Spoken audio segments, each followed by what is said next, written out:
dozes in the dusk, throw it all away. You see a light wherever you go. You have to face it again and again, and again and again.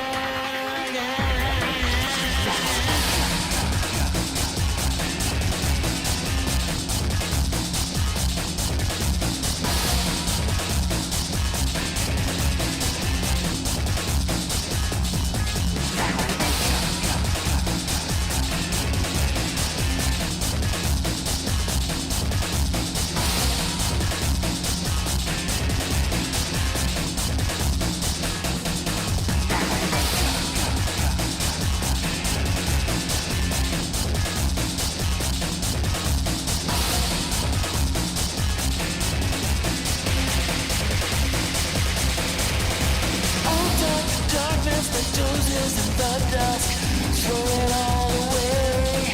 No one can break you, nobody can tear you. You live an endless life forever. All night the darkness, the dozes in the dusk, throw it all away. You see a light wherever you go. You have to face it again and again.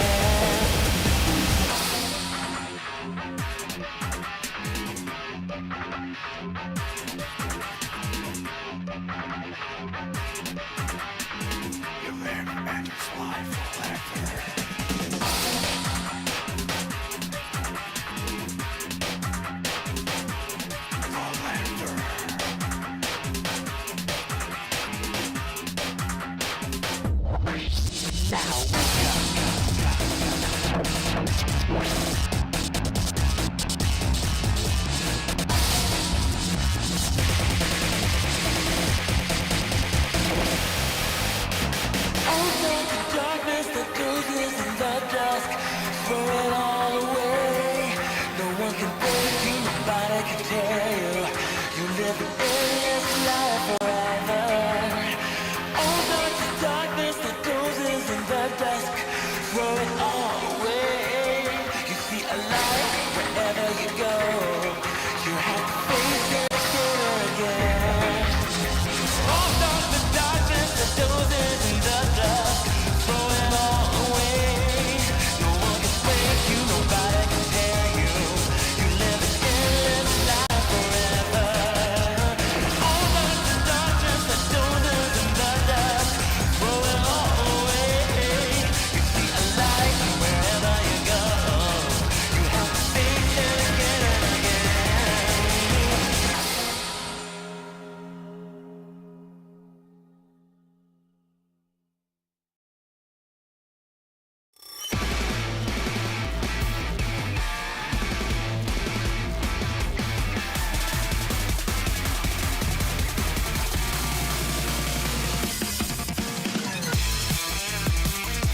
Hello, everyone. Welcome back to Never Turn Back Aid for Gaza, our 2-month fundraising event for Bright Hopes medical relief in Gaza. Gaza crisis is incredibly important. They are under siege by Israel. Israel is enacting an illegal genocide against the Palestinian people. Gaza has no functioning hospitals, no electricity, barely getting any food, barely getting any support. Israel is blocking help from the outside. So whatever we can do to help, important. And that's what this fundraiser is about. So far, we have donated we have collected $508. That's past the halfway marker of our goal, $1,000, which is wonderful.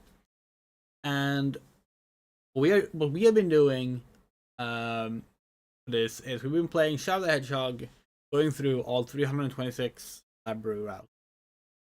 Today we will be continuing this, but we will talk a little bit about some important things. First, hello Lamu, hello Fadeleaf. Um, as you know, our health is not great. We are a very sick person.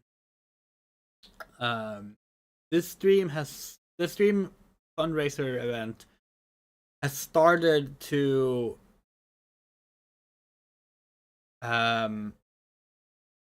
fatigue us quite badly these last few weeks.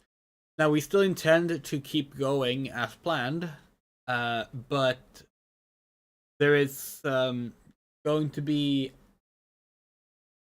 slightly shorter and fewer streams for this specific event in the coming week as we close this out, because we're having health issues. We struggle with sleep, we struggle with other things, and because of that we need to prioritize that. So now we've got that covered, let's move on to what we're going to be doing today. We unlocked the blindfolded run last stream. We got started on that. It didn't go very well. Here's the plan for that. We will be continuing the blindfolded run today, but basically the plan for that is going to be that we do a regular run first, and then we pick up the blindfolded run for a bit. And if we don't finish that, we pause that, do another run, then try a blindfolded run again, etc., etc. That's how it's gonna work. Now that you know that, let's move on to the game, shall we?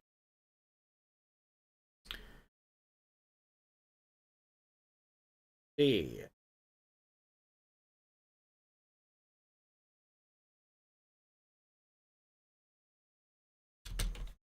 I have next up written there instead. Highlight next on the agenda.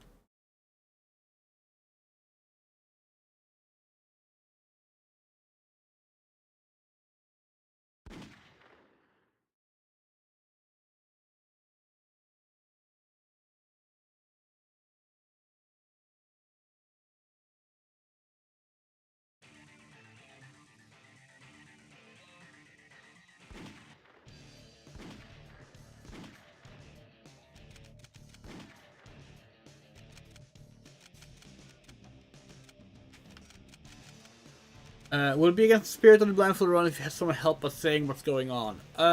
Yes, but we are maybe considering allowing that for practicing the run. Also, welcome, Moto.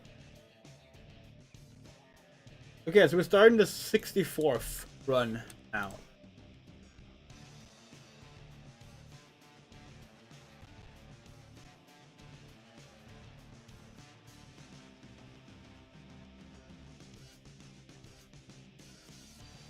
Right.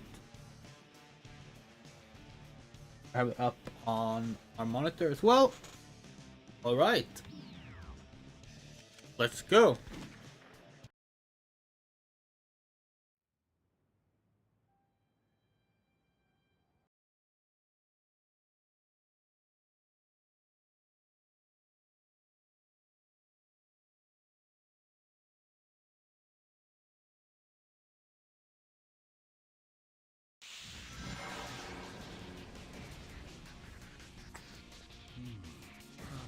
Ooh. Time to go and fulfill this promise. Yeah, we're thinking of maybe like allowing someone to be like, okay, here's how you're doing so far. Here's what we need to keep in mind. Then we figure that when we've had that, we'll then try to do it without that, you know? Looks like these black creatures really mean business.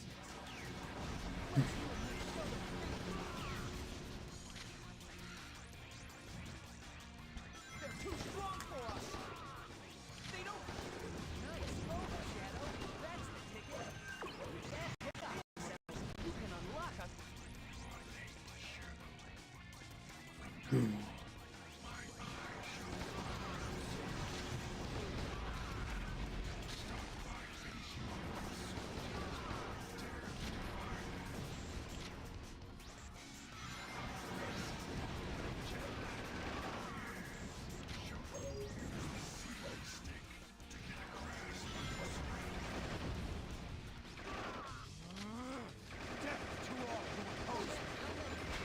Just keep calm.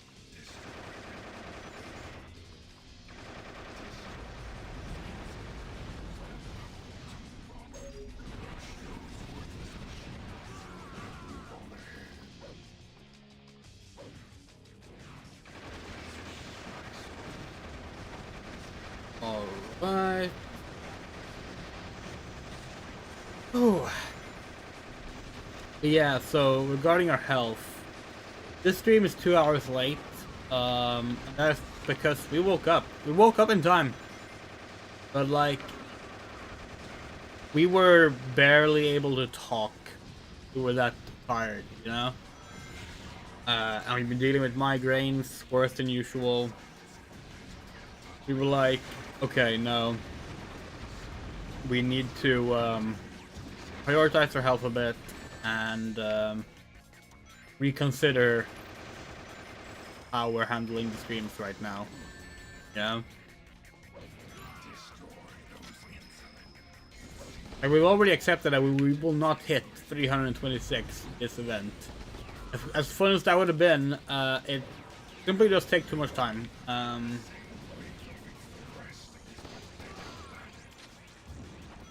Like even if we did a 12-hour stream every day until the end of April, we think we still would not hit it.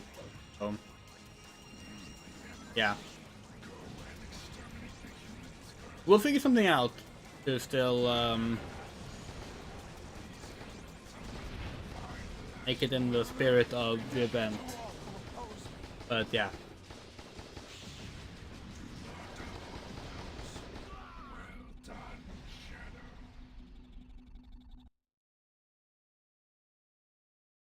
Anybody who gets in my way is my enemy.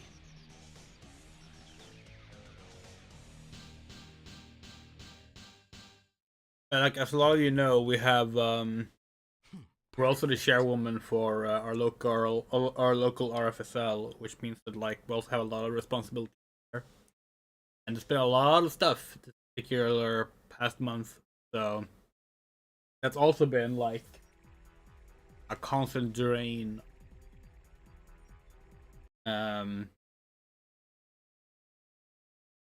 Our psyche.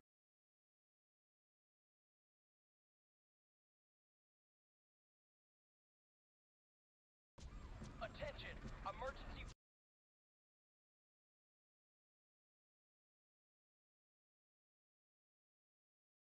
Right, we're currently on Sky Troops variant. Right.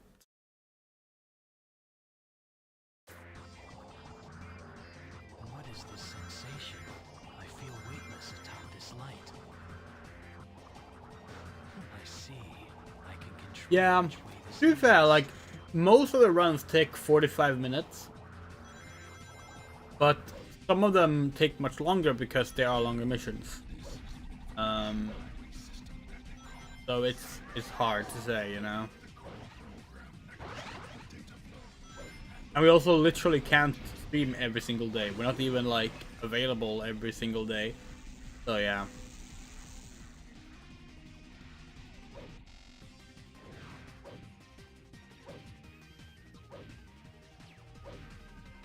When we heard more like, it's like we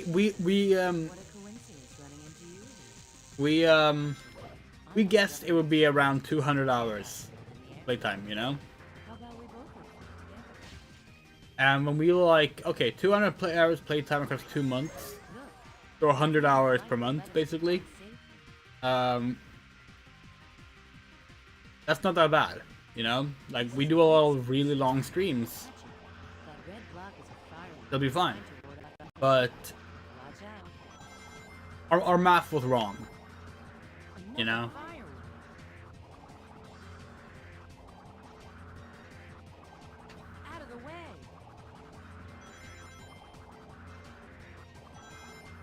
That's okay, you know? It's okay. What's important is the fundraiser, not the challenge.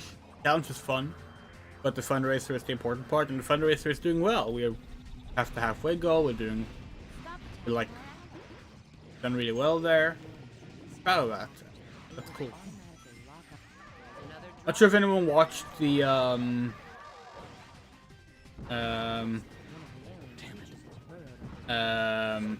Radio TV Solutions Palestine fundraiser weekend. We did. Had a 3-day fundraiser there.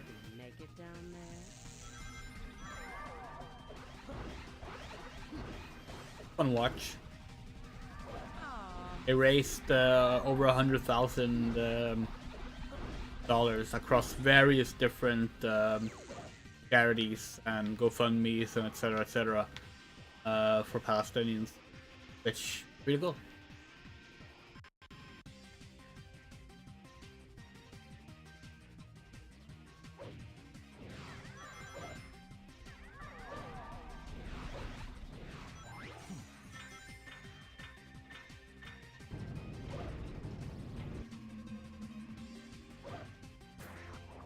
Yeah, it scares me to like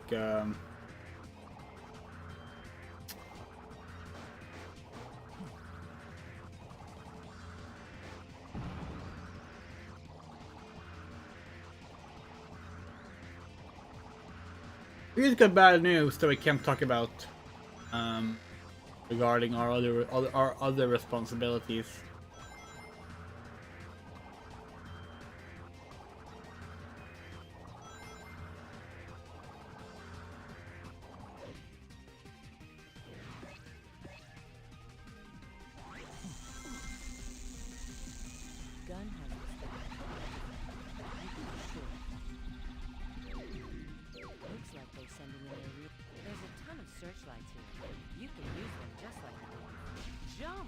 You did tell us that, Moto.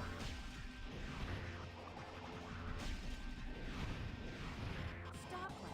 There's an entry point for the light species. Stop attacking our allies. There it is. That's the chaos symbol owned by the government. But also, when we made the estimate, it was for 1 month, technically. When it extended past 2 months, which I think is around the time that you said that the estimate was off, you were like, yeah, well, whatever, it's fine. You get 2 months now, you know? 1.5 months. Perfect.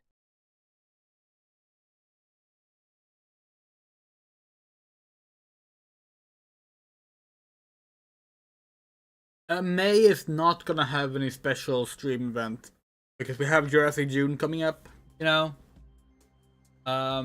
But we're gonna try and throw in a few shadow runs in May as well.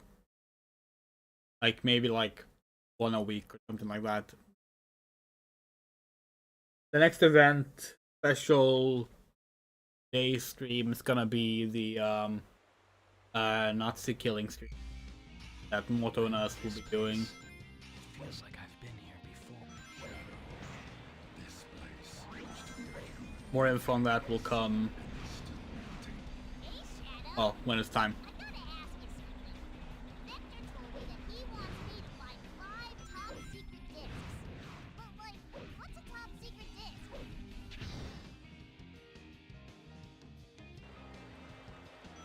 This yellow drainage looks toxic.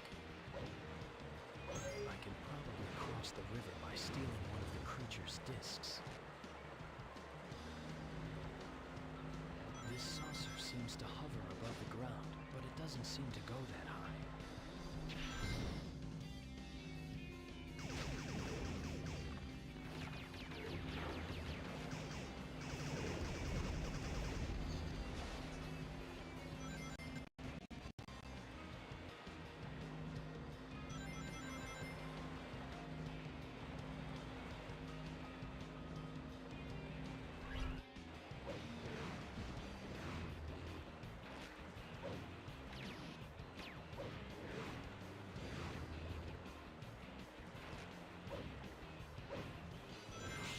By the way, chat, can you remind us, like, you send like a reminder in chat at 12 o'clock? That's an hour from now. You can check to make sure that our PayPal transfer for our bank has arrived, and it normally arrives at 12 o'clock. Because we have to pay for a thing for Jurassic June. The smaller worms that come from its mouth can home in on me. I can't find any top secret discs anywhere. Where could they be?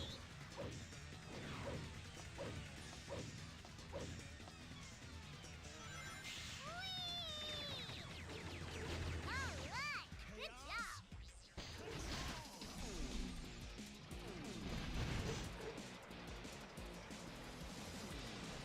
Do you think that you could use one of those alien saucers to get to that panel? Oh, right. We can go this way too. That chaos control skipped a lot of ground. That was a really good timing for that. I got it. The first secret disc. Also, hello, my son.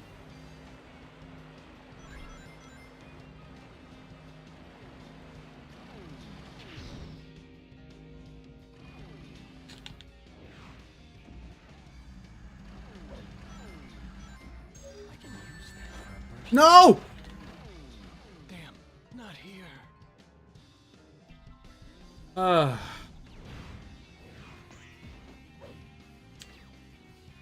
The perfect fucking run. We got knocked off, and now we likely getting an E rank. The smaller worms that come from its mouth can home in on me.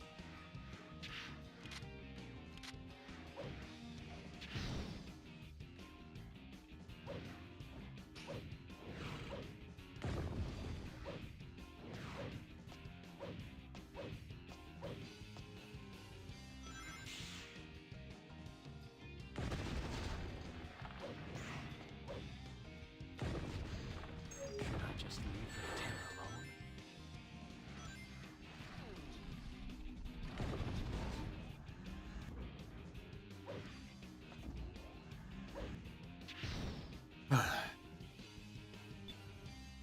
Are you fucking serious right now?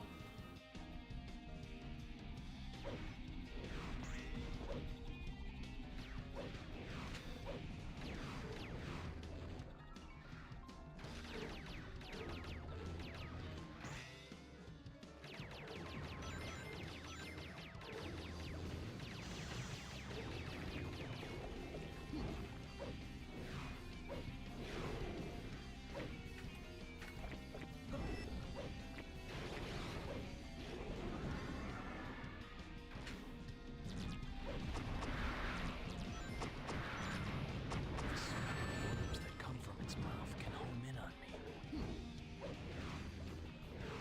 The chaos control really should activate fucking checkpoint. Behold the ultimate power!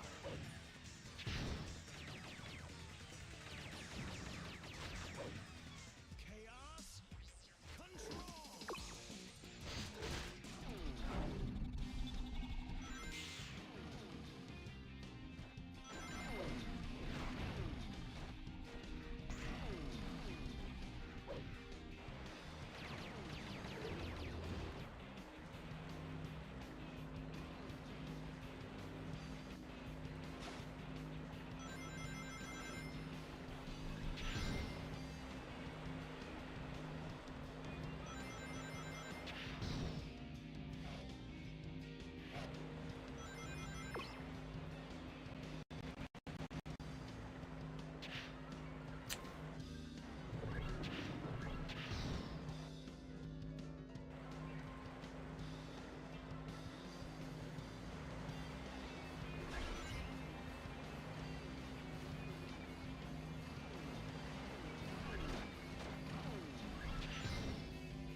God, that will piss us off. Found it. The fourth emerald.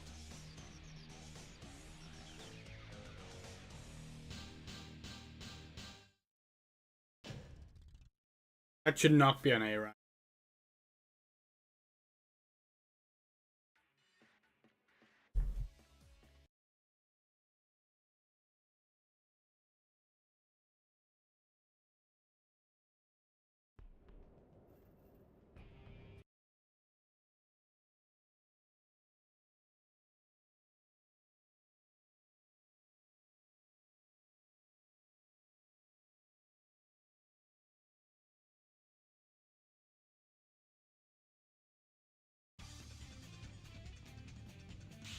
This blue sky, staring at it from afar.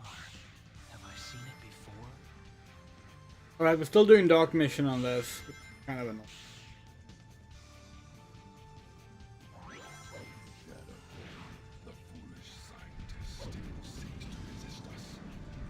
So Sonic Hedgehog.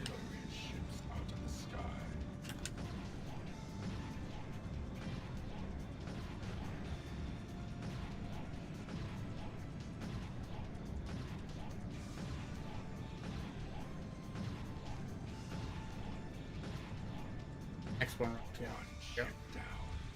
Their weak point seems to be the turrets.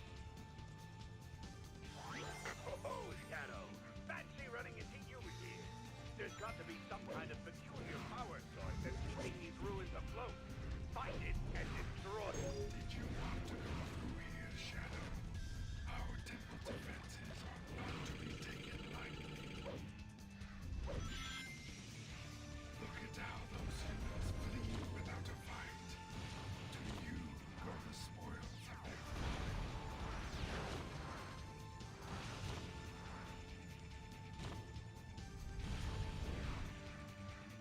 It seems that weathering has weakened.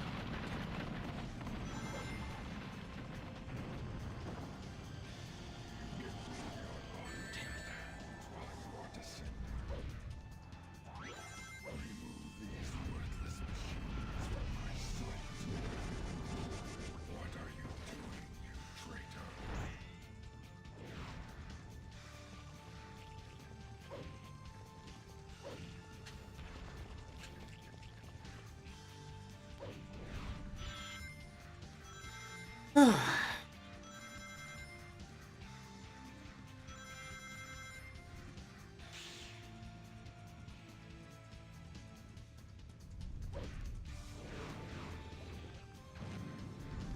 As time passes, parts of this temple that eroded have become fragile.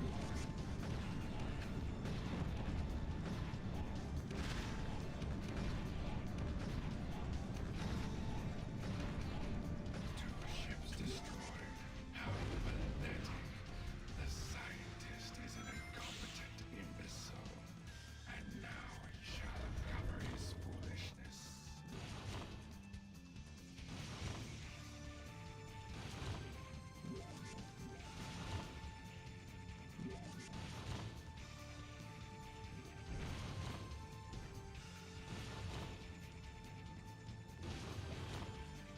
Also take on a depiction of Nazis in strategy games. You think it depends. Like, there is an inherent yikes factor in like allowing a player to play as Nazis, obviously. At the same time, if the point of the game is to be an historical recreation, it's like it's kind of like it's part of it's something that needs to be there, right? And we don't think that it should. Damn, not here. What is with this fucking playthrough?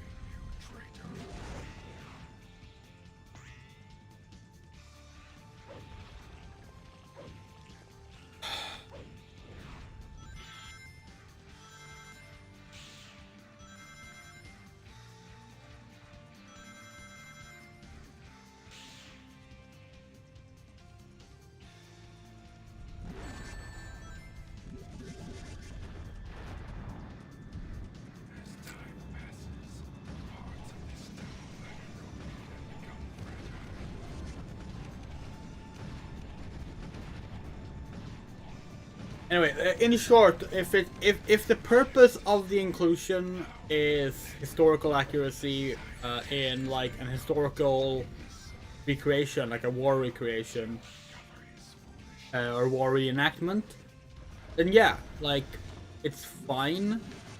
But when it's more than that, you know, like we don't think it should ever feel enticing to play as a Nazi, you know?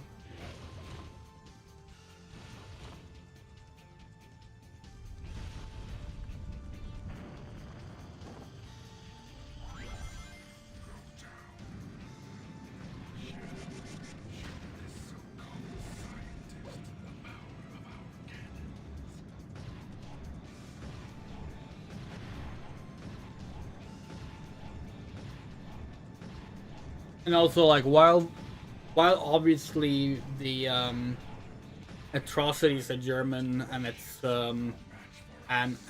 allies committed in World War II are extreme,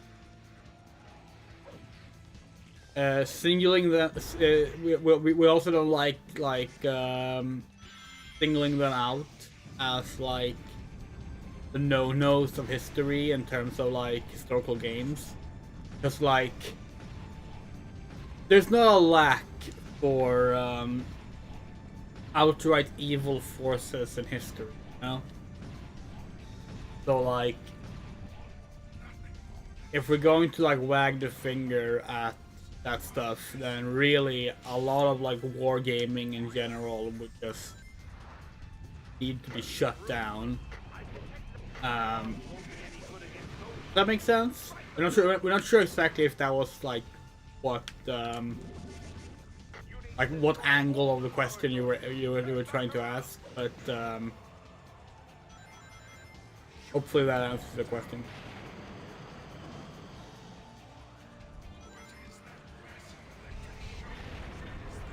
Like you asked about strategy games, but like if we were to like make it about FPS games for a bit, like we don't mind a multiplayer mode in Wolfenstein, for example, where it's, you know, allies versus Axis, for example. But we don't think there should ever be like a Nazi campaign in a Wolfenstein, you know?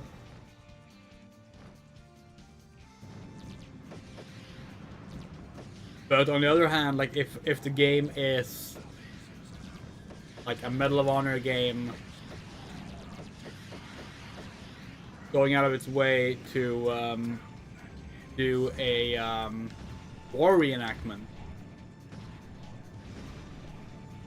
we would be more okay with that, you know? Well done, Shadow.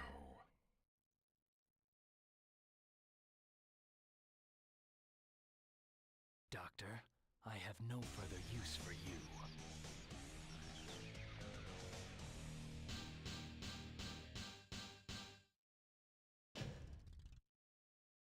The time bonus is ridiculous in this game.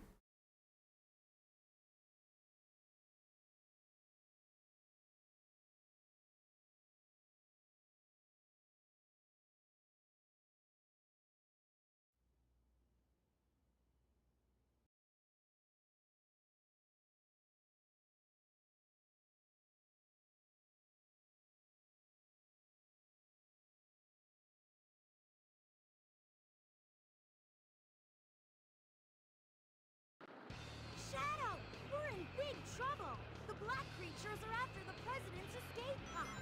You've got to stop them and save the president. Okay, what are we doing right now? Neutral air fleet. Okay. Black creatures! Shadow, be careful!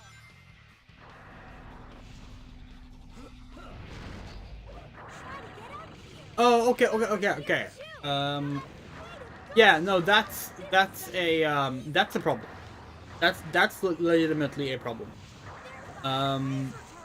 But yeah, we can talk about that more for the stream that's about that.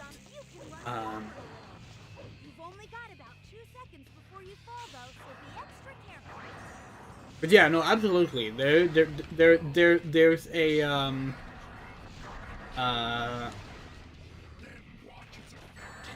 what's the word? Sanitizing. There's a sanitizing issue with not just World War II, but including World War II in gaming.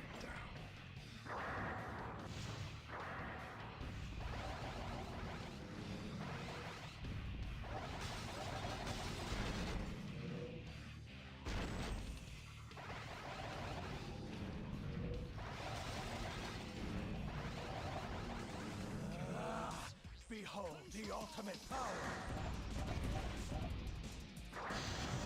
Oh, come on! That must be the president's escape pod.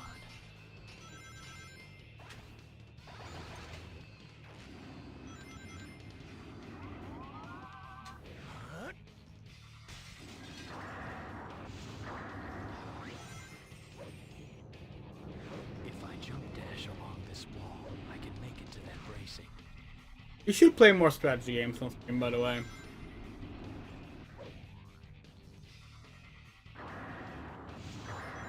We need to figure out a format for that we like.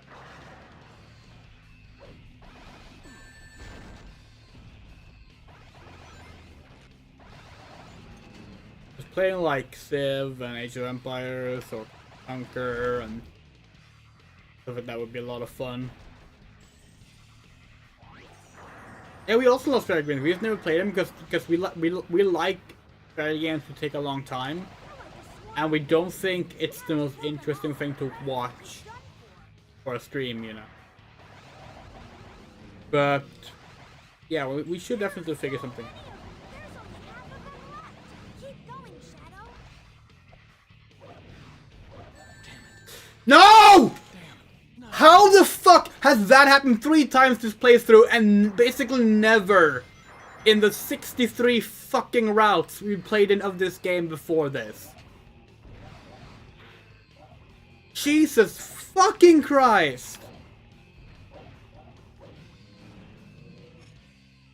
Anyway, chat, what's your favorite strategy games? Let's start with real-time strategy. What's your favorite real-time strategy games? That is like games in which you command things in real time as a commanding force.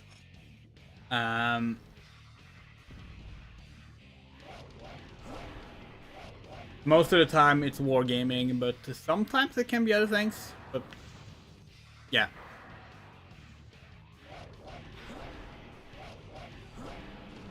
We have a lot of faves personally, but we really like the original Command and Conquer. And we like Age of Empires 4. And Age of Empires 1.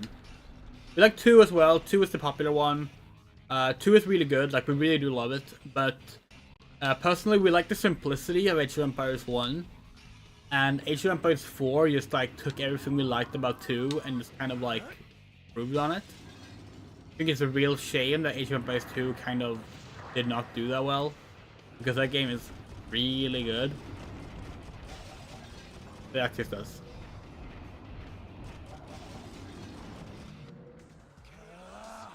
Behold the ultimate power.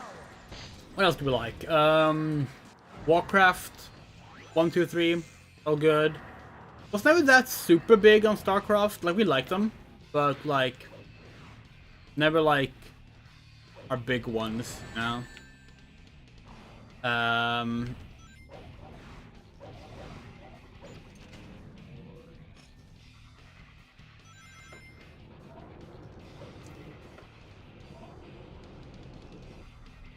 Like we have StarCraft 2 with all the expansions, but like we basically never play it. And StarCraft 1, same thing. I found it. One of the Chaos Emeralds held by Gun. I'm going to find the truth for myself. Well, we're gonna actually bring up a list of games because we're kind of like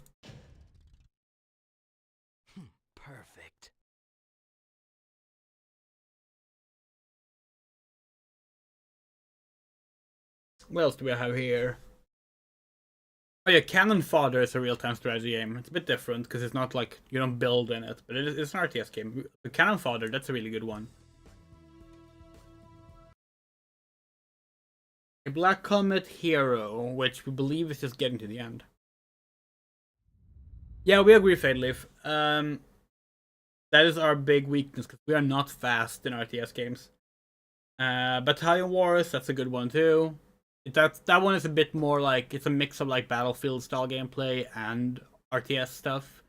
Speaking of Command & Conquer Renegade, fucking excellent. Are trying to ruin our base. Exterminate those vermin once and It's a shame we haven't had a game like Command & Conquer's Renegade. At least not a big one. That game is like one of the coolest fucking RTS games ever. And we were working on a similar one called just Tiberium, but it was cancelled. If you don't know, Command & Conquer Renegade is an FPS game that is also a full-on Command & Conquer strategy game. Like, you build up your buildings, you have to go harvest Tiberium, you have to like build your units, and then you like become the unit that you build, and play it as like in an FPS game. Really cool.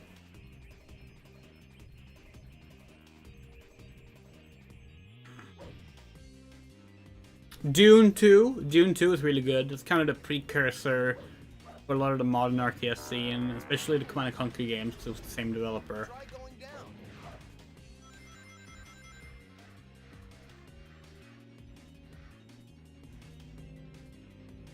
Something's under the surface. Something suspicious. Watch out for its movements. Alien scum.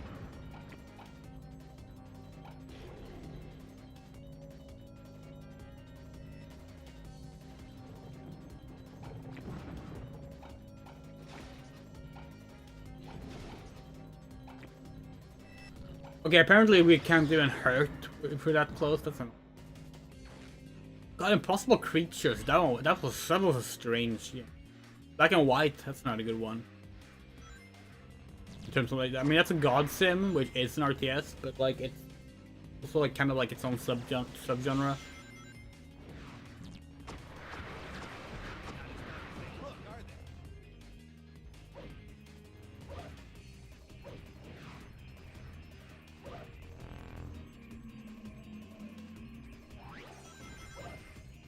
Try going down.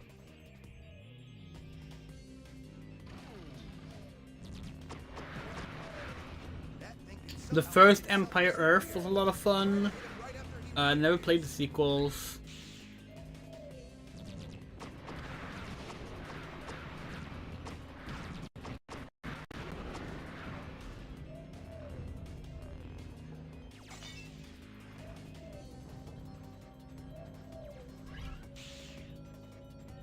The rest of the Command & Conquer series are, for the most part, good too. We like Tiberian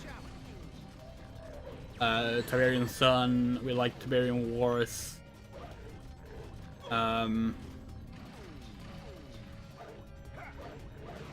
less said about Command & Conquer 4, the better. We were never a fan of generals. We know that one was very popular, but like we didn't really like generals.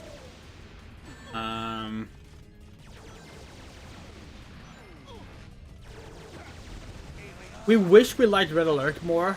We like Red Alert 1 and 2. We never played 3, but like it's just not really our style of game.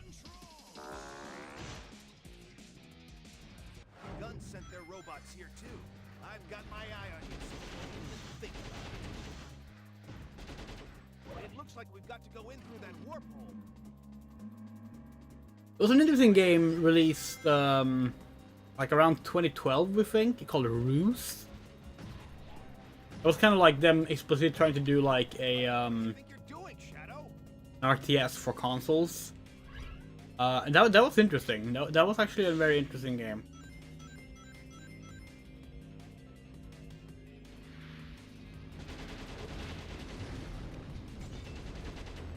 Total Annihilation. That's a classic.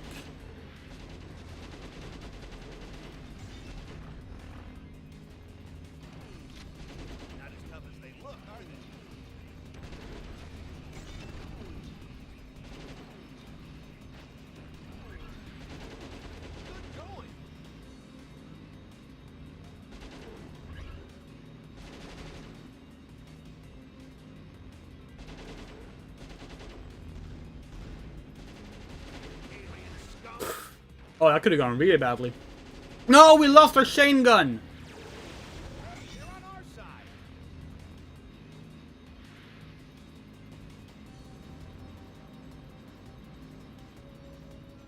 We never really liked Supreme Commander. We know that's like that's the spiritual successor to Total Annihilation, but like we just did not. It didn't really work for us. It looks like you can grind on that.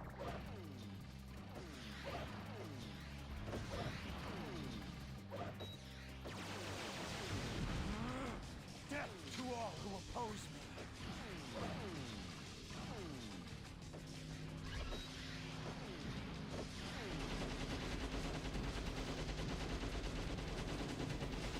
Not as tough as they look, are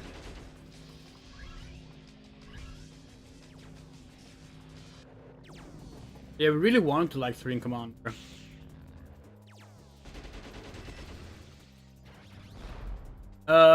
No, because the same action cannot trigger Chaos Control and Chaos Blast at the same time. Like, you cannot... The same action cannot increase both bars at the same time. And the first bar that increases will negate all the points in the other bar. So, like, if you get full Chaos Evil bar, you cannot get any more good bar points until the Chaos Blast session is over. Vice versa. If you somehow manage to succeed in doing two actions on the same frame, that would trigger two separate boosts, one to the hero and one to the dark bar. Maybe, but we don't know how that would be possible. Like maybe triggering an explosion on like both a gun soldier and an alien at the same time could do it. Maybe. There it is. Yeah. The Chaos Emerald that those black creatures stole.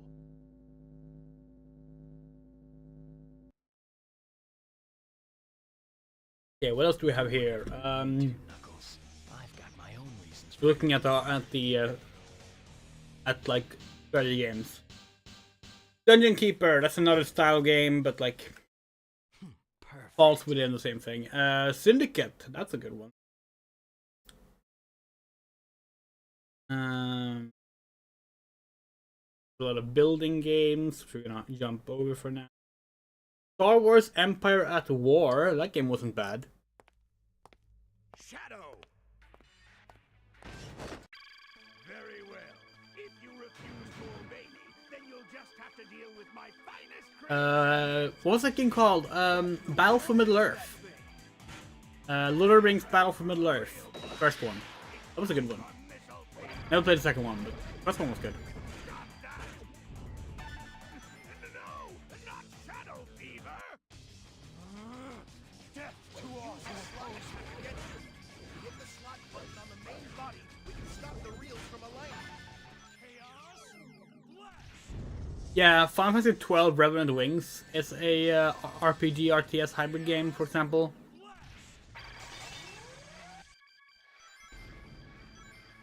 It looks like you can stop the third wheel yourself and take control of the attack. If he's lining up for something strange, then just make sure you mess up that last reel.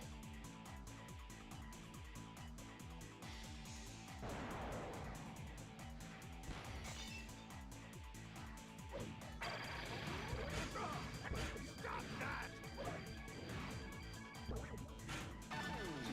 No, not Shadow Fever!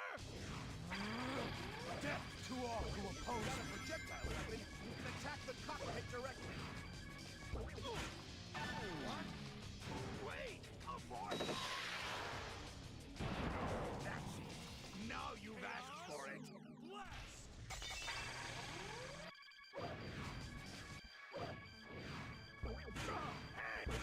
More rings. No!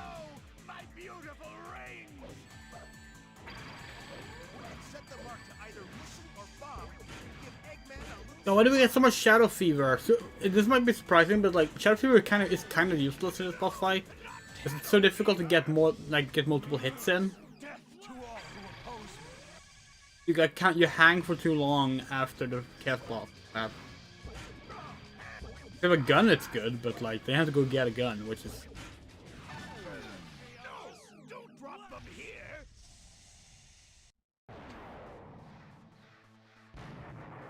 What?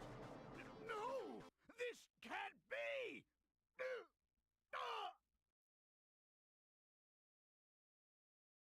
Never show your face around me again. yeah. Dawn of War was mentioned. Perfect. King's Bounty. The battles are not real time, but the game itself otherwise is.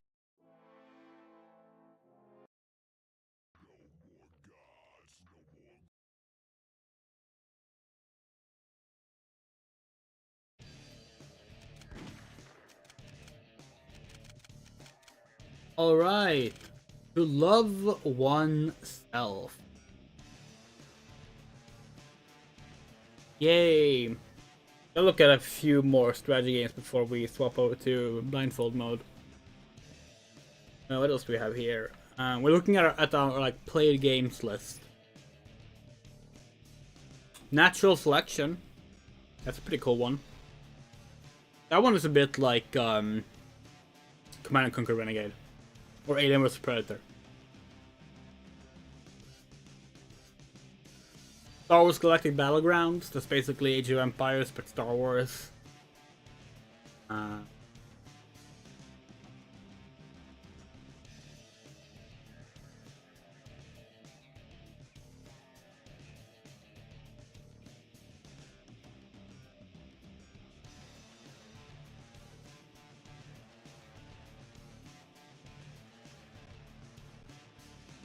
This list has too many varied genres. It's difficult to actually like off the RTS game.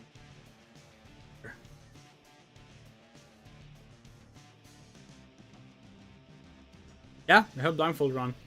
It was Matt. Oh, Emperor Battlefield Dune and Dune 2000. They were also interesting.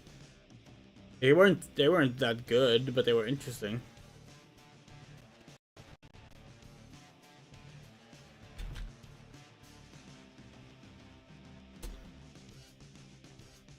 Homeworld? Homeworld's a good one.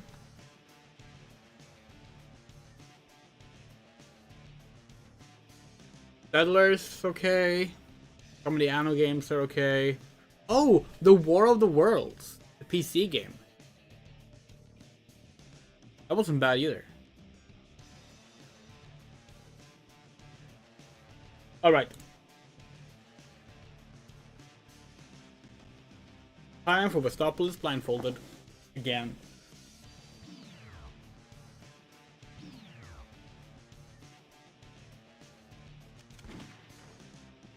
So for those who weren't here last time, we got the incentive met for the blindfolded run of Vestopolis. The neutral run of Vestopolis were blindfold on. We did not beat it last time. Let's try again.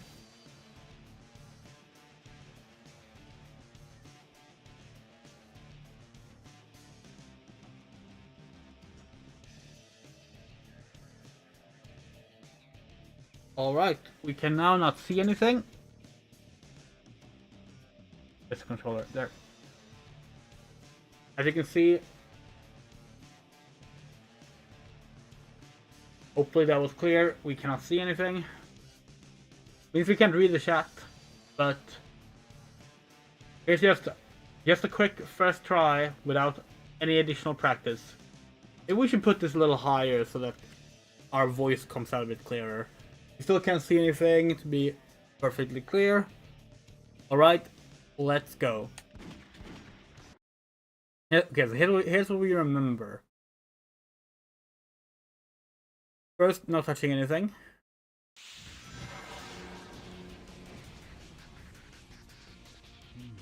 Promise time.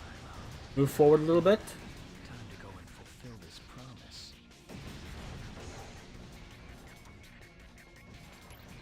Okay, we missed the rings. Okay. Okay. Their ships are continuing with laser fire. One step right. Hey, Shadow. Good, we have a gun. Looks like these black creatures really mean business. Let's you and me show them our fingers.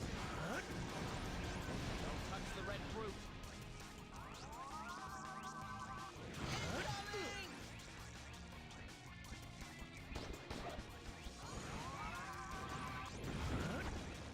All right, just a little more.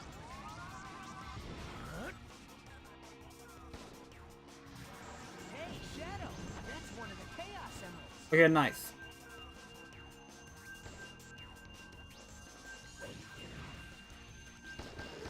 Yes. Hey, he's on our side. Okay, we got the alien. With that Chaos Emerald, Good. you can unlock unlimited power. Okay. The problem is we don't know where the spring is.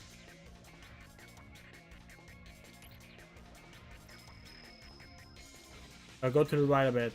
Then... Yeah, we got it. Good.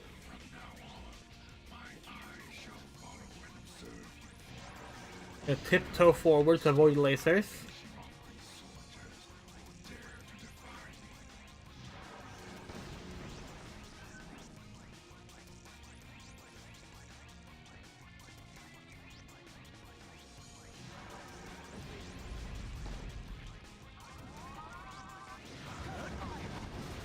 There's invisible walls a lot on this level.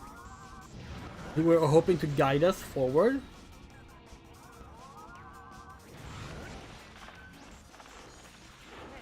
What the heck is HQ doing? They're too strong for us.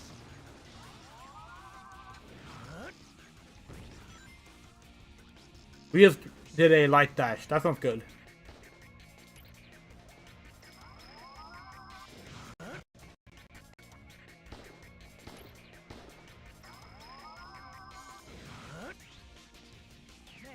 what the heck is HQ doing?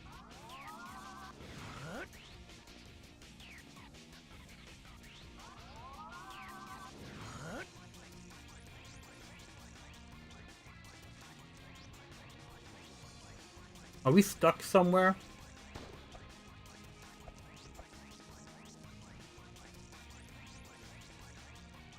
Could be a voice line about jet black skin. You haven't heard that. Okay, we're clearly stuck somewhere. Problem is we don't know where.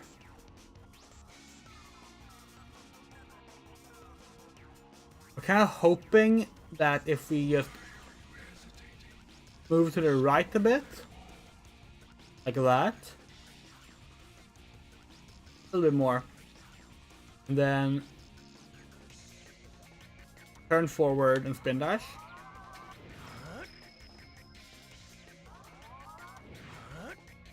Nope, still stuck. Okay, left then.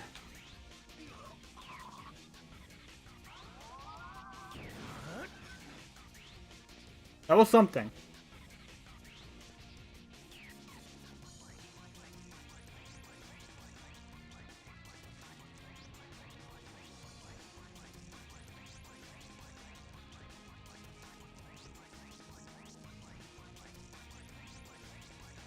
Okay, we're very stuck somewhere.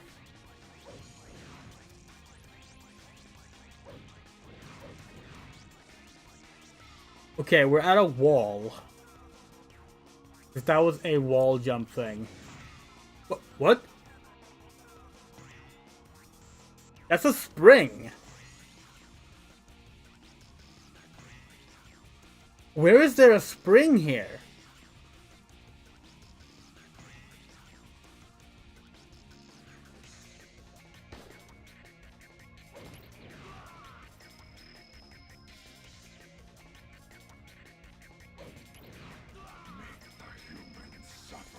That was two soldiers next to each other.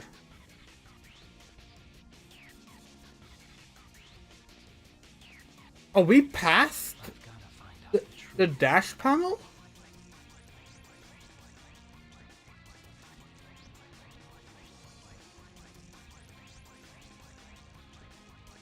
That seems impossible.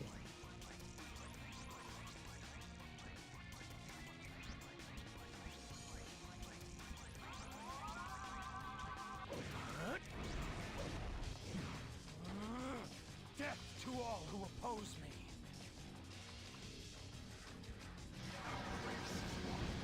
Damn, not here. No!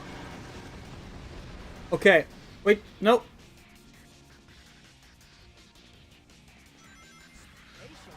Okay, we're back at the start. Looks like these black creatures really mean business. Let's you and me show them a thing or two. Hold the line, man. Press the A button again. Attempting to hit enemies using the hold attack.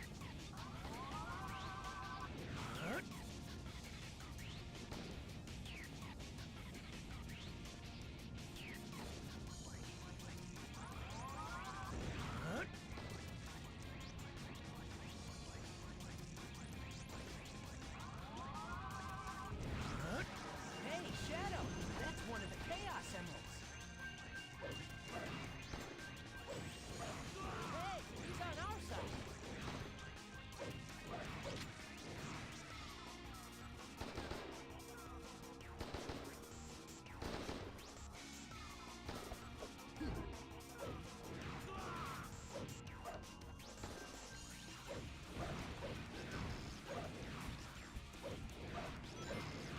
Hold your position!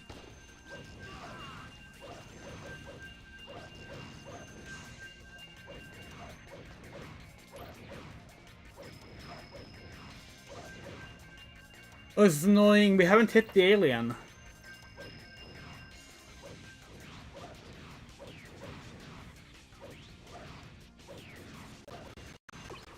Chaos Emerald Wait, what? you can unlock unlimited power!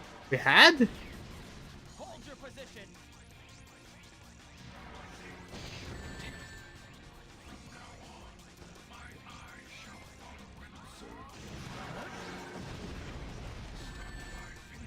That was a big mistake.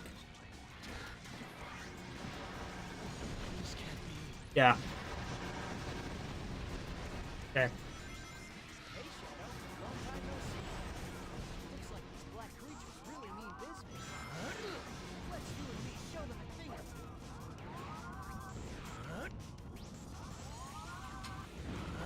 Don't touch the... Hey, Shadow! That's one of the Chaos Emeralds! Damn it. Hey, he's on our side! That Chaos Emerald, you can unlock unlimited power!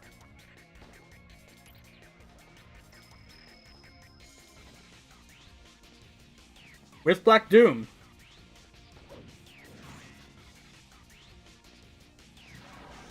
There. Okay, good, good.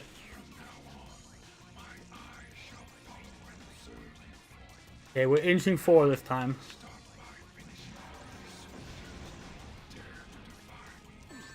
Shit.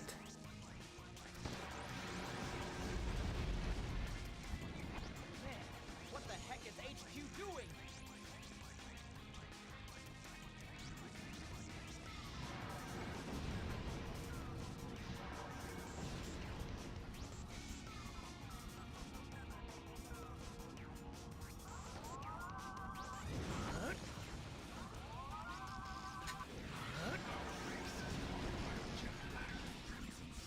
Yeah, get Black Crimson skin. Die here. What? We die again? Hey, Shadow. Long time no see. Ah. Black creatures really mean business.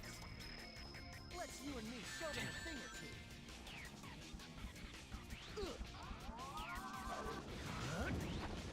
These guys are monsters!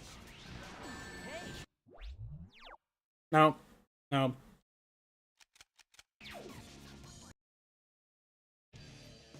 Okay, what happened the first time? So, John.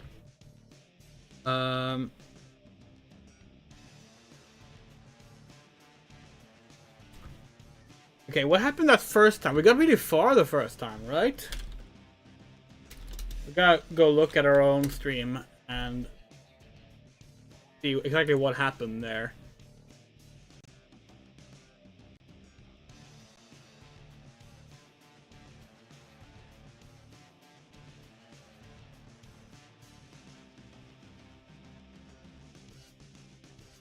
Okay, yeah, we went up there. When did the light speed dash happen? Oh, we fell back down! We fell back... What? How did that happen?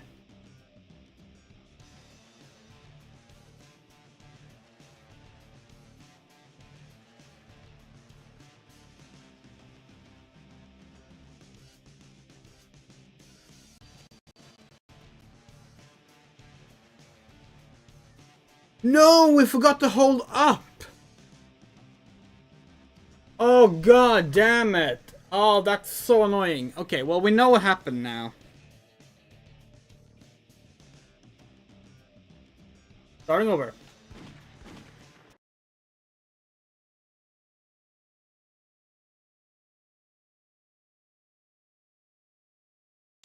Oh wait, we forgot to set the...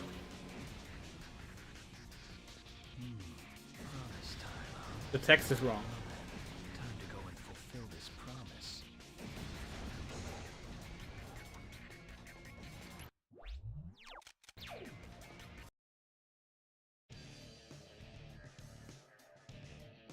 Okay. Here we go. With hair in our eyes. Okay.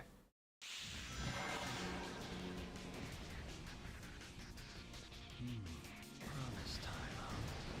Well then, time to go and fulfill this promise.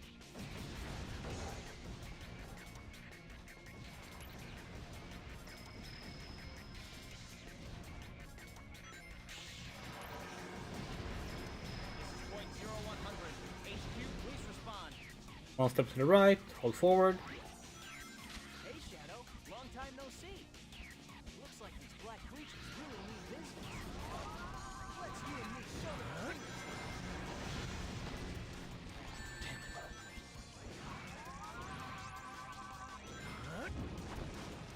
What the heck is happening? Yeah, that sounds good. Hey Shadow, that's one of the Chaos Emeralds. Hey, he's on our side. With that Chaos Emerald, you can unlock unlimited power. Man, what the heck? Yeah, we're gonna swap to Sonic immediately. Because there's this issue of Black Doom not being able to attack enemies.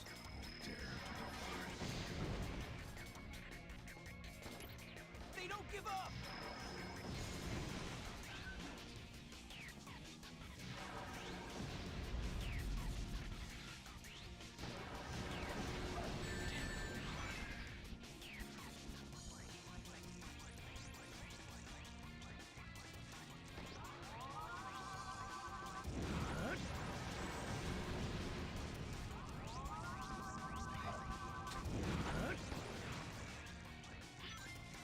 Shit!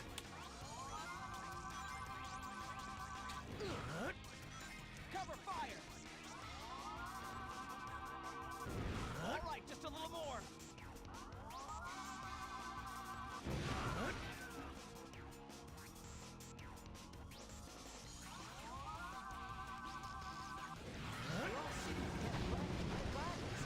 Spot them, smash them. It good?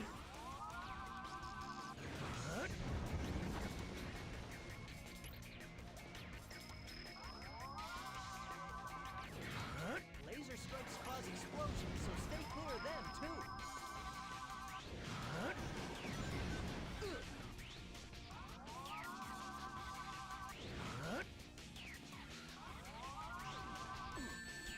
Shit.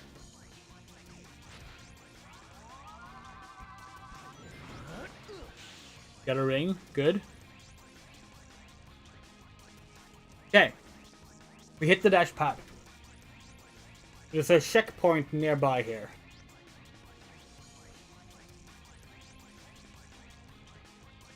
Damn. No!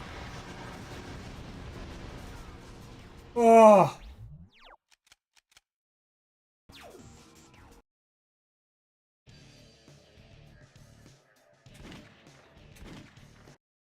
So annoying.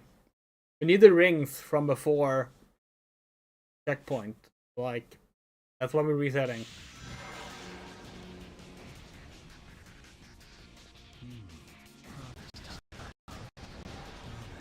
Time to go and fulfill this promise.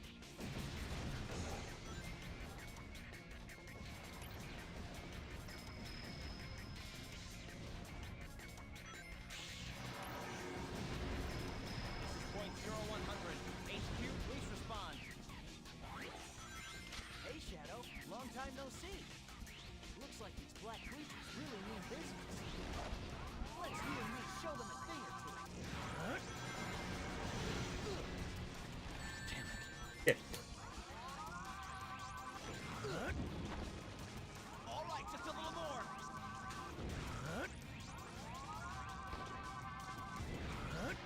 Hey, Shadow, that's one of the chaos enemies.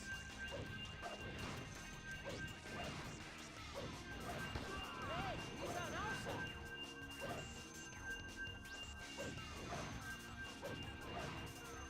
Men, status report.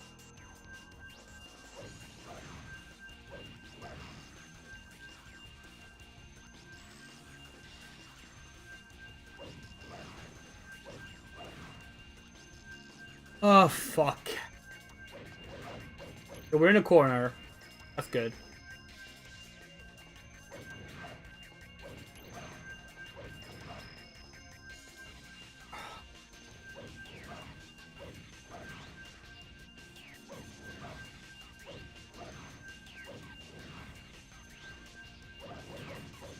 That's the corner. Could just be a jump. There. No.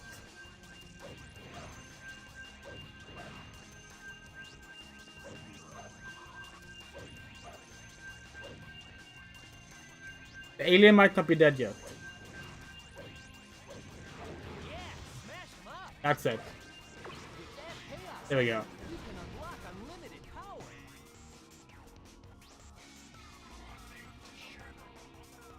From now on, my eye shall follow and observe you for me. Now, start by finishing off these soldiers who dare to defy me.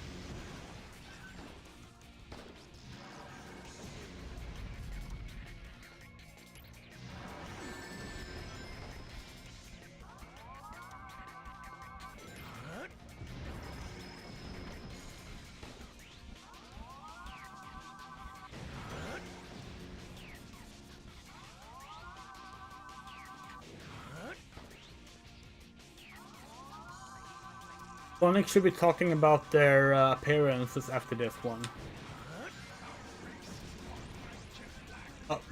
Or Doom can do it, sure. There we go.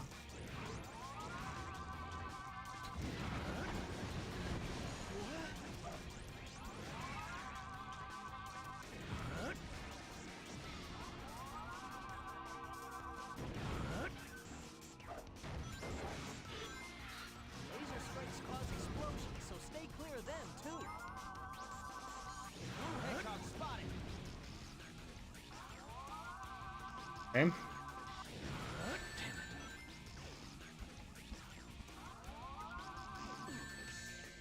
What?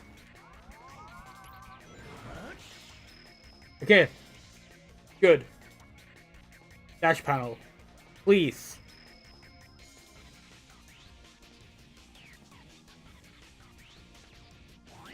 Yes! Finally, we got the checkpoint. Okay, good.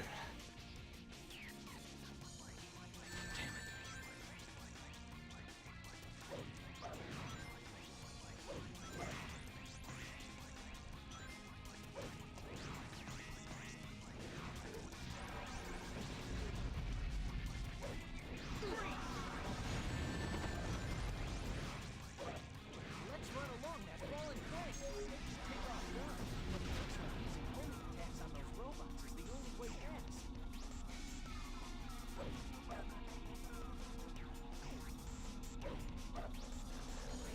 Blue Hedgehog spotted.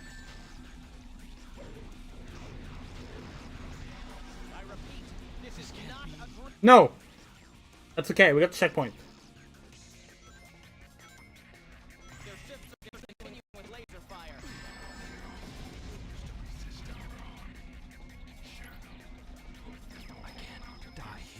Fuck! Black Doom ruined X. We didn't have someone to pick up rings for us.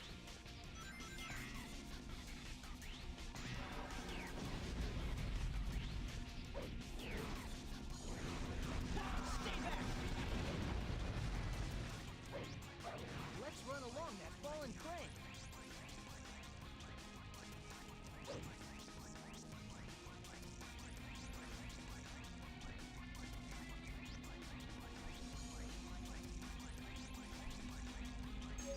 Take off guns, but it looks like using homing Good. guns on those robots is the only way past. These guys are monsters.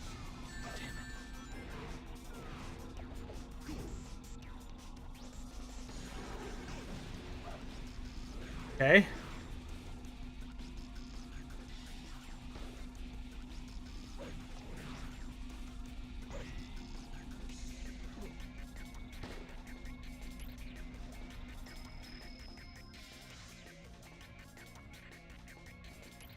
Shit, where are we now?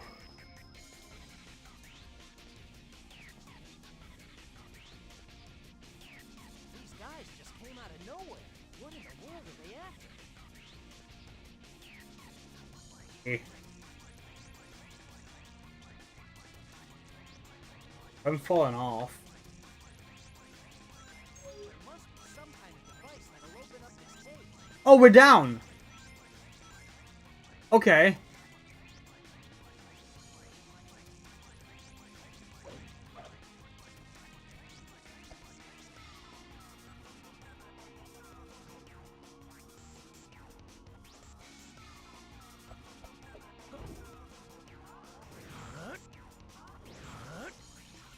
We're down by the spring cage.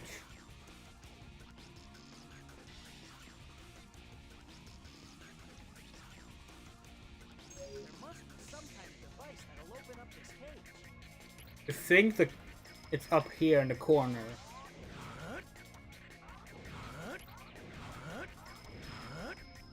But clearly not, because if so, we would have heard something.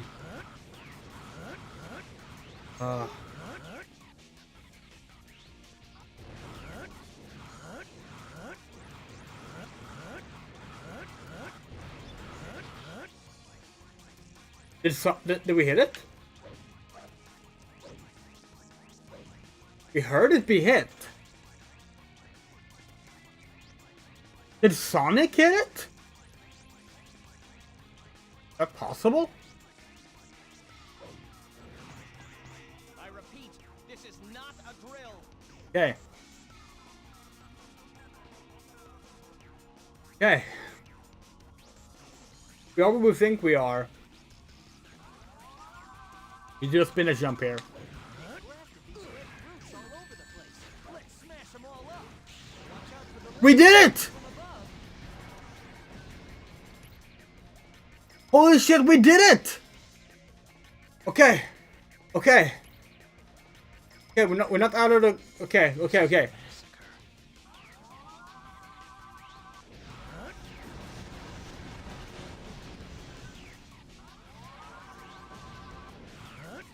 We need rings, right? Look out! Monsters! We get a ring.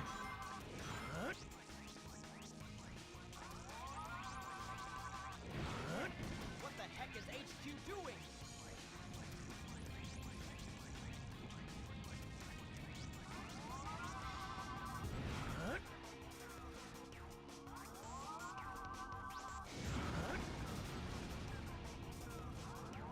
Okay.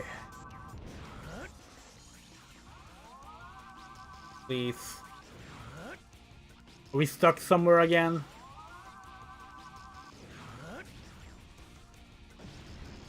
Damn, not here. No, we died.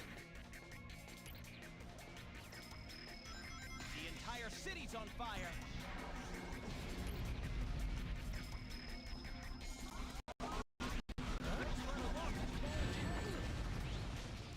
We're back at the crane.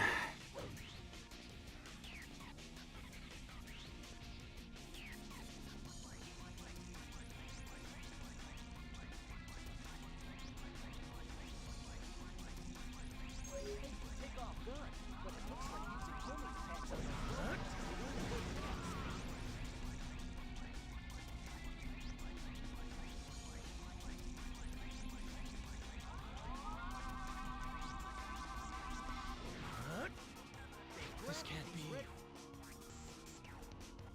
Interesting. But we didn't fall down that time.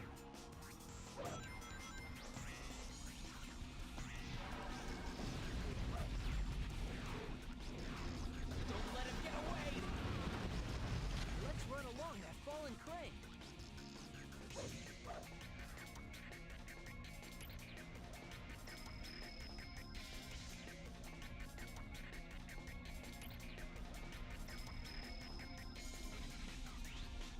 Hate to take off guard, but it looks like using homing attacks on those robots is the only way past.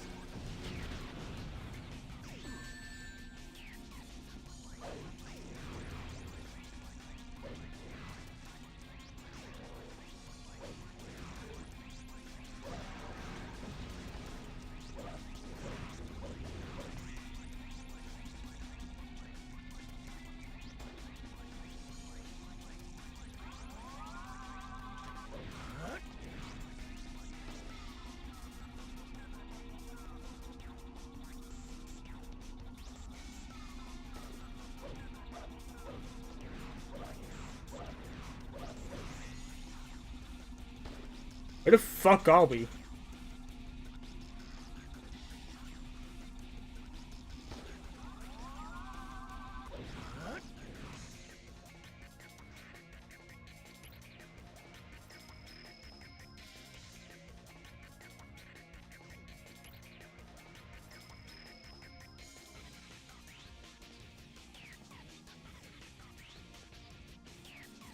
must be some kind of device that Okay, we're back down here. Okay.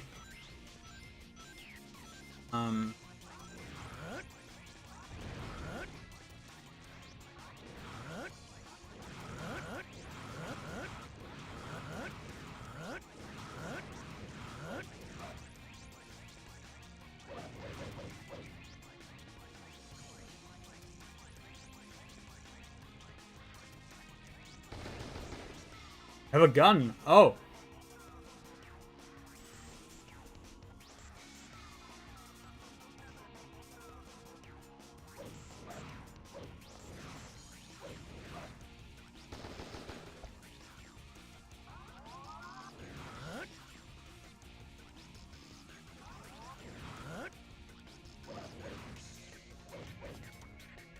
At a wall.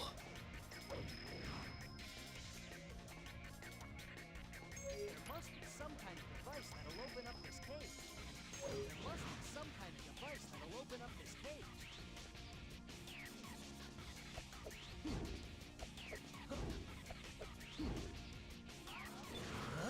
Oh. These Okay. guys are monsters! They grafted these red roots all over the place.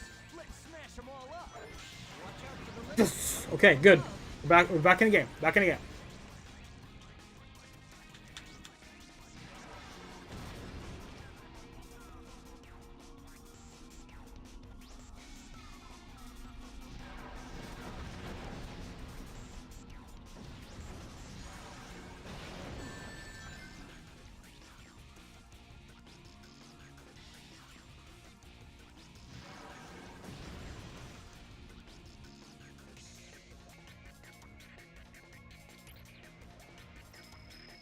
Okay.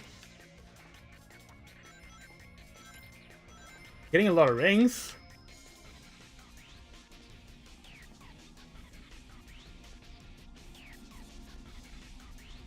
Are we at the bus? No. But it sounded like something broke there, so keep going.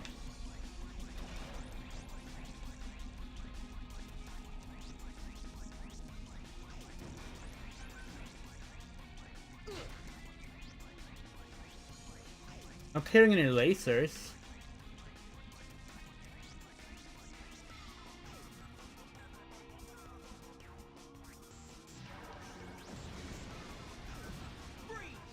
That was a laser and a soldier, so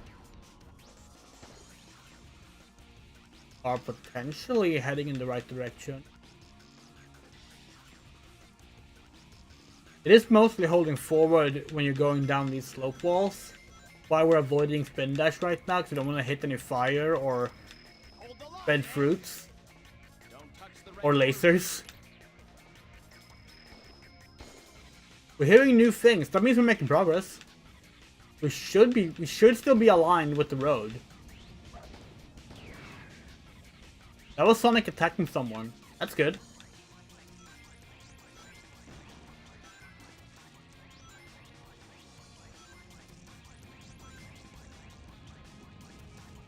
On. Dash pads!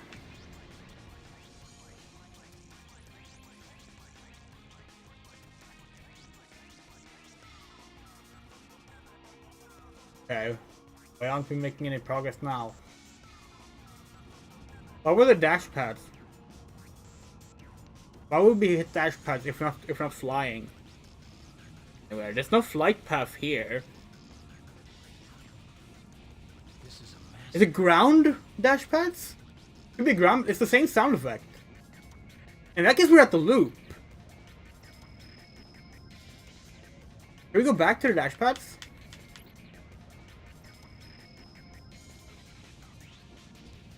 No.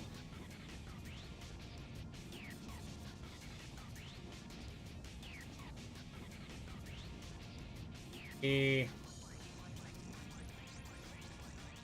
we're in the loop, then maybe we need to like adjust ourselves for the water.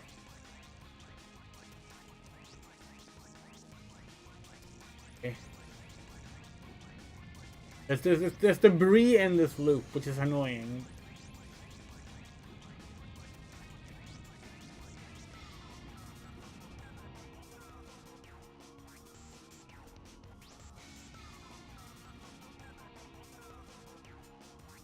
I'm not making any progress here.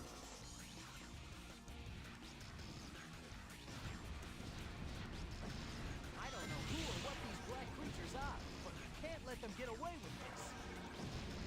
Wait, what? What just happened? Did we clear the loop? Wait. What happened to my past? No, what happened to this playthrough, Shadow? Cleared the loop. How do we do that without dash pads? Checkpoint! Holy shit! Okay.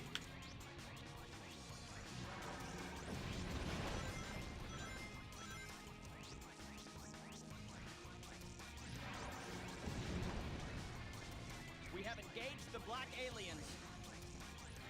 Alright. They don't give up.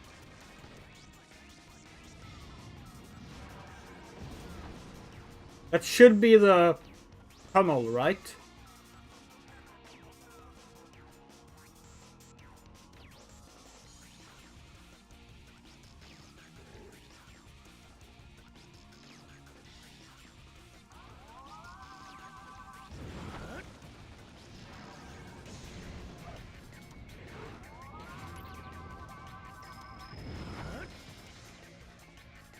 Are we? Probably. Oh, we were stuck on some debris. Okay. That should be the tunnel opening then. It took damage.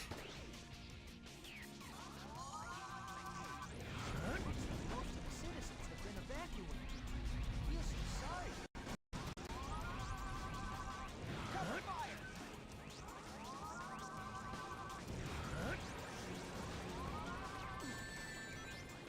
Damn, not here. What? No, we died. Okay. Okay. That's okay. We have engaged the black aliens. Man, what the heck is HQ doing?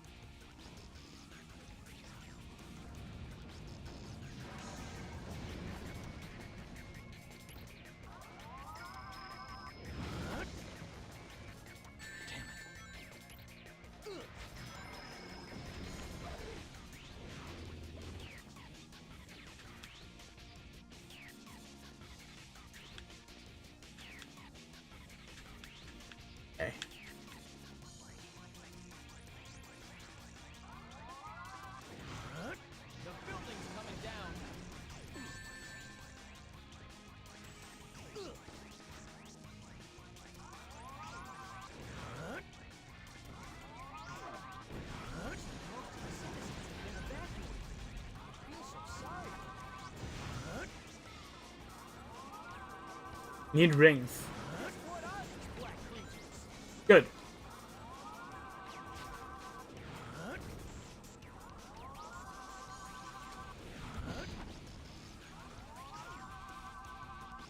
We need assistance! Still more to go. Don't get cocky. Hold your position.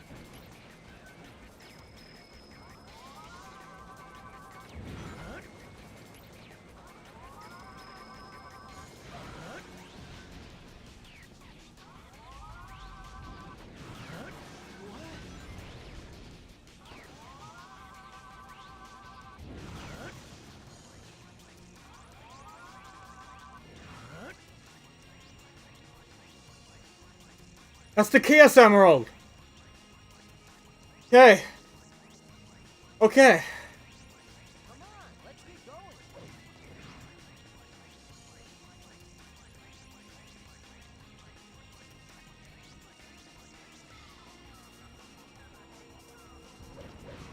We're at a wall.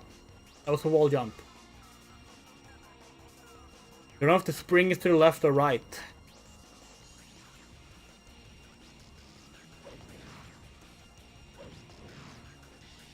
Either.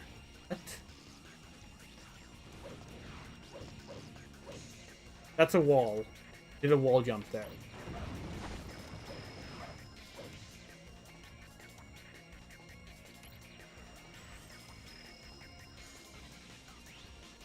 Is there not a... Is there not a spring here? Just a regular jump? Hey, Shadow! Still some black creatures left to take out.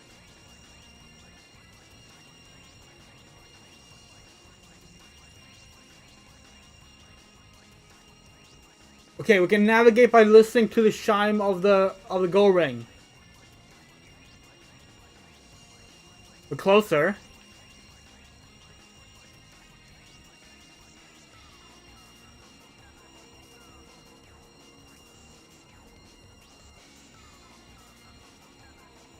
That went away.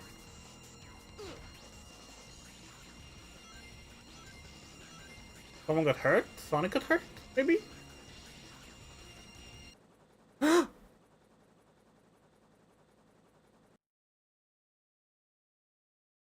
Once I find all of the emeralds, then I'll find the truth.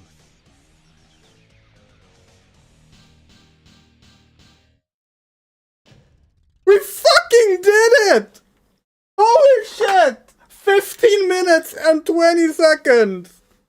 We fucking did it! Oh god! Oh wow! Oh god!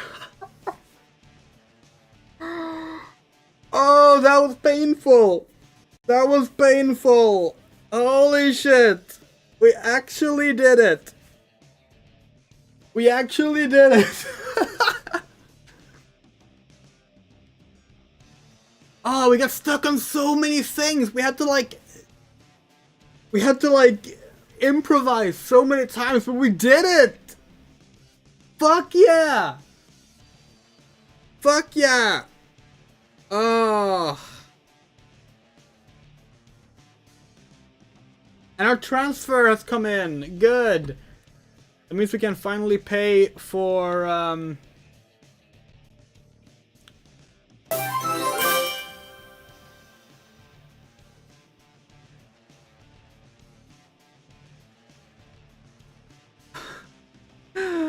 Oh god.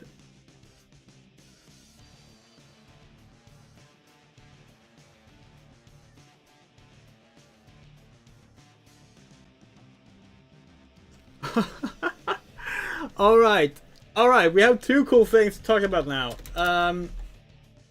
First and foremost, thank you for the donation. Gonna read the message right now. Thank you for the donation, Moto. Blindfolded dub!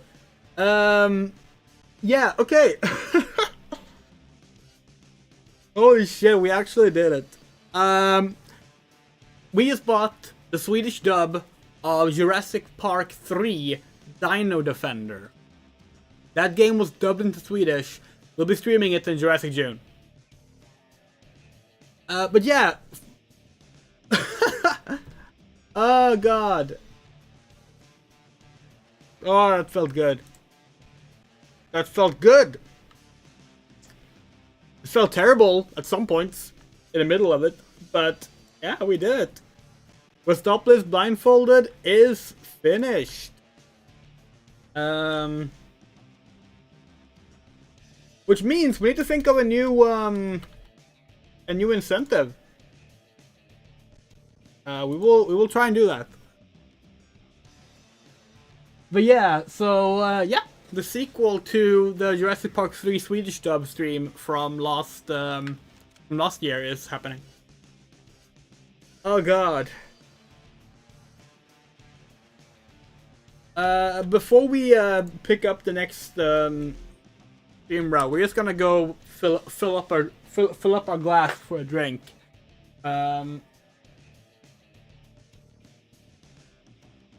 We'll be back in a second. Feel free to come up with suggestions of incentives.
All right. Let's see. Digital. Okay, let's see. So for the incentive suggestions are Swedish only run. Okay. Play a level upside down. Like, would we be upside down or the game? Digital circuit and invert the controls. Okay. Andrea versus only battle mode. The battle mode is likely gonna happen regardless. But that's not a bad idea. The thing is, like, Oni isn't here. Or is Oni here? Is Oni in the chat?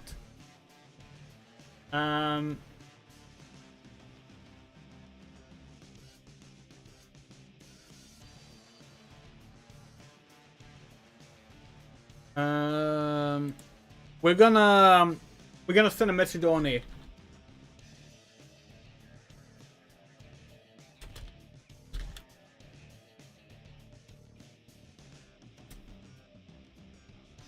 We're asking about the battle mode.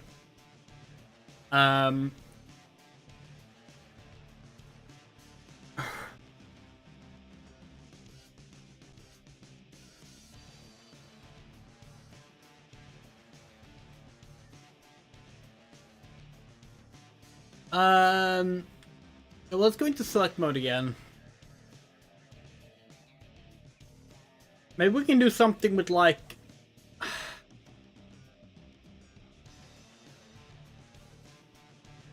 you know what? Yeah, you know what? Let's do it. 2P battle.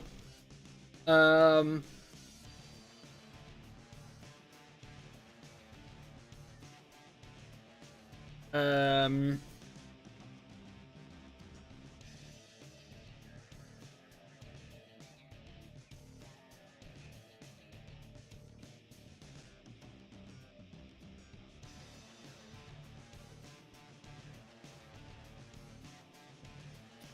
UP battle. We kind of want to do a tournament. How well does online play work on Dolphin?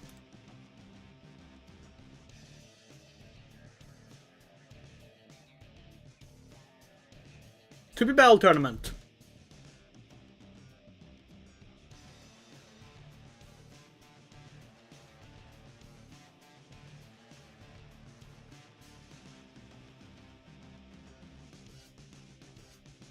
Worst case scenario, we can use Hamachi. But yeah, 2-player battle tournament is now the new incentive. And people who want to take part in this tournament, when this incentive is met, we will start planning the tournament. Okay? We need to like rewrite a little bit for the rules. Hold on. Incentive applies. Incentive will be applied after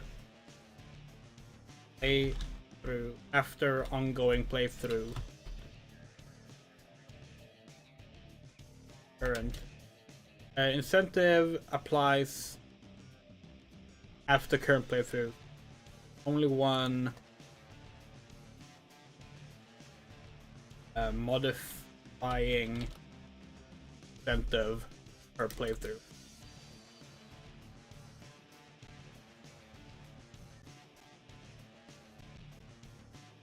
There. Yeah, we'll do a sign up for the tournament on the Discord server and such. Alright. Let's go. Let's go back to story mode. We're now doing Route 65. You know what? Activate the custom textures again.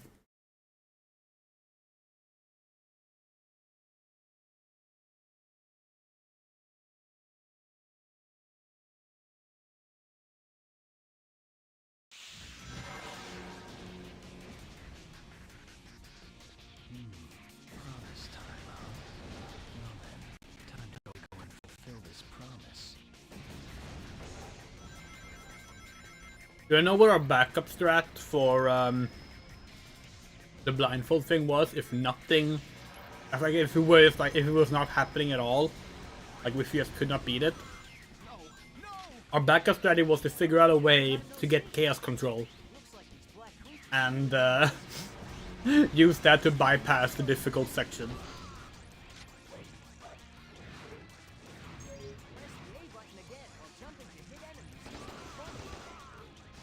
Hey, Shadow! That's one of the Chaos Emeralds. With that Chaos Emerald, you can unlock unlimited power. Radical Doom is back!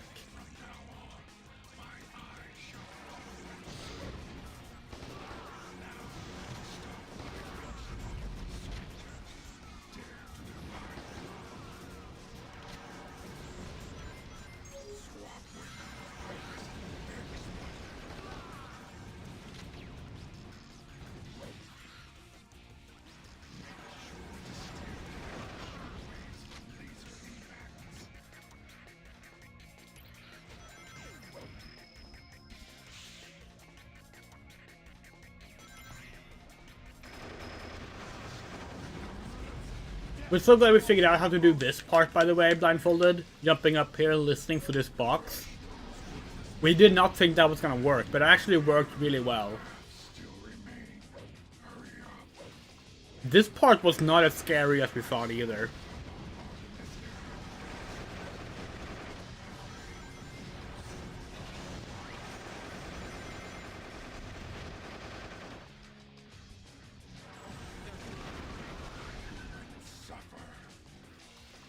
We still can't believe we ended up making it all the way here and like not realizing it. That was like, yeah.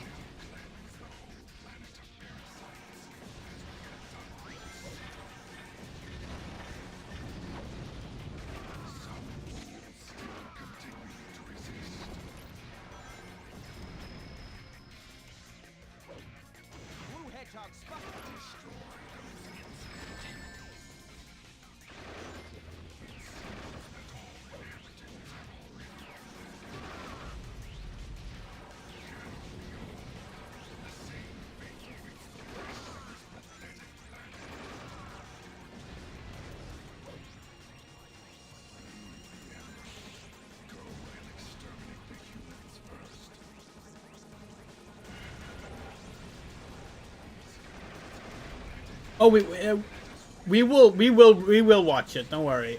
We're probably gonna upload it as its own thing, as well. Well done, Shadow.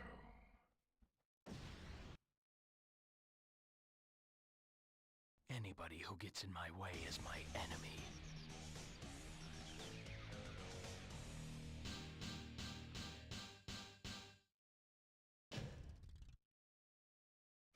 Perfect.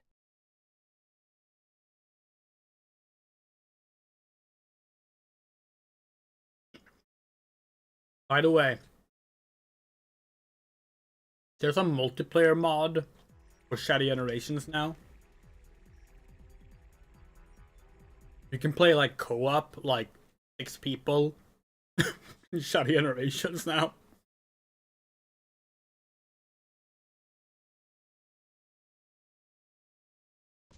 Attention! Emergency broadcast.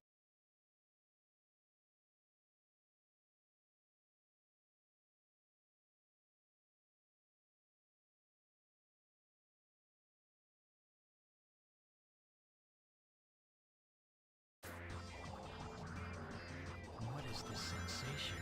I feel weightless atop this light. I see. I can control which way this leads.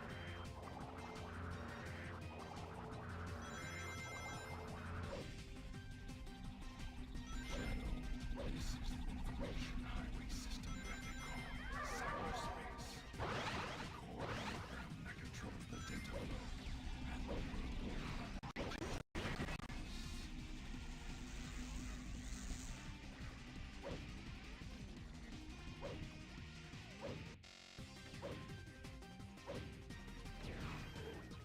Those are Oh, Shadow. What a coincidence running Okay. into you here. Actually, I'm on a government assignment to track down the chaos emerald in the area. How about we both look for it together? Look, that beam of light will let us get down safely.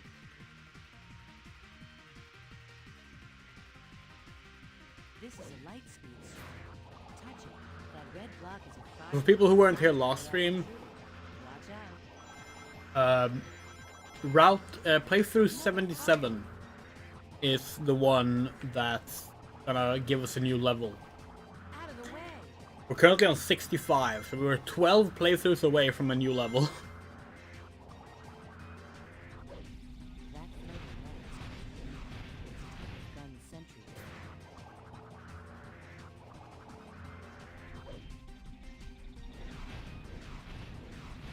Stop attacking our allies. They're in the resource package that are able to automatically lock onto. Be careful. There's another drop here. Be careful. Looks like one of the other creatures is burrowed underground.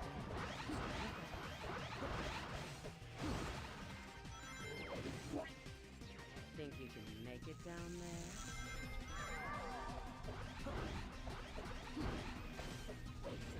Aw, stupid ball.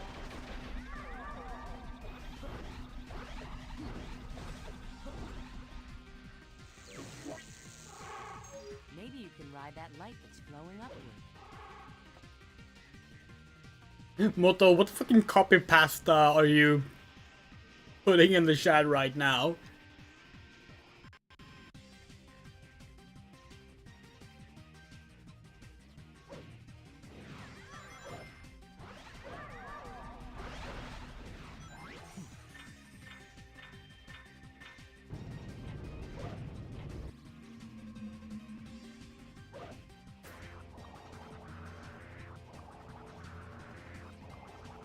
We love that you wrote loose, or that it's loose and not lost.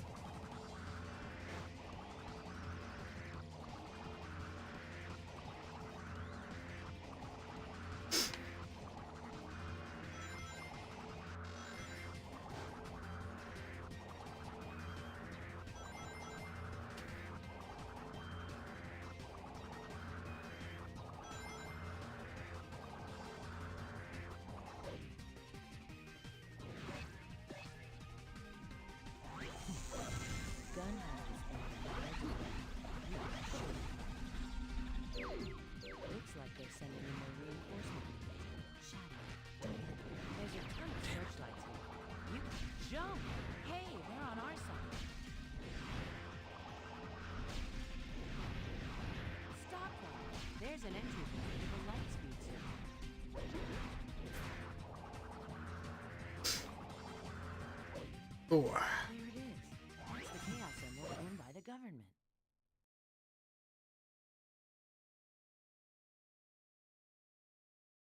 Sorry about this, but I'm taking this emerald.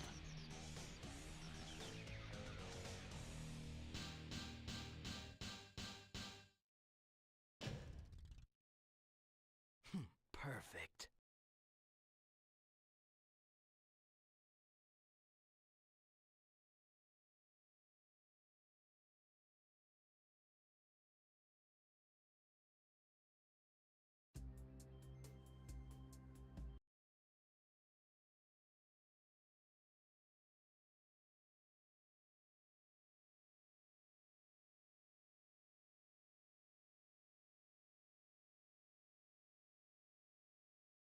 Yeah, but like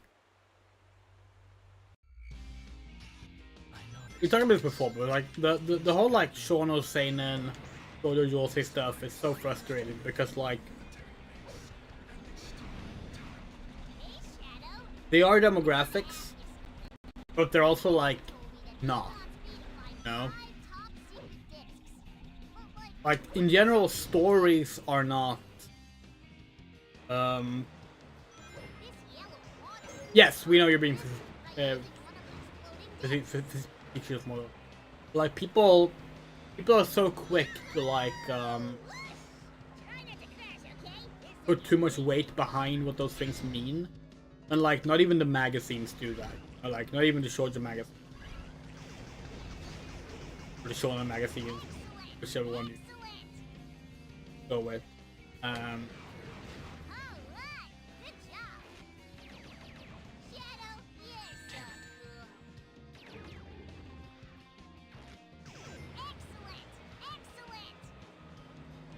Like we see some people just assume like, oh, this is romance, that means it's shoujo. And it's like, no, that's not how it works. They're not genres.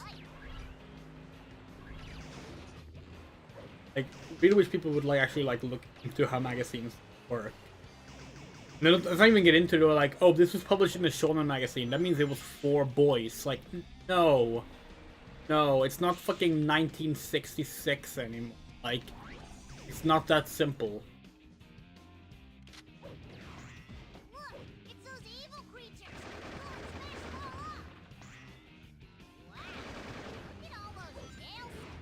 Whoa! Why don't we have chaos control? Not here.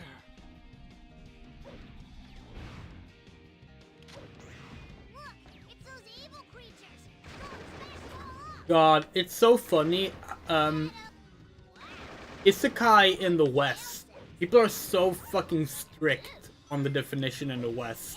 And Japan is like so loose. It's so fucking funny. And like, granted, like that kind of thing happens with every like borrowed terminology, obviously. But it's so funny when someone's trying to be like, oh, that's not an isekai because X, Y, and Z. And it's like, yeah. The only time we will be that kind of person that's like, that's not an isekai, is when it's just time travel. Yeah, exactly. It's a framing device. Even that is not entirely accurate. Like, if we go with the Japanese usage, isekai was just used to mean, it used to just mean fantasy. It's like, it wasn't transported to another world. It was just another world. Like, if it didn't take place in, like, on planet Earth, it could be called, or like in our universe rather, it could be called an isekai. That's the original use of it. But like, then as in Wonderland style stories became more popular, more people started like equating it with that, which is fine, you know, it's fine. But because of like the traveling aspect or the transportation aspect becoming more common, it's also become like the only way Westerners look at it, which then turns into this thing where like people will be like, people will like look at like a time travel story and try to be like, oh, that's an isekai because they get transported into the future or the past. It's like, no, no, time travel is a different framing device actually. Yeah.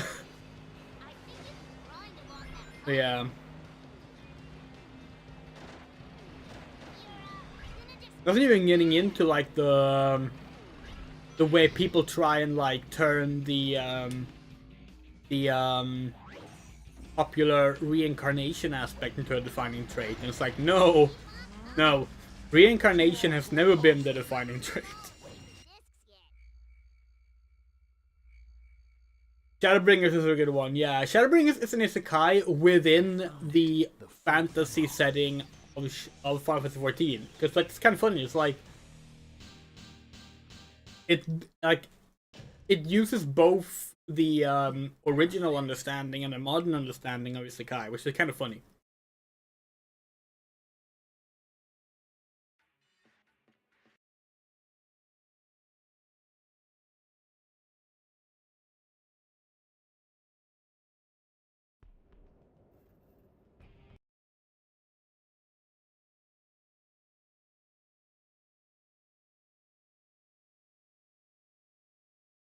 I remember when we were talking about isekai manga, like anime, and we talked about Kyo Karamao. This blue sky. And someone was like, "Oh, that doesn't count." And we're like, "Why is that? Wait, why doesn't Kill Karamao count as an isekai? It's about a dude transported into a fantasy world through fucking whirlpools in the toilet. Like, that's as basic of a modern definition of an isekai you can get." And they were like, "Yeah, but he's not trapped there. He can go back." It was like, what? Why do you think being trapped is like a key part of isekai? Like that's never been a like required aspect. And then other people will be like, "Oh, isekai is where when you're reincarnated into like a new world." It's like, no, it's not. People are just so quick to like add extra definitions. It's like, it's so silly. Those pulsating globs are some kind of alien spore. Make sure you don't overlook them. Look at how those humans flee without a fight. Yeah, to go back to the shonen, shoujo, seinen, yosei thing. Of course, the words just mean like young girl. They both mean young girls or young boys. They're just two different tiers of it. One is younger. But so many people are just like, oh, romance, that's shoujo. Martial arts manga, that's shonen. And it's like, no. That's bullshit. The amount of people we've seen try and say like Takahashi's manga are shoujo because they focus a lot on romance. When like the whole thing she was like kind of famous for was writing for shonen magazines stories that appealed to all genders within the shonen, within the expected shonen framework, you know?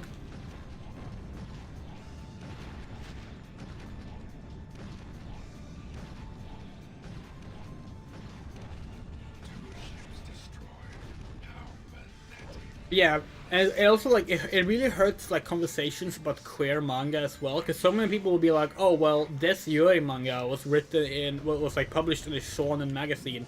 That means it's for boys and not really about lesbians. And it's like, shut the fuck up. Like, that's not how it works. These days, magazines cater to all demographics. They have a main demographic, but stories, they still need the variety of stories to remain popular and successful, catering to all demographics. Like, yeah.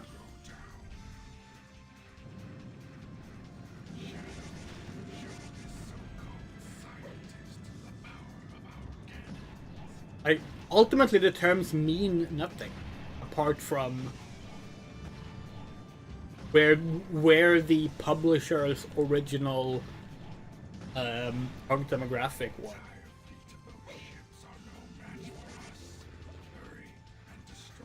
Now, that's not to say that we should abolish the terminology. Some people say that. And we have said it in the past. But the problem with that is, of course, stories that appeal to smaller demographics are still given less space. And when like writing contests and similar have tried to remove these demographics and just go with like a general approach, the outcome has been that the shonen stuff, the things that were previously generally submitted specifically to shonen things, just overtakes all of it, and like Yosei and etc. gets completely ignored.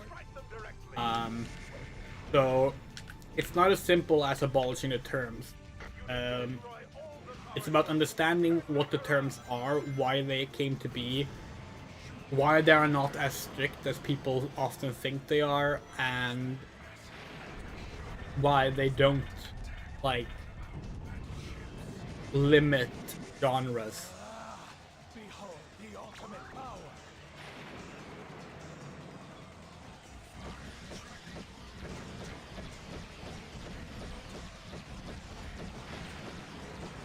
Like we're like a definition. Like we love having strict, clear definitions to abide by. It's why we're so like anal about the fucking difference between a remaster, a remake. But like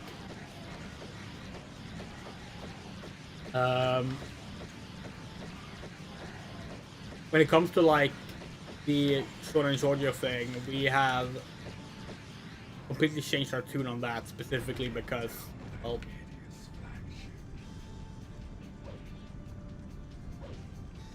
it hurts stories to remove them, because then things get catered to.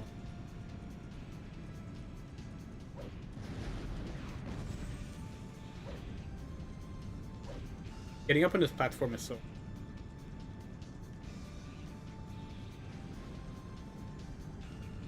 Are you fucking joking right now? Can we go up here instead? Okay, we can. Good.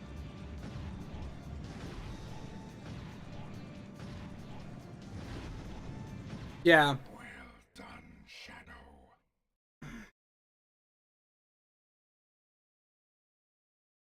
Exactly. YA novels I have no further use for you. can be about all sorts of things.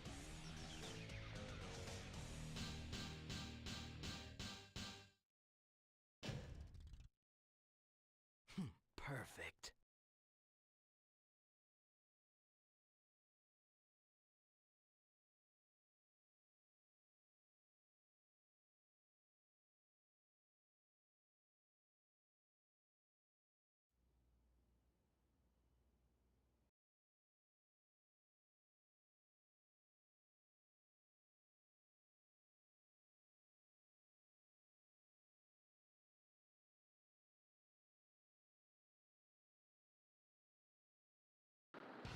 Shadow! We're in big trouble! The black creatures are after the president's escape pod. You've got to stop them. Way to go, Shadow! This is gonna be easy. Hero mission time. Hurt them!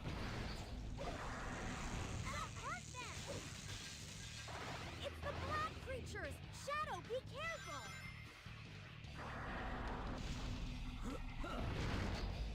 Try to get up here! They're over here, too! No matter how many we defeat, they just keep coming!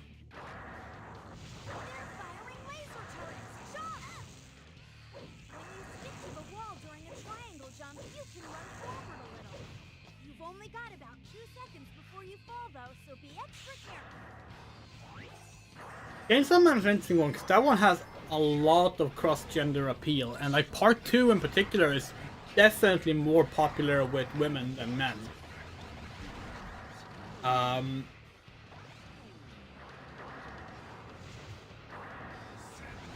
down the right, join our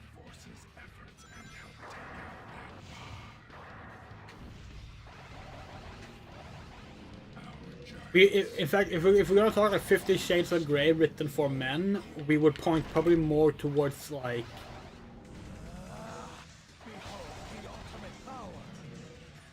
90% of the Arrow manga scene, you know.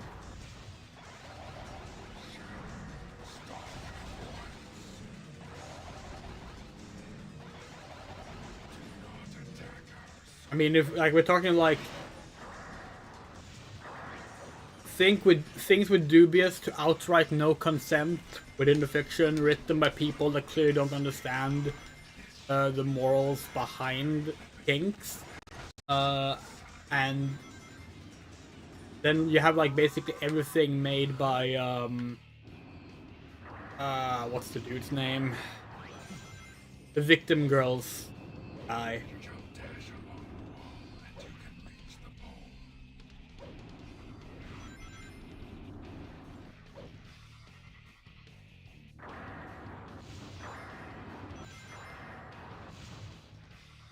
Yeah.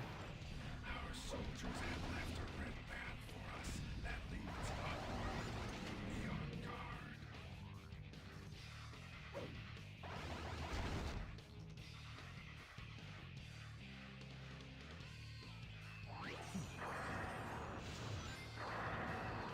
Oh yeah, Fade Leaf. No, we are super pro that stuff. That's not the issue. 50 Shades of Grey, the issue is that the author does not understand that she has written a book about a fucking rapist. The issue is not that it's a book with a rapist. The issue is that the author does not understand that. That's the key issue there.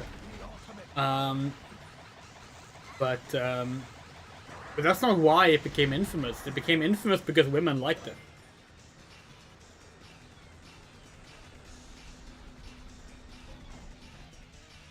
That turret is so cool. I've never seen a vulcanized ceramic used for this sort of thing before. But no, like we're very much pro, When the wind like onto one of the bars, freedom of expression in that regard. Like, hell, we're currently watching Pretty Little Liars. That's like 5 different adults preying on minors. Just the first 2 seasons.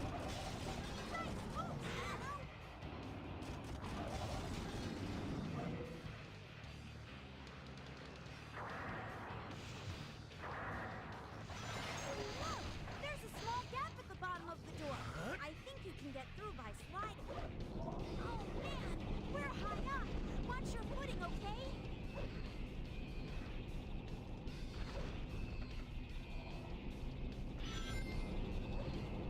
Yeah, like Twilight is another thing. Like Twilight has plenty of issues, and the racism in particular is like an actual really, really shitty thing. But that's not why it became infamous. It became infamous because teen girls like it.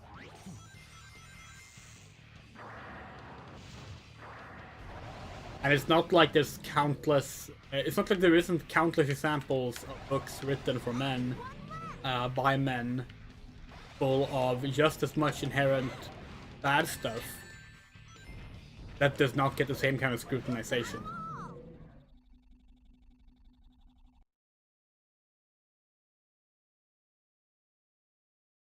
I'm not gonna let them get away with any more of their plans.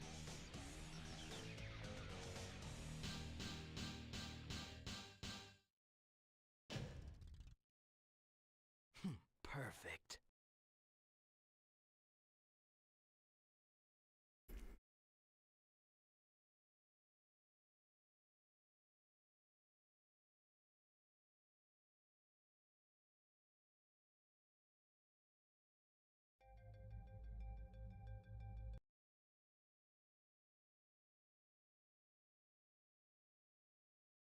You're correct, Moto. A great example of this is looking at how famous fascist asshole herald as a fucking genius Joseph Campbell defined the hero's journey in the monomyth, and how it does not apply to women because the heroine's journey is different, because the heroine's journey is basically about being a good wife.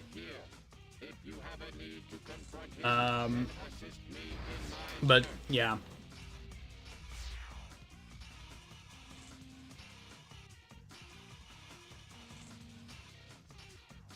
Which is, by the way, that's the reason. That's the big reason why so much backlash happens from men when the hero's journey is applied to women in modern fiction, such as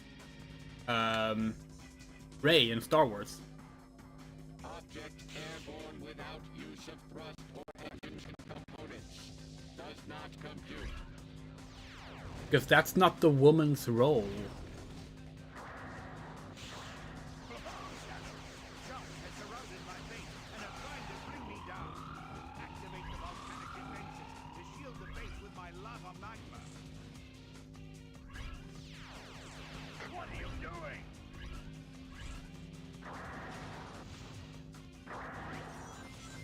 This rail has melted partway through due to activating my volcanic defenses. And also, we just mentioned Chainsaw Man. With part 2 follows primarily a woman. And we see a similar response there.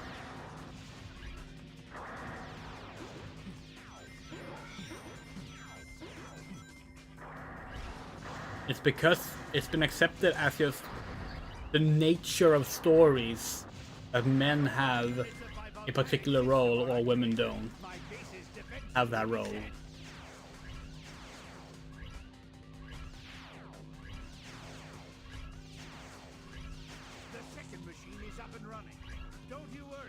Because Monomyth is bullshit in a lot of different ways. And there's also racism involved there because it ignored countless aspects of various indigenous non-white storytelling that Campbell just completely altered to fit his own idea.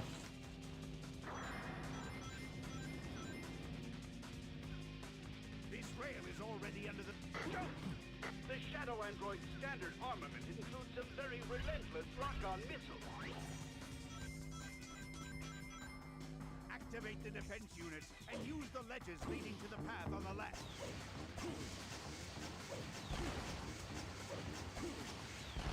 That's 3! There are 2 more within my base.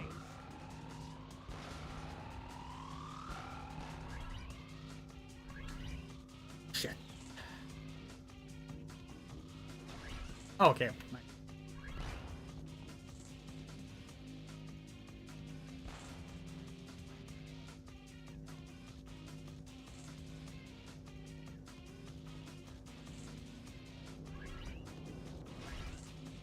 Okay, can't use it anymore.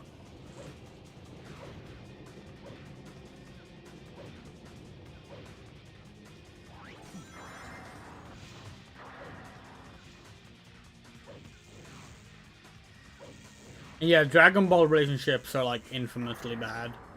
And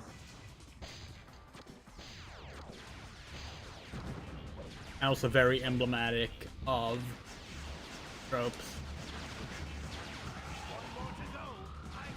Which is not to say that Dragon Ball is bad. Which, like, if you do criticize this, there are people that will just immediately jump on it like that. Like, oh, you're saying this is bad? Like, how dare you? It's like, no. We're forming a critique about the expectations and gender imbalances that's been, like, just accepted as a norm for various approaches in fiction. And it sucks. Well, the Sonic series is terrible with this as well. And it's like, you look at like how Amy was written in particular, a lot of the time, and if you dare to criticize it, there are Sonic fans that just lose their fucking mind that you dare to criticize how she was written. That means you're anti-femininity. Like, no, we're not.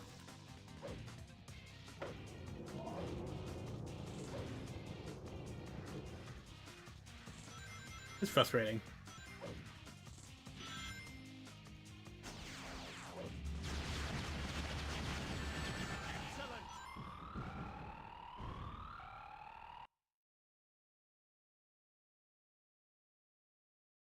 The doctor knows the truth about my existence. Nobody lays a hand on him except me.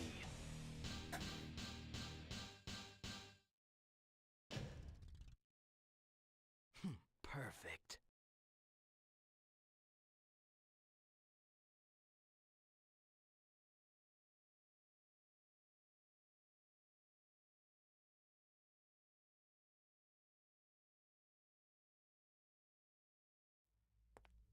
You did very well, Shadow.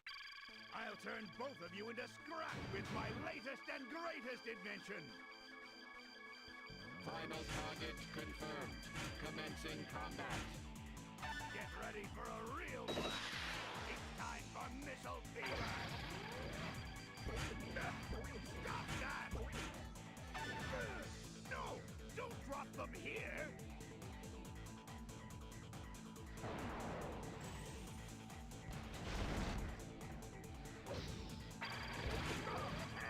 Stop that! No! My beautiful rings!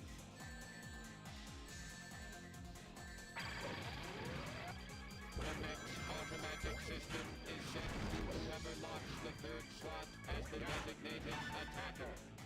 In other words, by stopping the third reel yourself, you can deal an attack against en masse.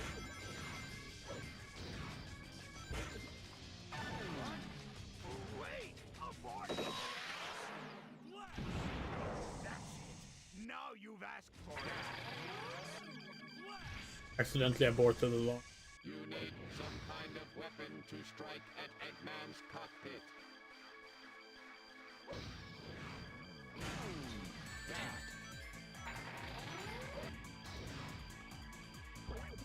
Hey!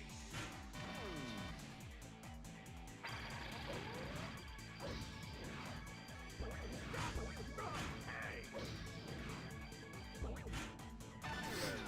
No! Don't drop them here! If you can land the slot reels on bomb or missile, you can attack Eggman.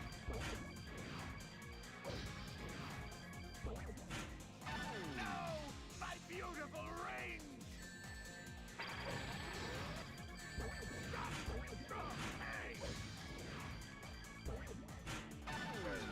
No! Don't drop them here! What? No! A ranks all the way. Me!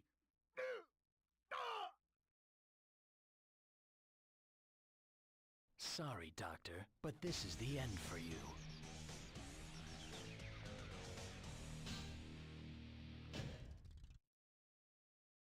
Perfect.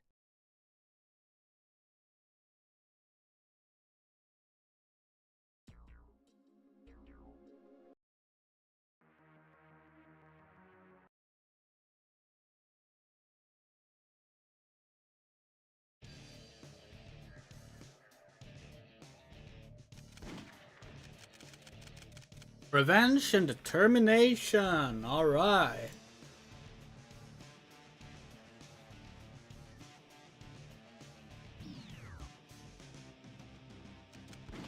Right into the next one. We're gonna play until around 15 today. So that's 2 more hours. Then we will have to run because we have a meeting. But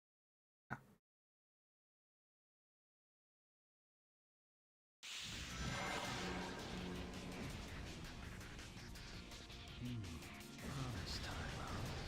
Well then, time to go and fulfill this promise.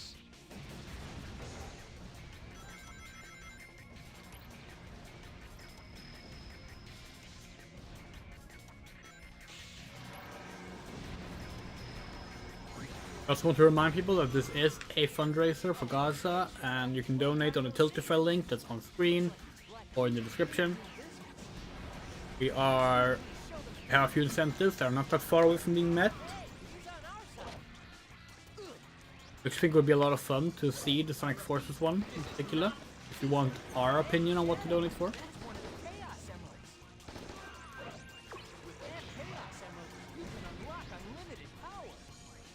Yeah, no, Moto, we agree. That is a big one. And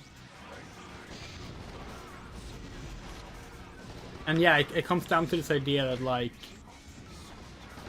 men with tremendous strength is just automatically valued as romantic goals by women, which like obviously they can be, but it's too common. And that's always the thing. Like that's always the thing when you criticize these things. It's almost never something. Almost never is the intention of criticizing these things. Say, this can never be in a story. The intention is basically always to say this is too common, that it perpetuates it as a norm that is just natural. Oh.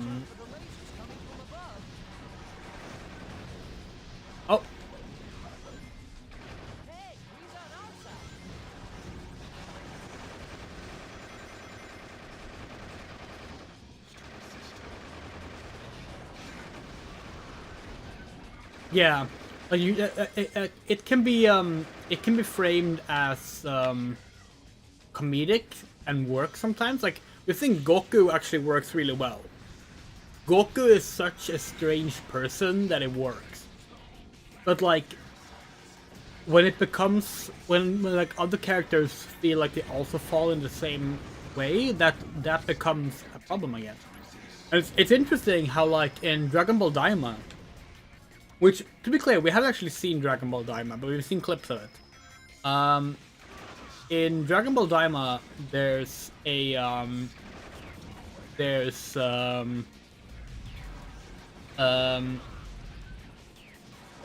a moment in which Vegeta stops fighting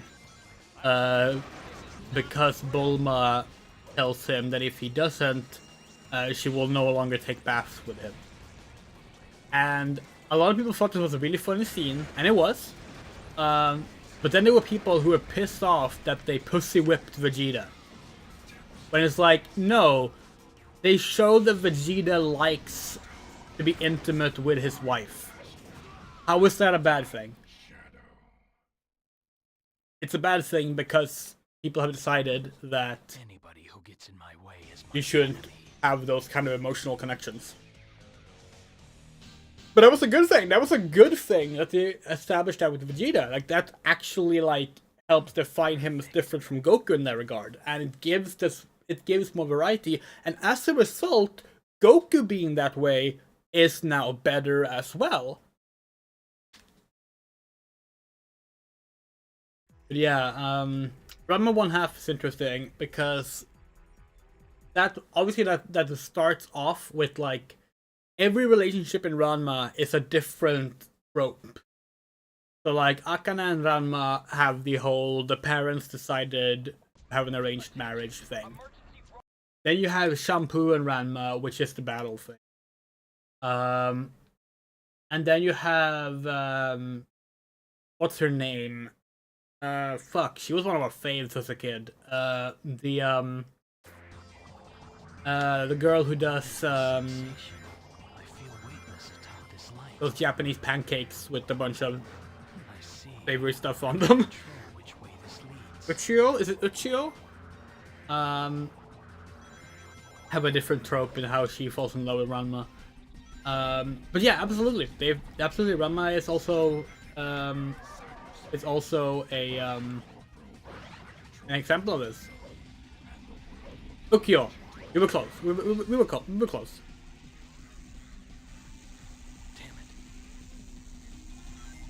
Yeah, exactly, Misan.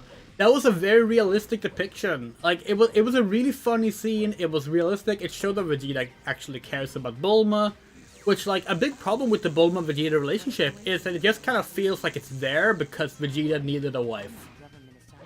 You know?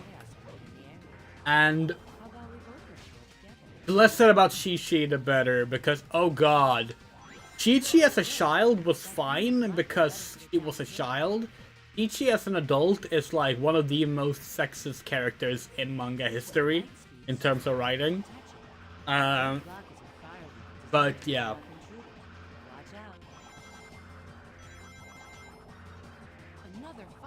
But yeah. We love Dragon Ball, to be clear. It's been forever since we like engaged with new stuff in Dragon Ball. Since Super actually. And even that, Super, we didn't really like follow super close.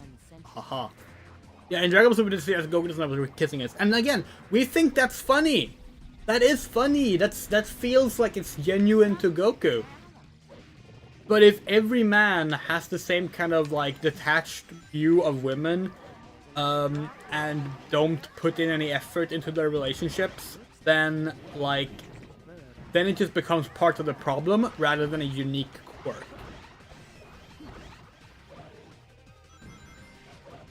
Think you can make it down there? And like the response to that, like the defensive response to that would be, well, Toriyama did not seek out to write a romance manga. True. And yet he felt the need to involve romantic outcomes between the characters. He didn't have to do that. He chose to. And therefore, he is going to be judged and criticized on how he handles those things. That's just how creating art works. If you put something in the art, you can be criticized for it.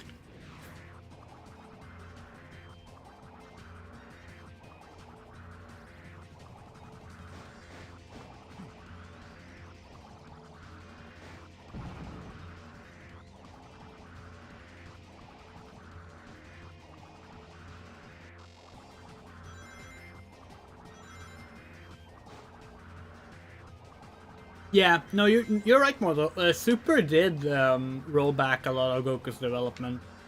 Although that is also like that's actually part of a larger issue of sequels in general. Sequels where the creator's like, oh shit, we moved this character too far away from their previous established norm, and because of that, we're not sure how to approach telling another story in the same vein with them. So they just pull back the character. John! Hey, they're on our side. We like Super, by the way. We actually really do like Super, but it has problems. And so did DBZ. DBZ was already worse than the original Dragon Ball, we think, in a lot of ways. But yeah. Sorry about this, but I'm taking this emerald.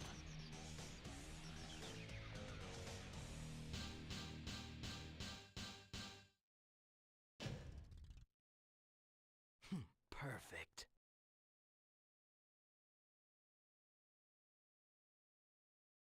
Then to think of like what was the last time we saw a really good depiction of romance in a manga or anime that wasn't clearly aimed at more of a romantic genre leading audience, you know?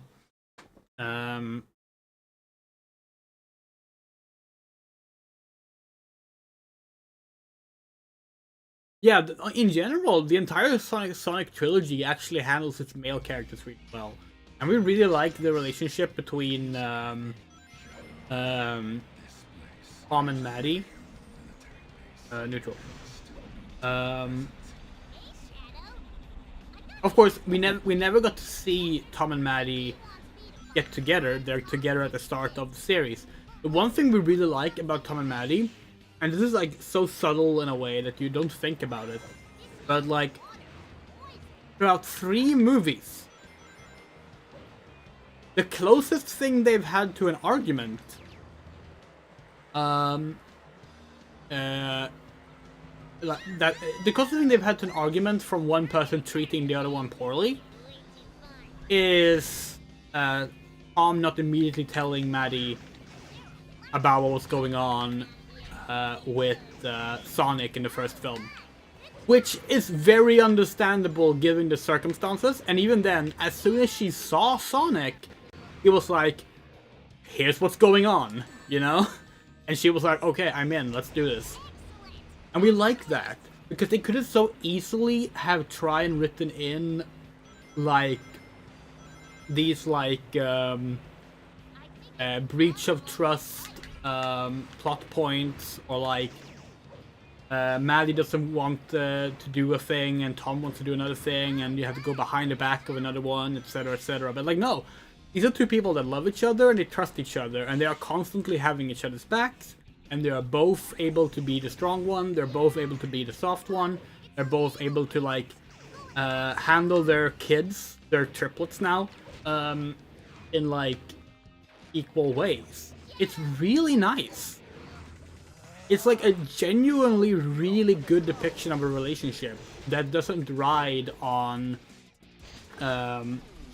negative and tired stereotypes of like feud cliches and conflict, which they could have done, and we like that.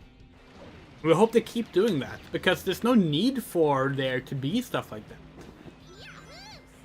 Almost every other film forces in some kind of conflict in the established relationships, and comic series don't. I got it! The first secret disc! Jump!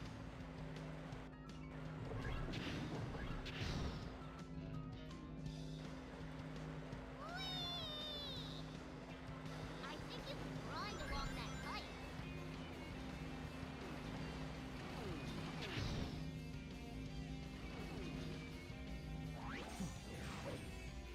Like, the fact that we have had 3 films where a married couple is a central focus, and not once have one said, "You lied to me," to the other one. I found it. The It's like such a breath of fresh air.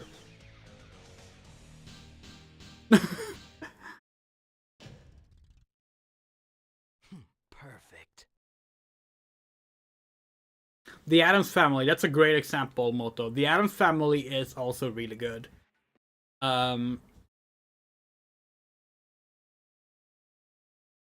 There are other problems with the Addams Family, but in terms of like depicting good relationship dynamics, yeah, like Morticia and Gomez are like really, really good.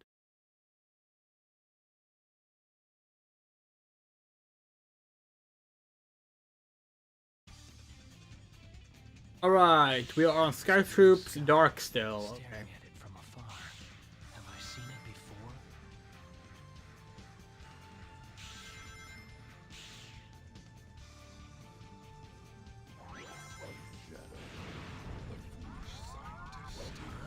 Have the Sonic films done a misunderstanding plot yet? Ships out of the sky.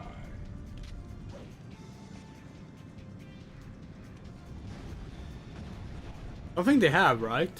Well, okay, technically the Knuckles thing is a misunderstanding plot. But also not really.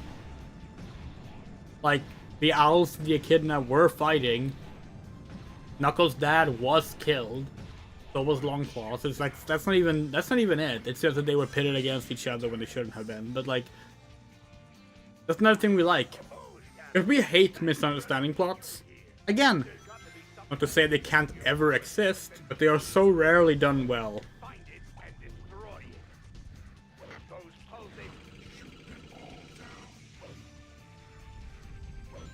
posing. Yeah, we love JoJo, but Araki is not. Yeah. Yeah.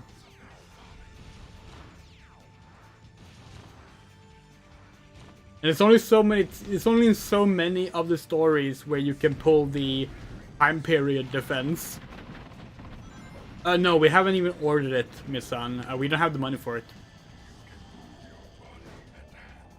We really wanted to pre-order it, but we can't. The fact since we get nothing for our tax return, we basically can't afford anything right now. We have completely fucked up our entire spring budget because we lost 5k there. We are kind of panicking. We're trying to sell things, but difficult.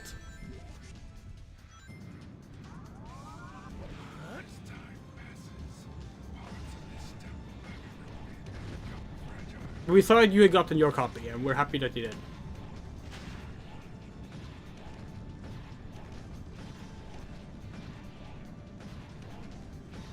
We'll get it at some point. Ships destroyed. How pathetic. The scientist is an incompetent imbecile. And now he shall uncover his foolishness.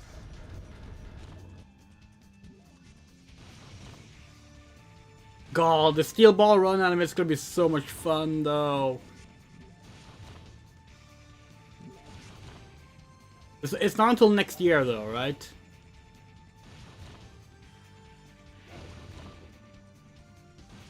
I haven't watched anime in over a year, so like we're gonna start watching Mono though. Mono finally started, and if you don't know, Mono is by the author of Eurocamp. It's set in the same province as Eurocamp, so it's basically a spin-off. We've been really excited for that. So we're gonna watch that probably like tomorrow or something. I haven't decided exactly when yet.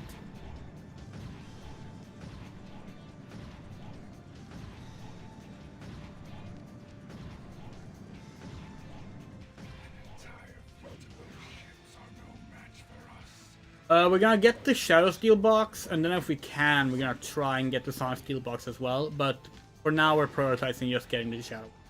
Because we already have steel boxes for Sonic 1 and 2.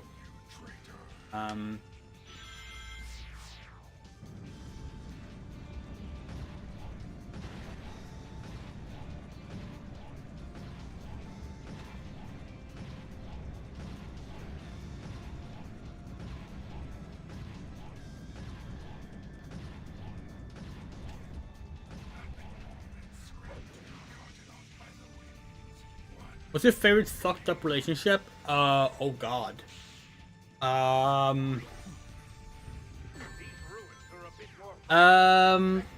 What's her name? Akira and her partner's name.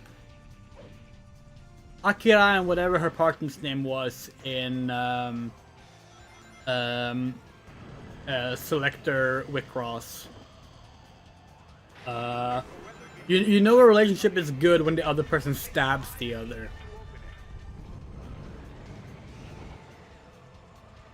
We also,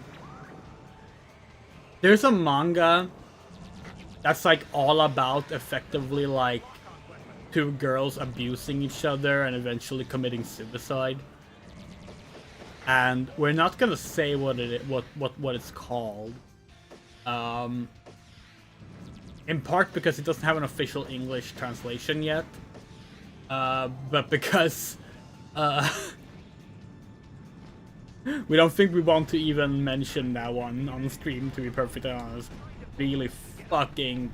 it's fucked up. It's also really good.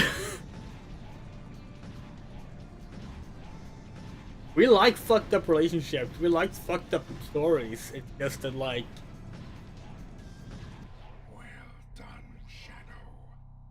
the angle they're written in needs to be. Doctor, I have no further use for you.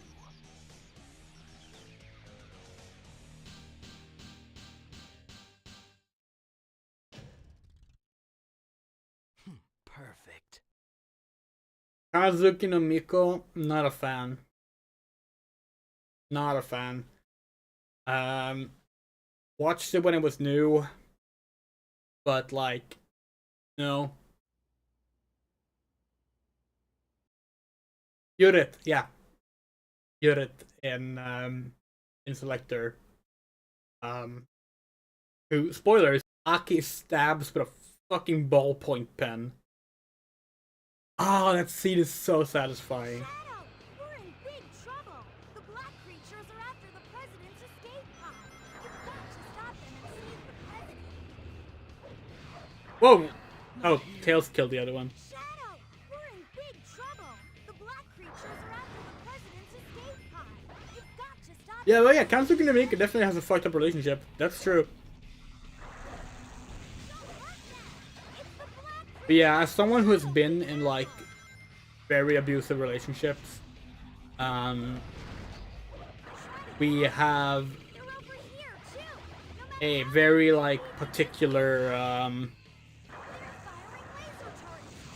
perspective that we enjoy with them. You've only Like, got 2 seconds before you fall, though, so be extra careful. if they're done in a way where like we don't like them, we absolutely detest them. If they're done in a way that we do like them, they work as like fucking therapy for us, you know. And Akira and Judith is a great one. You've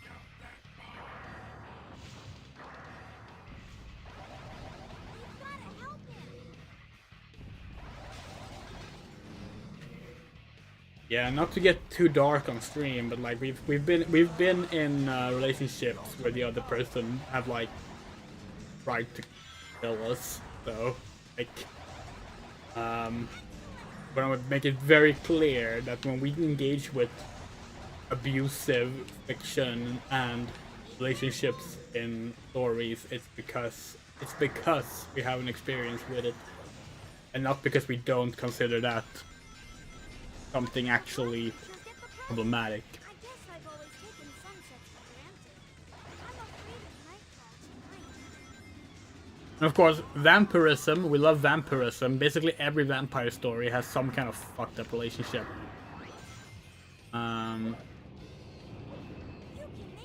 It's like vampirism in romance kind of hinges on a predatory angle.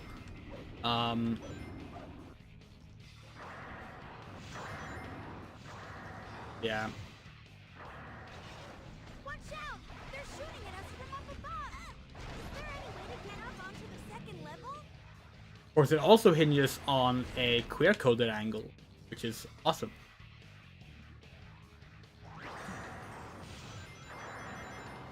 Since gun is lined up along the left-hand path, that probably means that way is dangerous.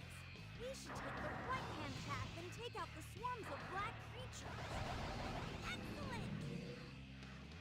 There are so many of them. What do we do? Oh, Len and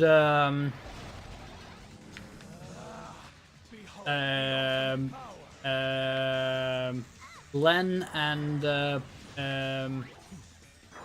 we almost said Patchouli. That's not the right one. Pito Hui. Len and Pito Hui from Gun Gale Online. Again, you know you're in a good relationship when one or the other kills the other one by literally biting into their throat and ripping it out. Ah, that's a good relationship.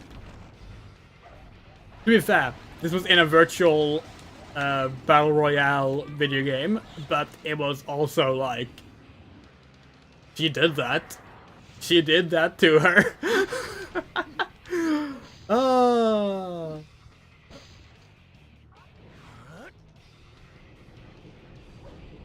Oh man, we're high up. The fuck happened with our jump there?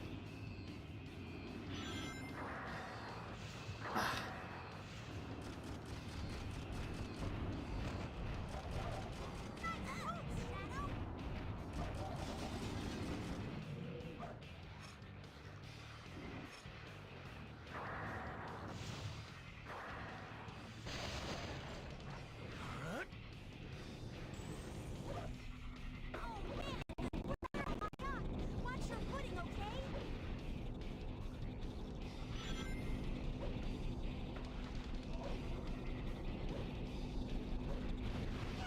cut it out!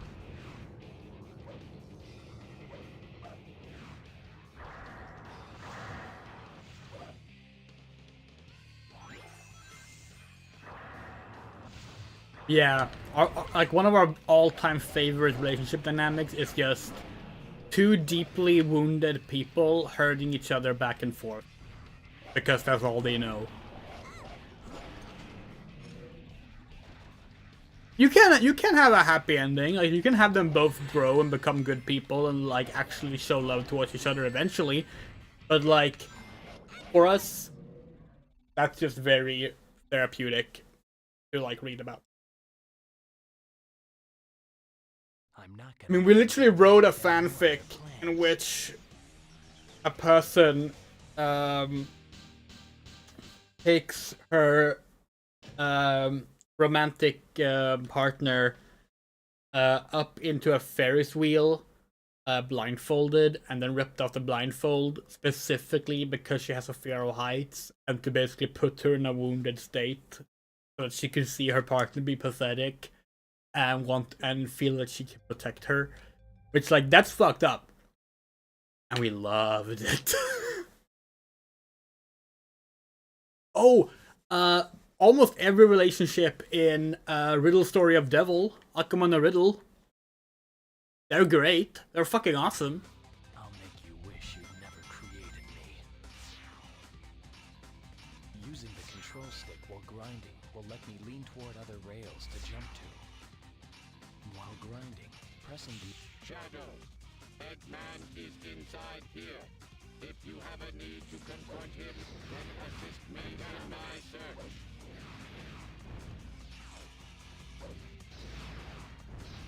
Now, eliminate all enemies.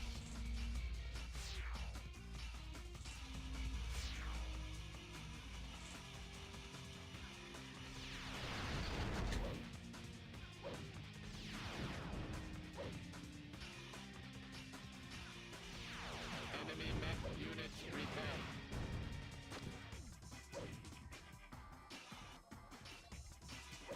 Secret door detected off to the right.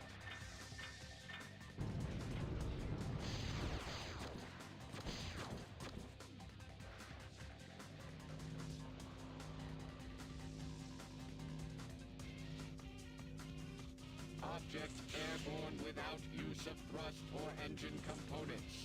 Does not compute.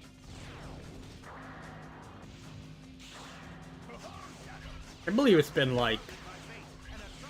Oh wait, we're not doing this.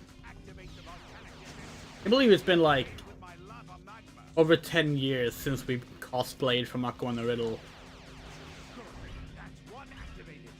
That feels ridiculous. The fact that it's even been 10 years since, like 11 years since the anime aired, it's like, what? How? That's a recent anime. Pathway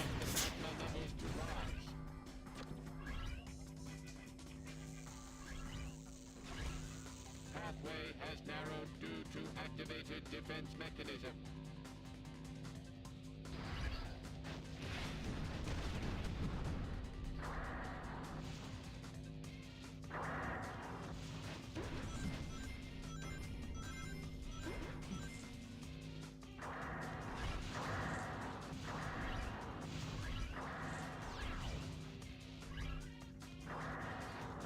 Ignore Eggman security devices.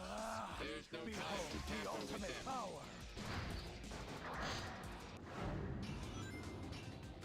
That's odd, you're supposed to lose the case control if you're above a rail. That's like super not Confirm presence of lock-on safe. device. Beware of fake Shadow's missiles.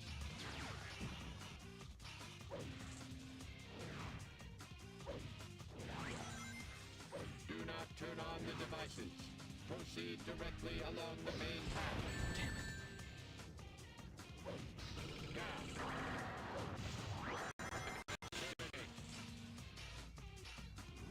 Oh! Fucking knocked us out of the way for some reason.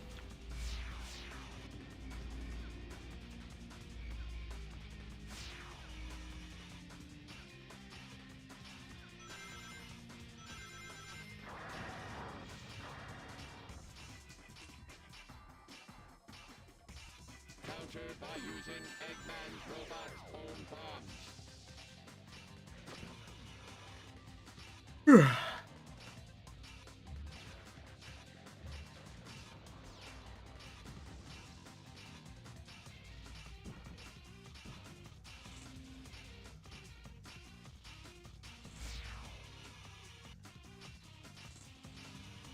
Target sighted. Eggman in possession of the Chaos Emerald.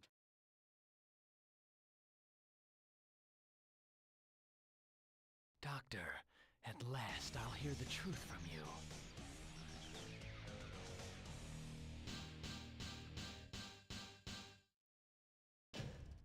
It's a shame that the sequel series to Selector Wicross sucks. Lost the Ridge was so fucking terrible. And that's a great Lost Ridge is a great example of like problematic shit being depicted terribly. Holy shit, Lost Ridge was bad. Basically killed Wicross for us entirely. Like we just couldn't care after that. Like they brought back Akira at some point. That was after we stopped watching.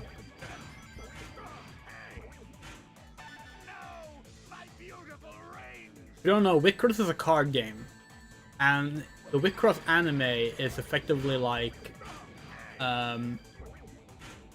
people have these wishes, and the card game can like fulfill wishes by winning battles, right? But there's also like a Twisted Metal style like monkey's paw situation thing going on.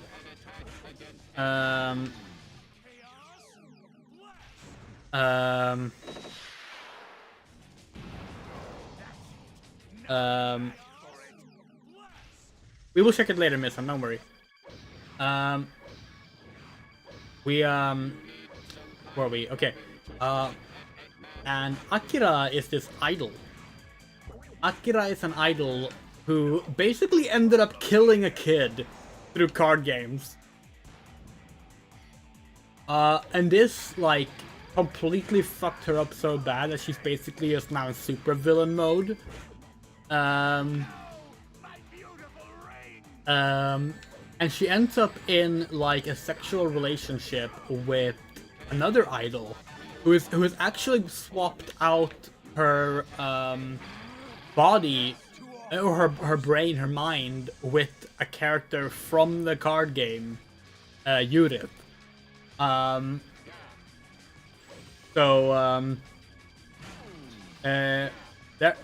They're a couple, but also like extremely abusive towards each other.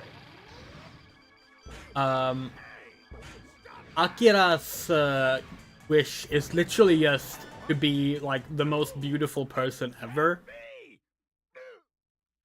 And when you fail, if you lose out in Wicross, the opposite of your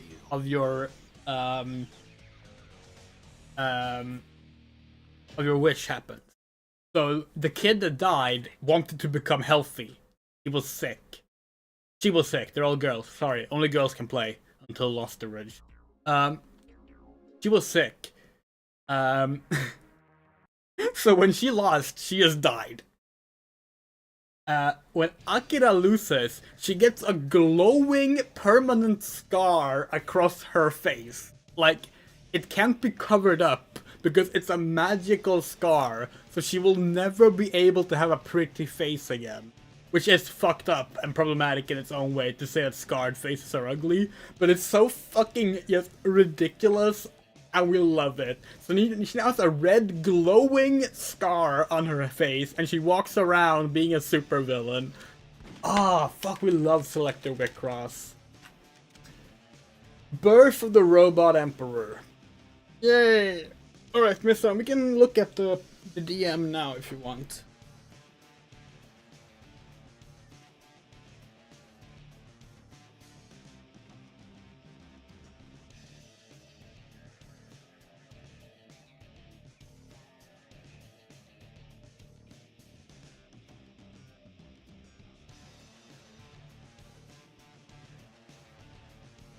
You replied. Okay, so like it's not just the boys thing. It's that they brought in boys basically just for the sake of like making fucking like child trafficking concepts of it. It's bad. Lost the Ridge is really bad. It starts off really promising, but it is one of the worst sequels we've ever watched. In fact, we used to say it was the worst sequel ever made. Do we still stand by that? No, Jurassic World exists. But yeah. It's bad. Really bad. Lost Race changes a bunch of the rules. That's fine. But, like, they don't do anything good with it. You know?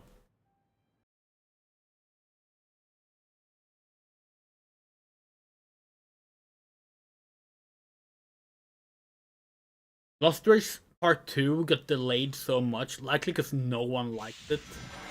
And that's why we never watched it, because, like, we watched Part 1, we got to the end of Part 1, and we were like, this is one of the worst things we've ever endured, we're not gonna watch the continuation. And then the continuation was delayed, like, 2 years or something. And it came out, it was very different, but apparently, like, still really fucking bad. And there has been Witcross stuff after that, which maybe it's good, we don't know. But like we just got so pissed off that like we just have not engaged with it since then. Because the original Select Witcross is like one of our faves when it comes to like card game anime. It's really good.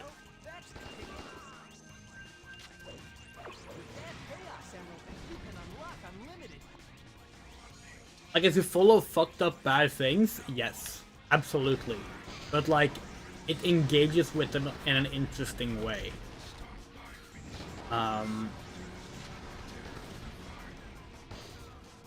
Like, Selector didn't feel like it was doing, like, dark and bad shit for the sake of being taboo and different. It felt like it wanted to explore these things in an interesting way, you know?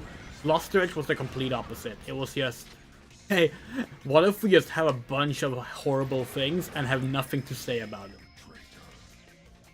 And that was like, no.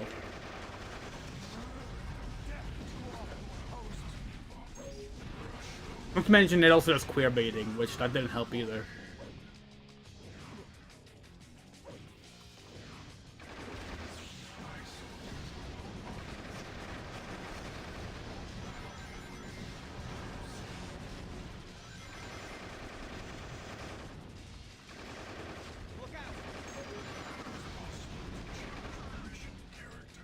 Really good music though.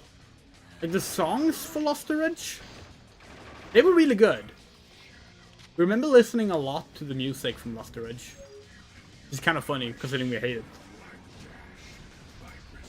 Speaking of anime based on card games, something we really like is when they do when they adapt like card game anime, when they adapt card games into anime, but like they don't make it about playing the card game. Like, they take the world that the cards depict and make a story about that instead. So you have, like, Hina from Luck and Logic, which is based on the Luck and Logic card game. That one is really fun. It's technically a sequel to the Luck and Logic anime, which was bad. But you don't need to watch it, it's completely standalone. And Hina is really good. Really fun, a lot of cool characters, queer characters. A lot of really good girl characters. It's very much girl focused. We also liked this one was extremely low budget and that had its own issues. But there was based on the it was an anime based on the Vanguard mermaid set. It was called Bermuda Triangle. No, sorry, Bermuda Triangle is the name of the set. It was called Colorful Pastoral Bermuda Triangle. That one was fun too.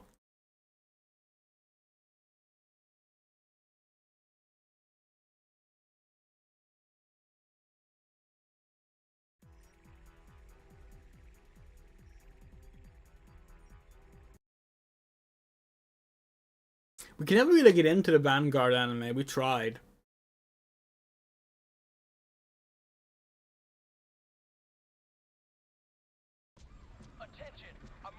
When it comes to like card game playing anime, obviously Yu-Gi-Oh! We love the original Yu-Gi-Oh! We never really got into the sequels. We mentioned Vicross. Again, the original, not the sequel.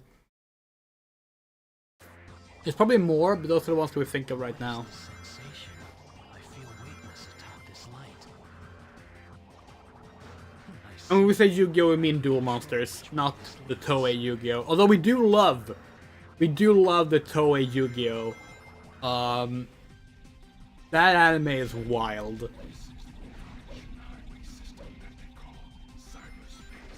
You know what's a shame? They never adapted Yu-Gi-Oh! R. Yu-Gi-Oh! R was the manga sequel to the original Yu-Gi-Oh! It was not popular. It follows like Pegasus's son or something like that. But yeah, it's it was interesting. Oh, Shadow. What a coincidence running into you here. Actually, I'm on a government assignment to track down a chaos. You didn't like Toei Yu-Gi-Oh? That's completely valid. It's terrible in a lot of ways. We love it. We think it's the most quotable anime ever made. Toei Yu-Gi-Oh has like almost exclusively funny lines in it. It is so fucking funny. Curse this left hand. Curse this left hand. Stabs it on a literal model tower. Ah, that's better.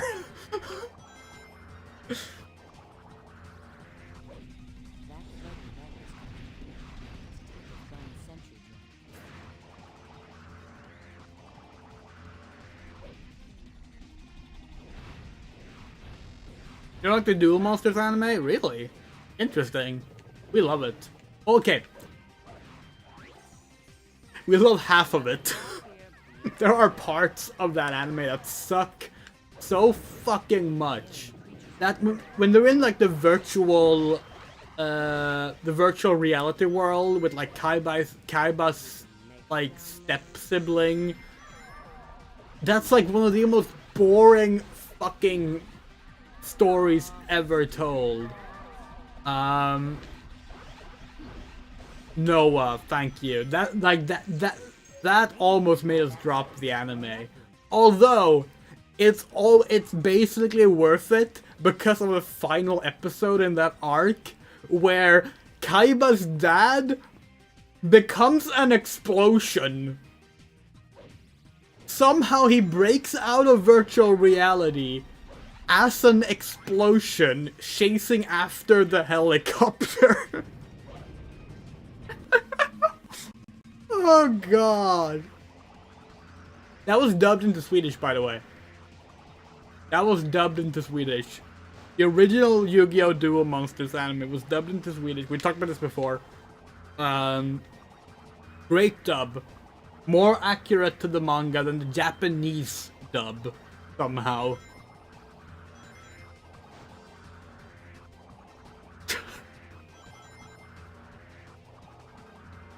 Oh yeah, Explodia. That's the abridged series take on that scene.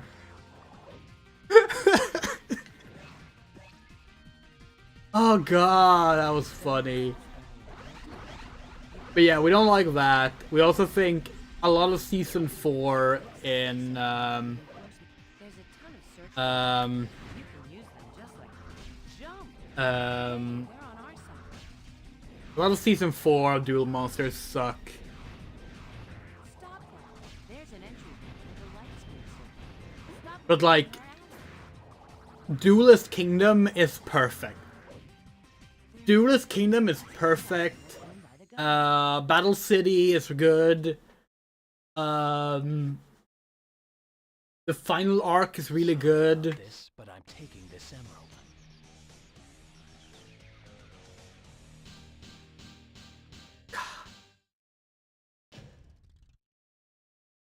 So in the Swedish dub, they use the Japanese names. That means that like Joey is now called Yonoichi or Jono. And it's funny because when they come back from Duelist Kingdom and Juno gets the prize money, that's the one time in the Swedish dub where they forgot they were using the Japanese names. So in that scene, only in that scene, they're like, we have a delivery for Joey Wheeler. And then they go back to calling him Juno for the rest of the series, and it's so fucking funny. There's a Swedish Yu-Gi-Oh! Abridged dub. We have not seen that, and we need to watch it.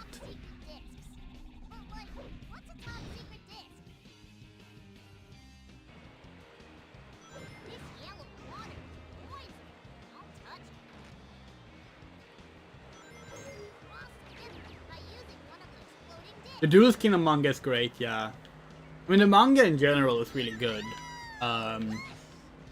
Rest in peace, Katsuki. Sorry, we don't remember his full name. We don't know, the original author of the Yu-Gi-Oh! Manga, died a few years ago, like 2 years ago, I think.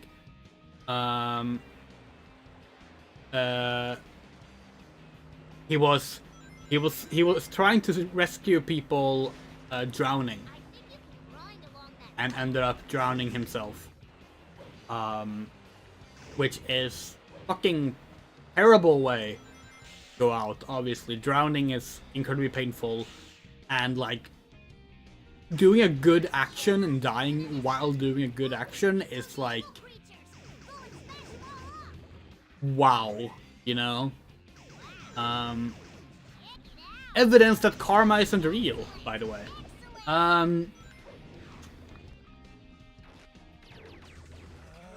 Yeah.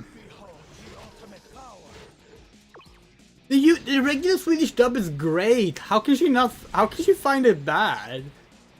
It's fucking quality Swedish dub stuff.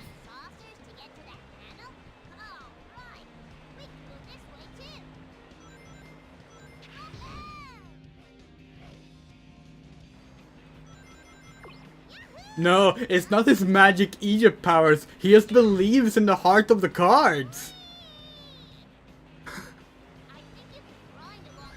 Hjärtat i korten.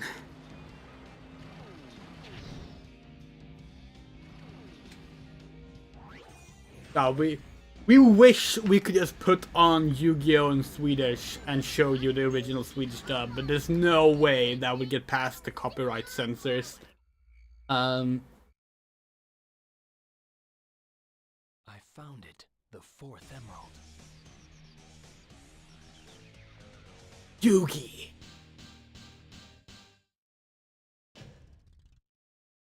The casting is perfect in the Swedish dub. Like, everyone, they picked the best voices for everyone.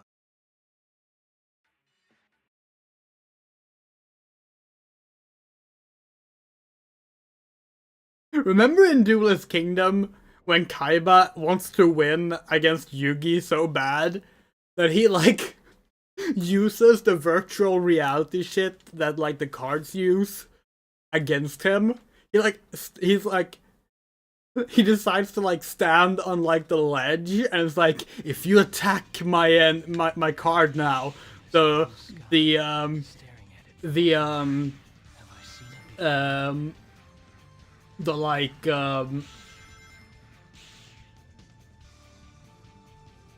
effect of the card hitting will push me off the ledge. So go ahead, Yugi. Slice my neck with your card. Yeah, the chakra from the hologram exploding. Yeah, he just says like, slice my throat with your card. In Japanese at least he says that. It's so fucking dramatic. Oh, we love that anime. We need to rewatch it again. It's been forever. We did a live watch on like Twitter.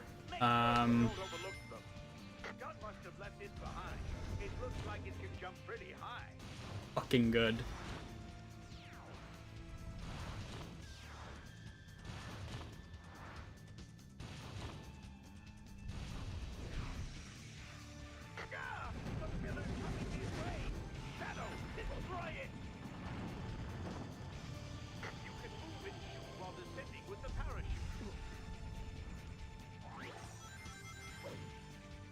It would be a lot of fun to group watch Swedish Yu-Gi-Oh on the server, actually.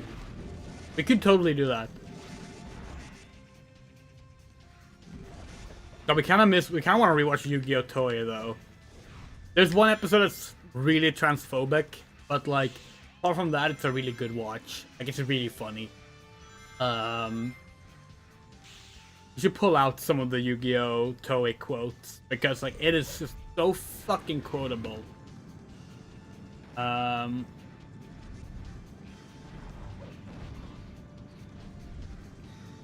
of course the songs.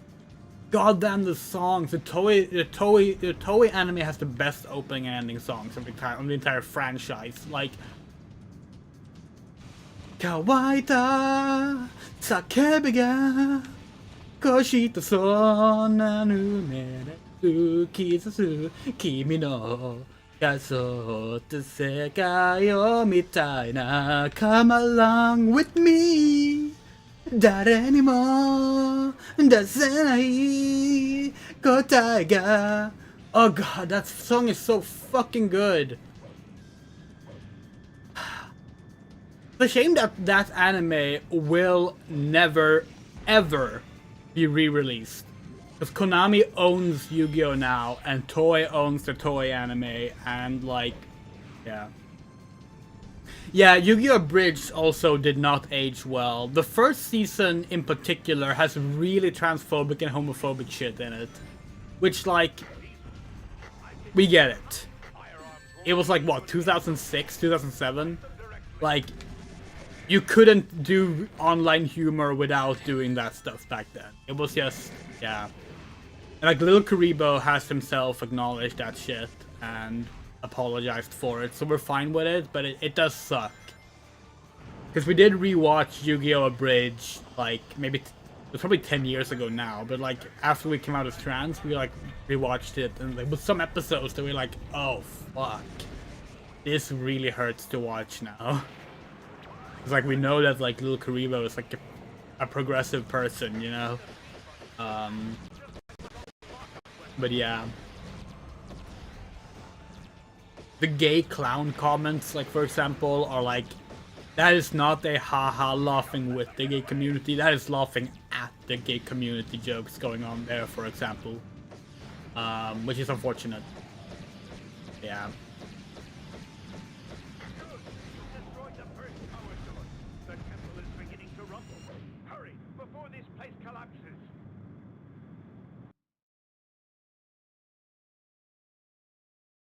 I wonder if we still have the Yu-Gi-Oh! Songs on our phone.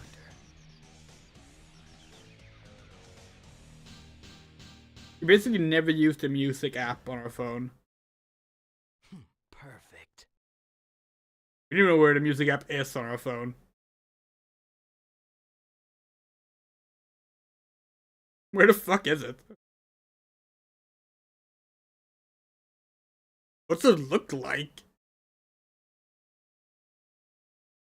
Okay, hold on. Search. Music. There. We have some songs on here. Let's see. Albums. Huh? What the? How can this be? No, we don't. Oh well.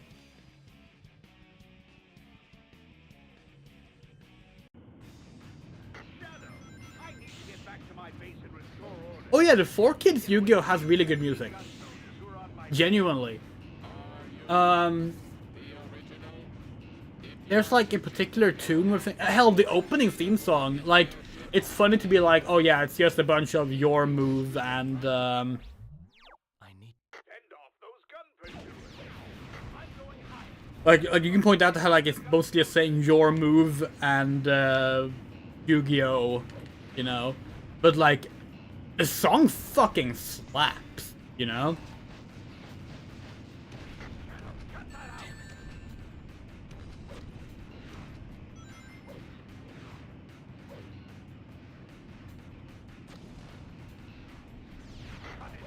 Oh yeah, no. I mean, if anything, we would like to watch it with you, son. Press the X button while grinding to speed up, and press the B button to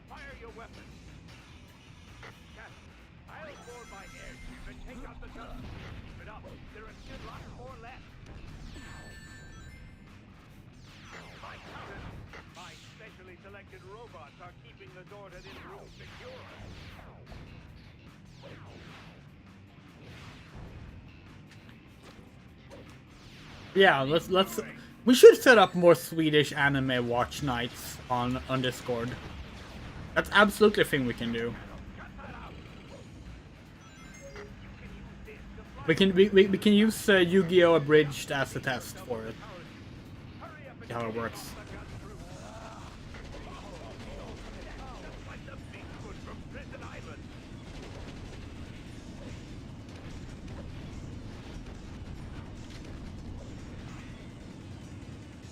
Don't go smashing up my robot. Shadow, get in. Every time he says "Don't go smashing up my robot," we think he's gonna say "Don't go chasing waterfalls."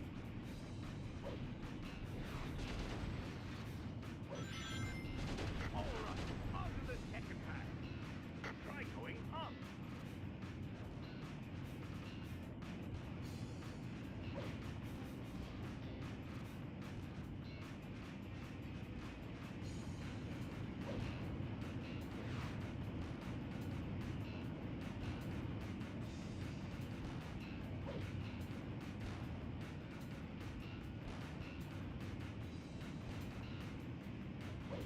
You can use your light dash where those rings are. How did I find secret base? Gun doesn't stand a chance of getting inside.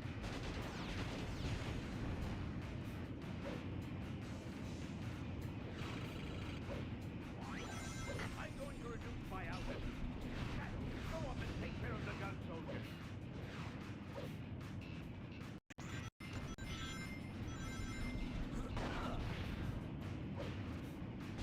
He might not be as good as my own robot, but he's got some cool weapon. Attack from a distance. We love, by the way, that Yu-Gi-Oh! Abridged actually uses the Toei You're homing it. song for its like main theme song.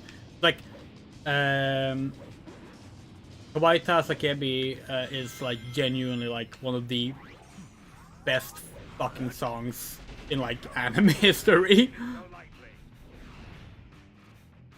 Out of the way, gun 10. There's just one more somewhere. The other song is really good too. I forget what it's called. It's the one that goes, "Call my name, Dareka Koe." The doctor. Let you interfere with my Eba to Sazu. Yeah, that one. Na na na na na na na na ko warate mo kisona nu never to kizazu ko wareta na na na na. Yeah, that one is really good too. This is what you get for turning against your master.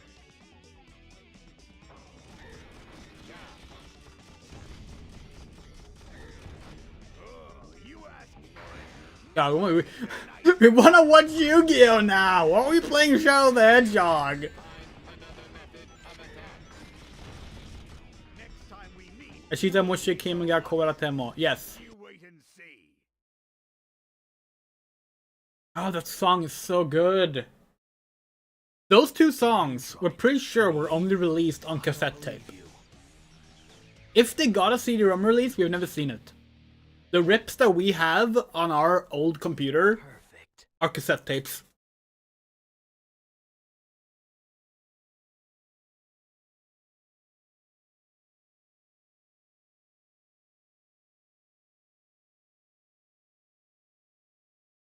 Wonder if...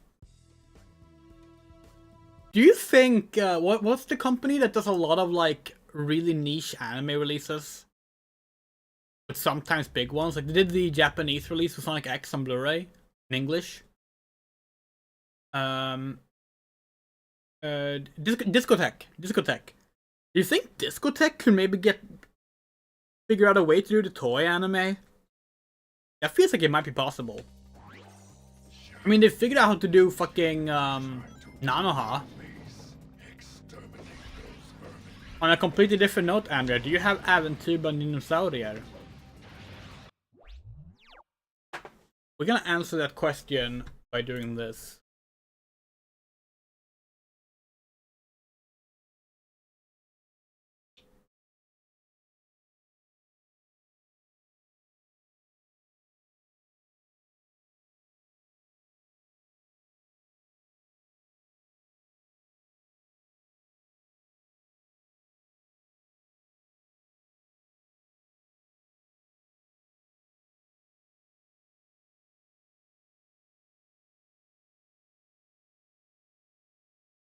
Nu kan du ta av dig 3D-glasögonen, men lägg dem där du har dem nära till hands.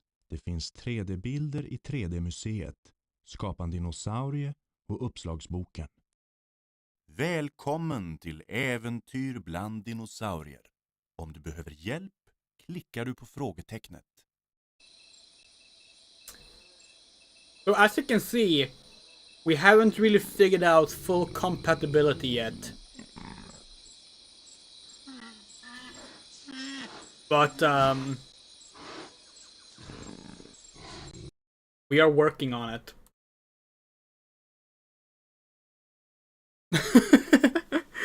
We don't have a physical copy. So actually, since you said you have multiple copies, we would love one. But yes, that is one of the games planned for Jurassic June this year. Provided we can get it working properly.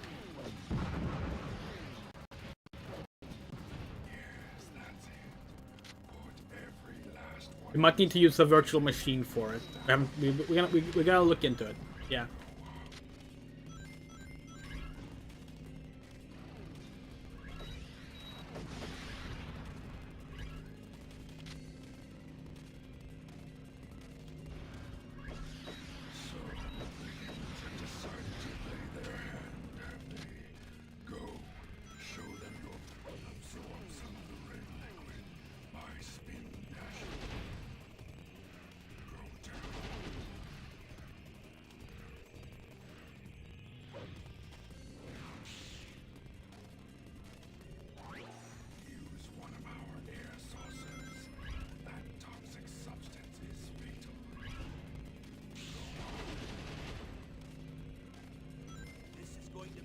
Hi, Knuckles.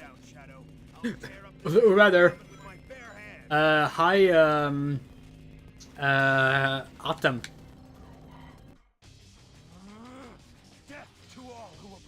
Atem, Pharaoh of Egypt, aka Yami, aka Yu-Gi-Oh! At least according to the Swedish dub.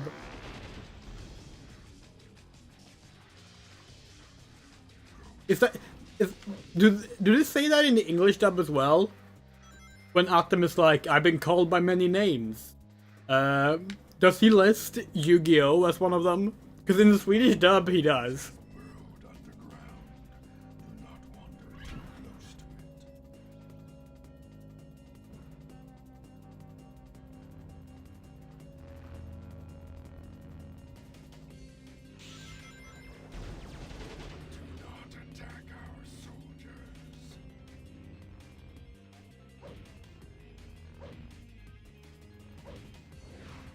Oh damn.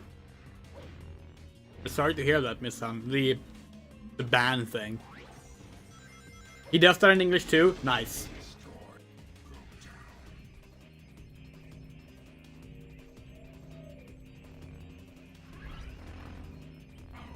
It's so fucking out of nowhere, because like, it doesn't work like that, you know? Why would the Egyptian pharaoh have been called King of Games in Japanese before the events of Yu-Gi-Oh?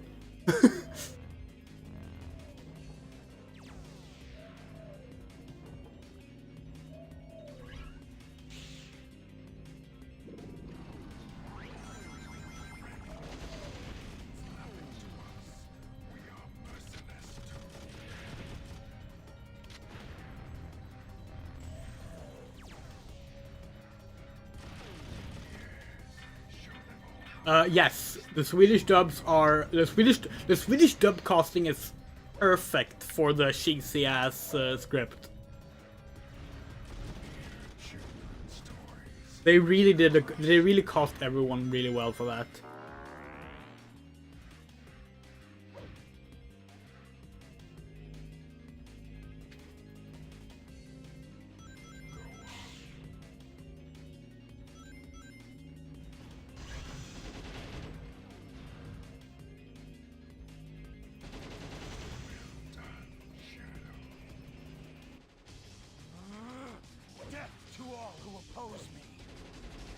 Yeah. No, we understand you. You don't need to like detail anything. I think we have talked a bit about it before, actually. Yeah. Destroy those insolent fools.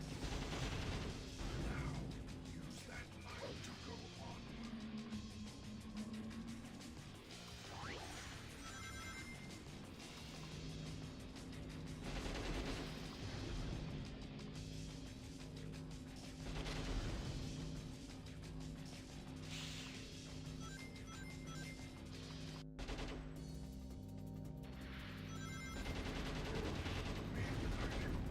Suffer.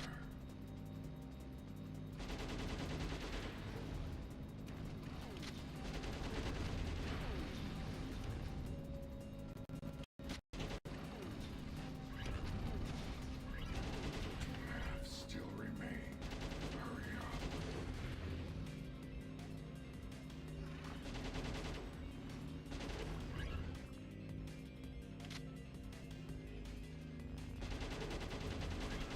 Destroy those insolent fools. No! Fuck! Paths still remain. Hurry up. Ugh.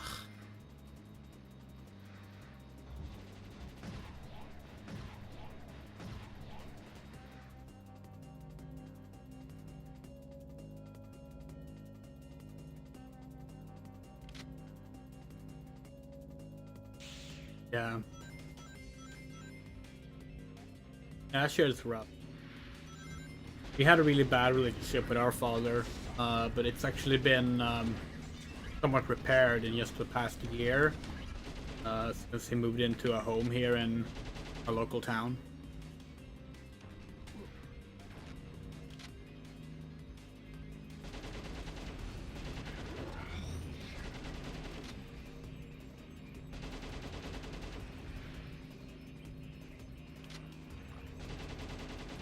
Destroy those insolent fools. Shadow, stop at once.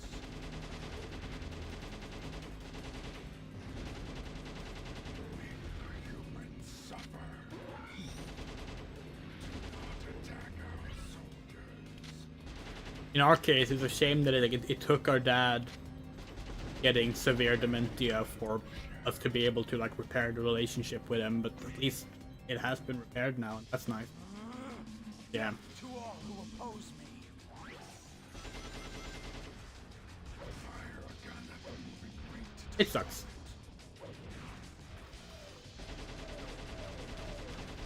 You should be able to jump up on that and grind along it.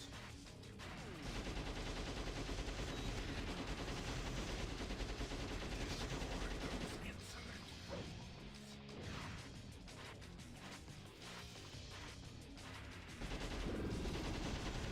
Some people still continue to resist.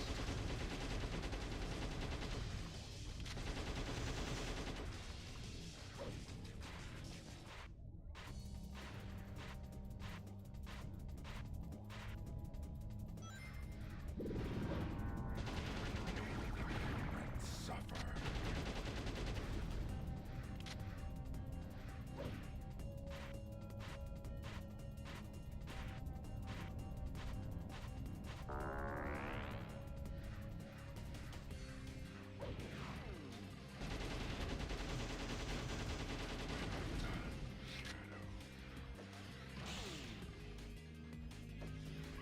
This is one of those levels that like take a long time and really like add a lot of minutes. Play through, fortunately. Not a bad level though. It's just like really slow. Especially when you do the dark mission. Your mission is a bit faster, but it's still pretty slow. Long level.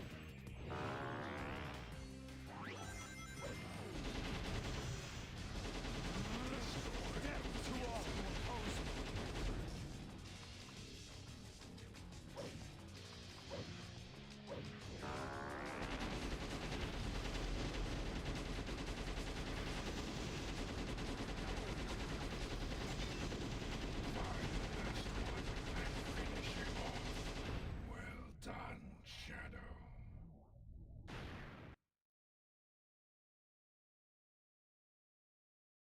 the humans await their final judgment day.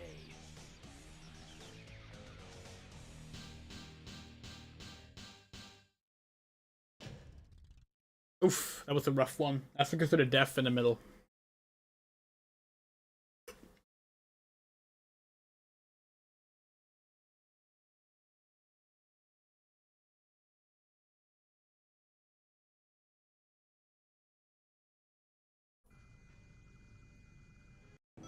I've waited years for this. Now let's finish. I never thought I'd have to help you like this, but I guess I have no choice.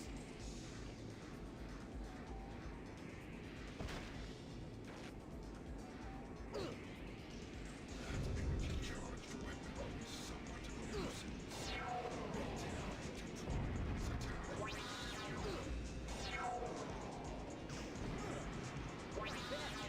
Sonic, jump! Just getting started. Take this. Sonic!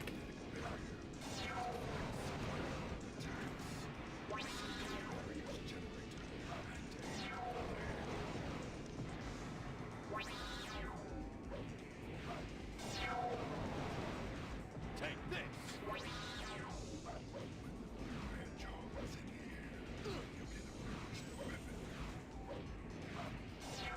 I think you're allowed to be angry even if it's like an illness that causes it. I mean, you can like be angry without like expressing blame. Angry is just an emotion that you have to be allowed to feel. Yeah, say the line, Diablon. Fire. Laser weapon can fire in any direction to target you. Be on guard. Still, you devil. Still, you devil.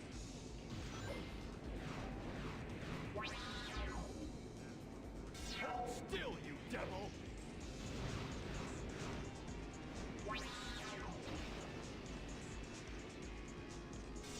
Still, you devil.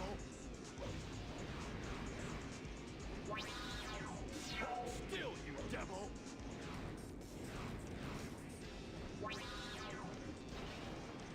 Charge complete. Now, still, you devil. Death to all who oppose, devil. Still, you devil.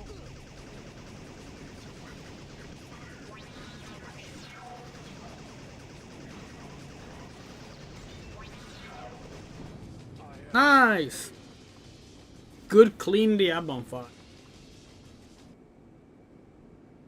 Probably have time for one more playthrough. Game over, Sonic.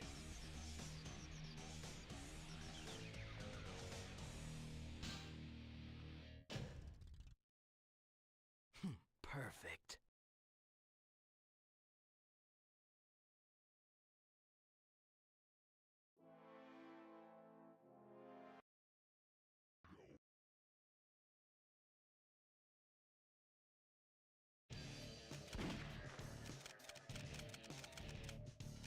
Shadow the Black Android. We're gonna get some to drink, and then we're gonna do the last run for the stream.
Alright, playthrough 68, let's go.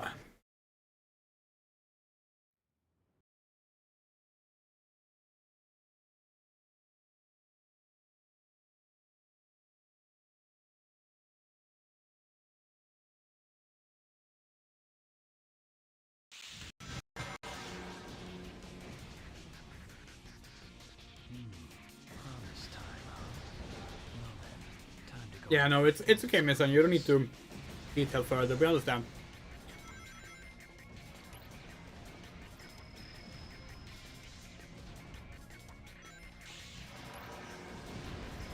Blue Hedgehog. The X. Hey, Shadow. Long time no see. Looks like these black creatures really mean business. Let's do it. Show them the fingertips. They don't give up. Nice. Hey, Shadow. That's one of the Chaos Emeralds. With that Chaos Emerald, you can unlock unlimited power.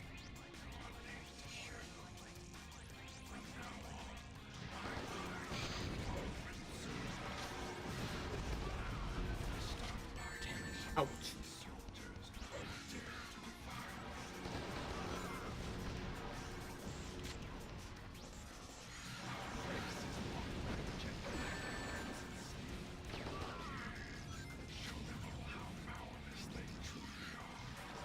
We need assistance.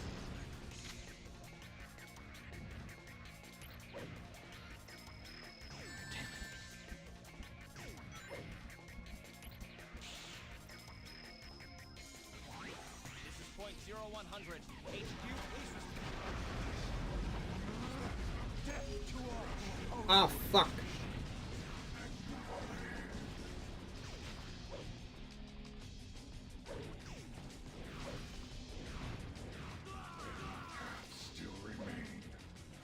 Oh yeah, absolutely. Mort can talk about Yu-Gi-Oh! Forever and ever.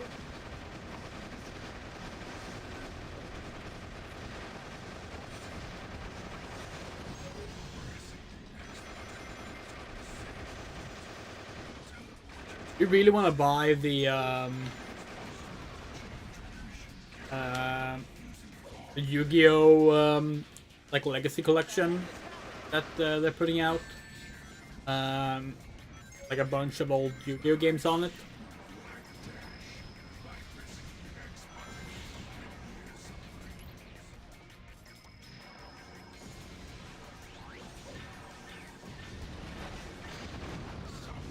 Early Days collection. Yeah, we want to buy that and like stream all those old ass games, the sacred cards and shit.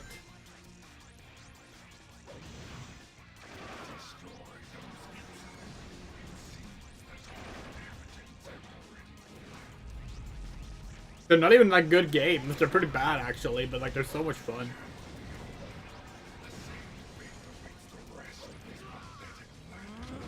Death to all who oppose. They don't give up.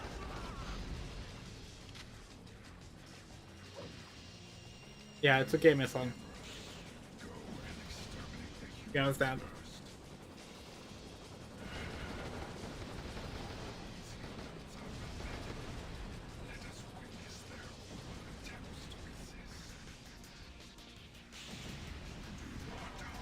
We miss playing Yu-Gi-Oh!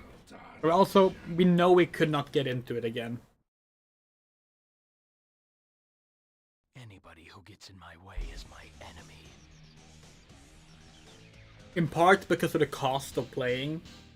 And yes, we know we can just print out proxies, but that's not the same. The cost of playing is one issue, and it's just... There's too many mechanics we don't like.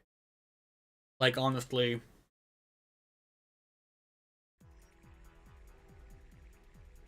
And when they changed the special summon rules, that was for us like the final drop. Now, playing classic, we can do that, but there's also no one really plays in Sweden anymore. Attention! Emergency.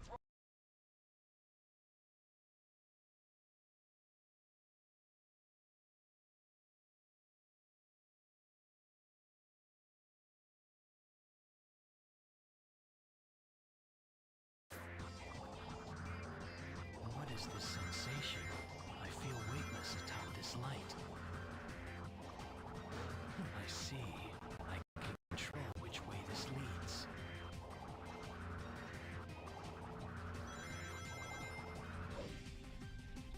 Yeah, but for us, part of the appeal is booster opening. Booster opening is a big part of what we like about card games. And that, it just gets too expensive. We also hate pre-built decks. Like, we think that's boring. We want to experiment. We want to build our own decks. Experiment. Oh, Shadow. What a coincidence running into you. Actually, I'm on a government assignment to track down We had a really fucking strong, like, competition level strong deck in, like, it was around the time Dark Dimensions was new. Let us get down safely.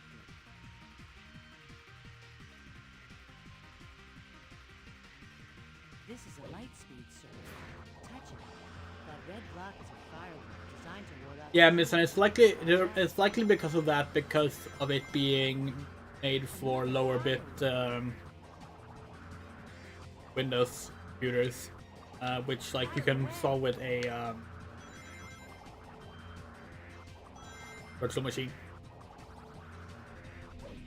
That floating head is contained. Its top is gun sentry drone.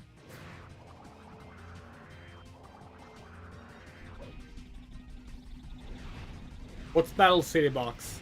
Stop attacking our allies. There's another drop. To be clear, we still have all our old cards. Bird under wing. Oh, not all of them, but we do still have our Yu-Gi-Oh card. We're at our brother's place. Our brother still plays Get down Flex. there. Damn it.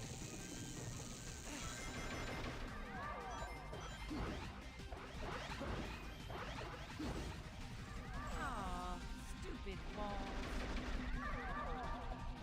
Okay.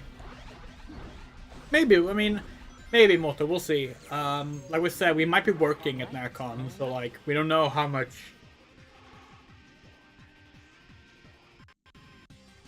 We can talk about that when it's closer to Narcon.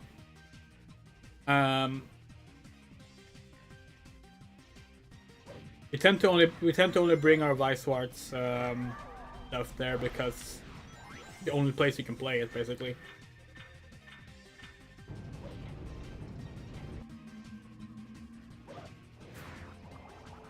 In Sweden, that is.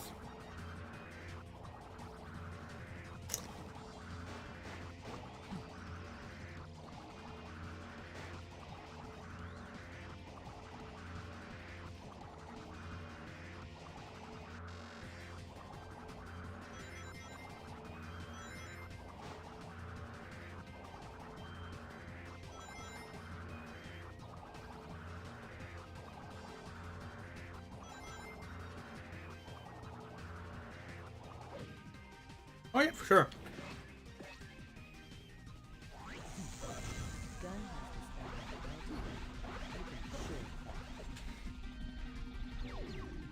this Need to build some new reinforcement. Vice Swarts decks. Searchlights. Haven't had time. Jump! Hey, they're on our side. Stop that! There's an entry point for the light speeds. Stop attacking our allies. There it is. That's the chaos emerald owned by the government.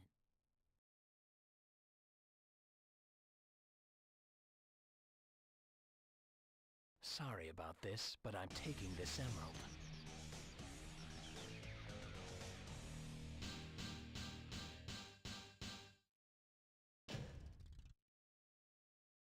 Perfect.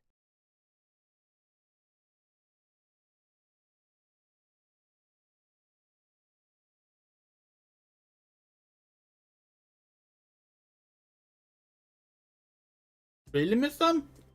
Not the MLP card game?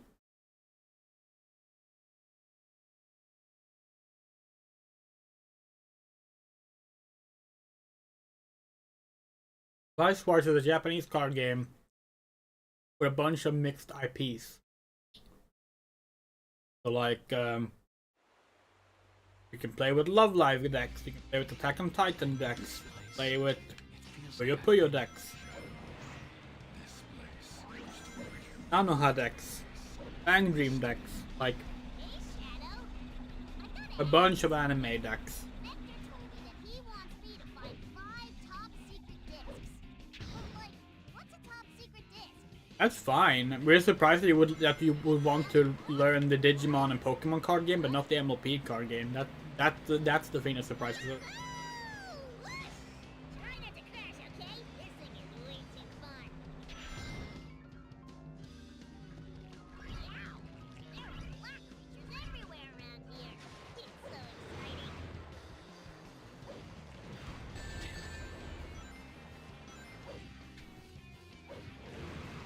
Shadow, you're so cool. Excellent! Excellent! Yeah, we're big into board games. I think you can grind along that pipe. We've never played the MLP card game. We just know that Clara or X is it. She also plays Vice Wars and Magic and Restage, Full Idol Collection, Disney one.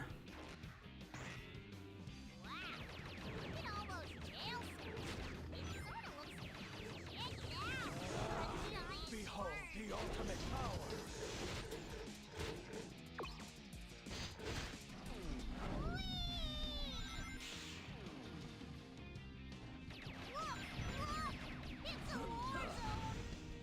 I want to get some of the Sonic board games. Excellent! Excellent! Yahoo! Super fast! Amazingly, we don't think there's ever been a Sonic card game. You need saucers to get to that channel? Oh, right. We can go this way. That's strange. Yahoo! Like Sega really went for Puyo Puyo rather than Sonic or Vice Wars, for example. I think you can That grind is along strange. that pipe.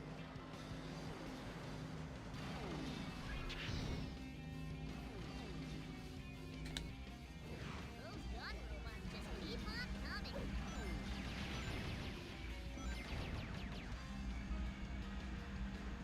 Hey, I don't have all the secret discs yet.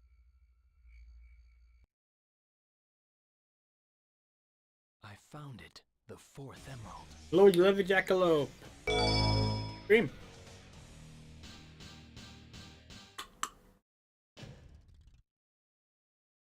Perfect.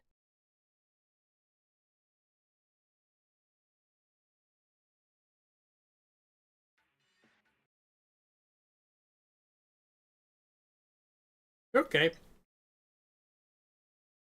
Rounding out our play session right now with the 68th playthrough.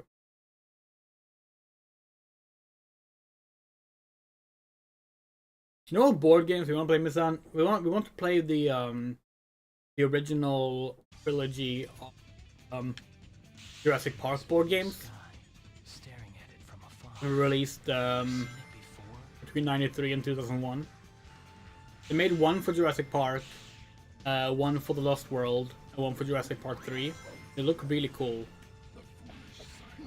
They're not even that expensive. The only problem is they were only ever sold in America. So like basically all the secondhand copies are also in America, which means they have ridiculous import costs. Damn it. It's a shame. Use the X button to get in and out of that turret. And We'd love to get them. button to disable. Especially the Fancy running Jurassic Park 3 one. There's got to be some kind of peculiar power Since that movie is, as y'all know, a particular favorite of ours. away. Those pulsating blobs are some kind of alien spore. Make sure you don't overlook. God must have left this behind. It looks like it can jump pretty high.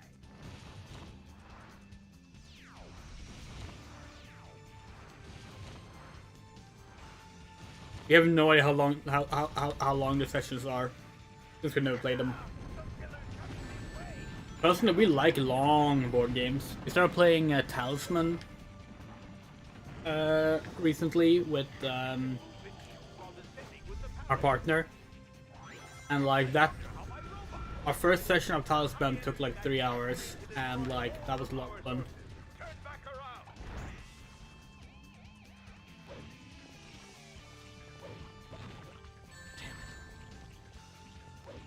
Ah, yeah, I knew that was gonna happen. Oh, that could have gone bad.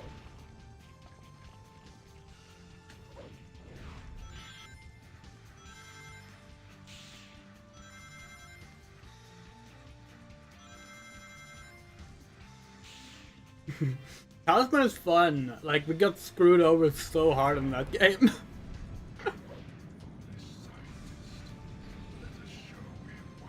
We got teleported into like the innermost circle of spaces in that game, like long before we were prepared to do it. Like, we had barely leveled up anything at all, and like then a fucking then another card like basically stole all of our items, and then like an old hag, a cursed hag, appeared and forced us to ditch all our other followers until we could get rid of her. And it was... No! Oh, could have gone bad.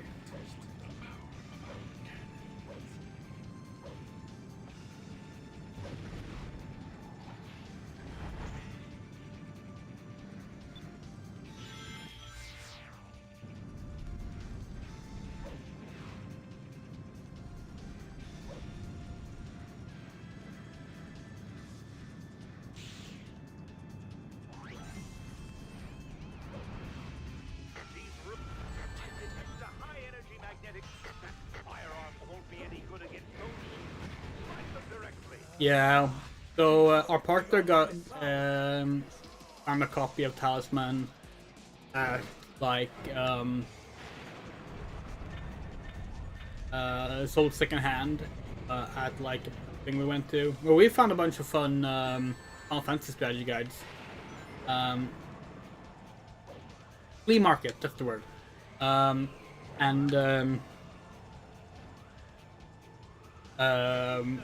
It was really cheap. It was like, but it was complete. It was a 4th edition, I think, and yeah, it was pretty good.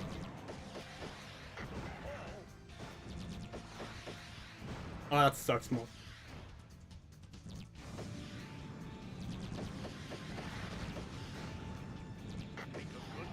We don't mind explaining rules over and over. We just like long games because like so many different things can happen. It's why we like love playing like Heroes of Might and Magic and like Civilization, such on like the largest maps with like the slowest times on. You're not getting away from me. Just like the satisfaction of like playing for like 8 hours to like reach a conclusion is just like, love it. Perfect.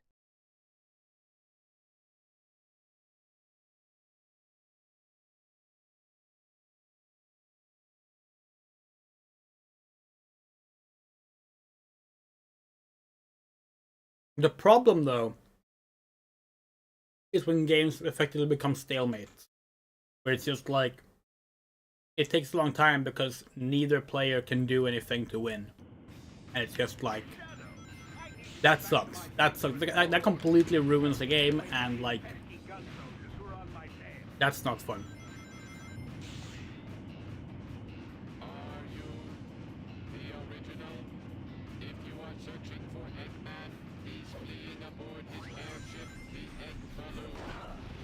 Hello, Ani.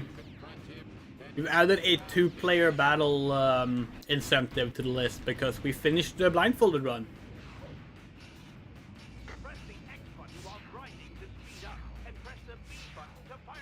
You're invited.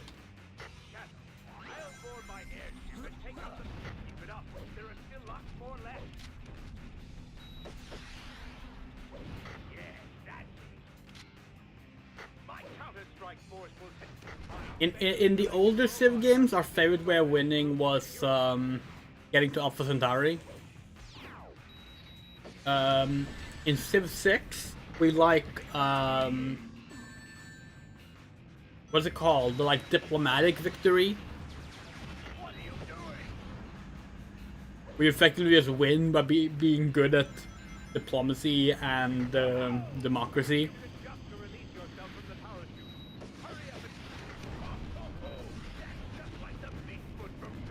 We hate conquest. That's what we find so boring.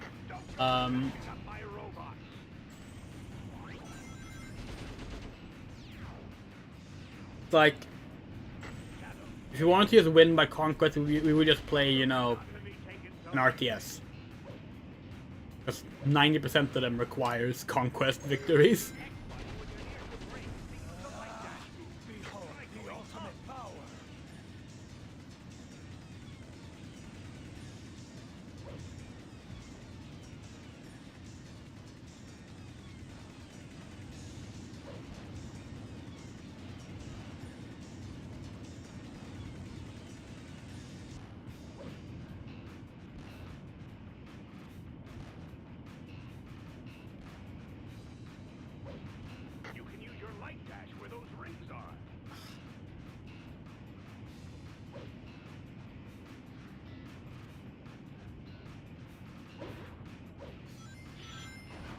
You're talking about betrayal at the house on the hill. Haunting of Hill House is a Netflix show. But yes, betrayal is fun.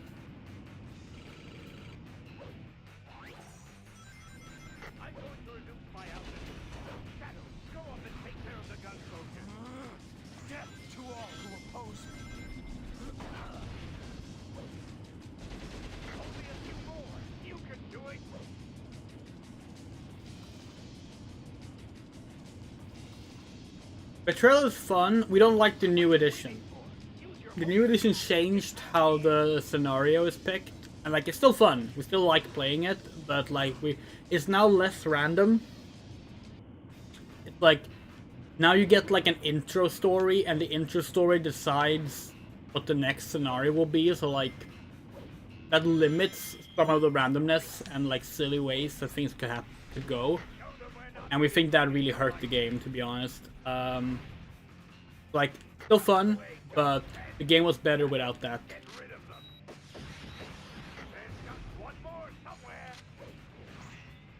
We bought the 3rd edition, which is the new edition, for our board game group. And we wish we had bought the 2nd edition, because like we think that rule change just ruined some of the fun. I have a use for the doctor. I won't let you humans interfere with my plans. I mean, Mizan, it sounds like it's just like Perfect. either ADHD. It sounds like it's just ADHD, honestly. Like a variant of ADHD.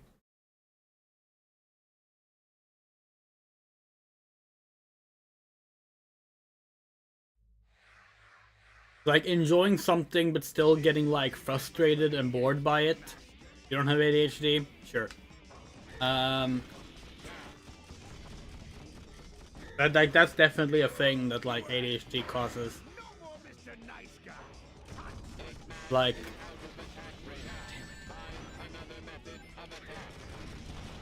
Next time we meet, you won't be so lucky.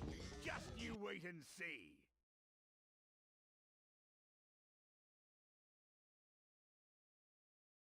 An android. yeah, no, Mizan, and they said we didn't have autism. Like they're bad at testing. That's the reality for neurodivergence. Perfect. Everyone that has ADHD or autism has been told they don't have it at some point. That's why self-diagnosis is like not just valid, it's like required.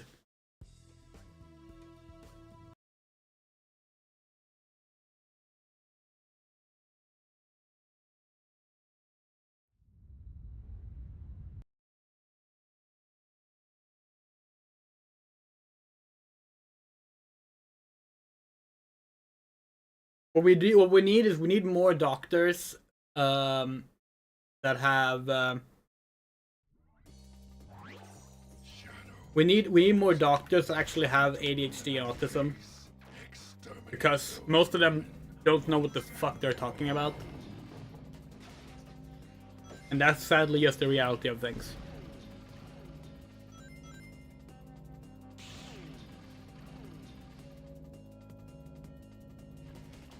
Yeah, same.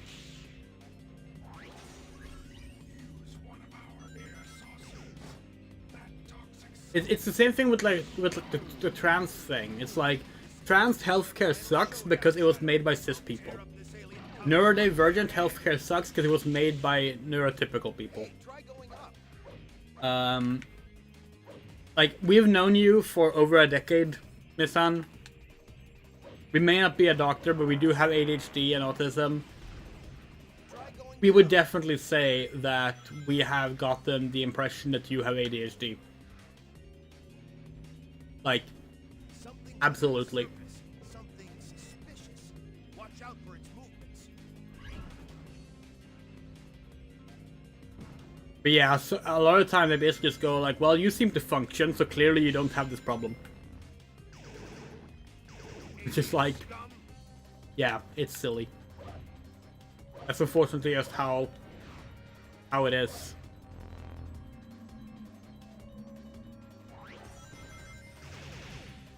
Try going down.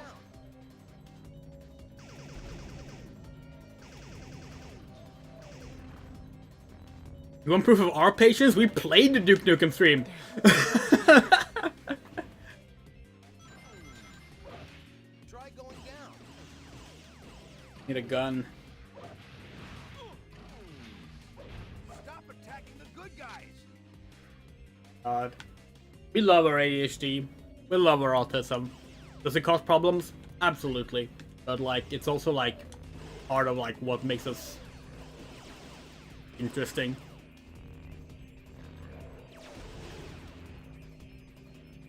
That thing can somehow make itself disappear. No, Miss Sun. It should not at all be the same thing. It can very, very commonly be different. They're two different things.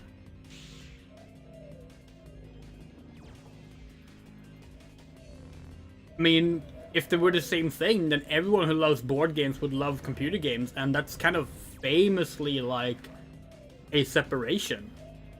Like, there are people who like both, of course. We're one. But like, Finally, something worthy of a challenge. they are not at all the same in that regard.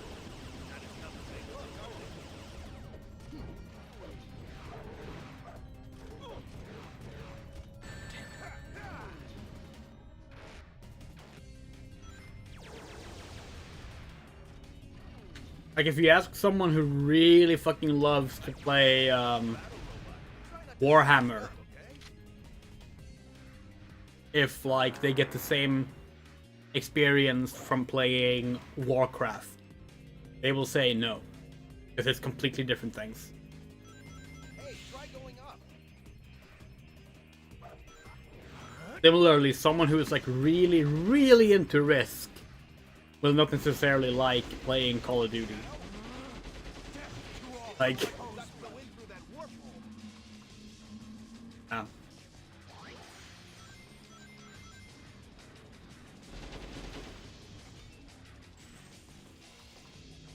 They are definitely different.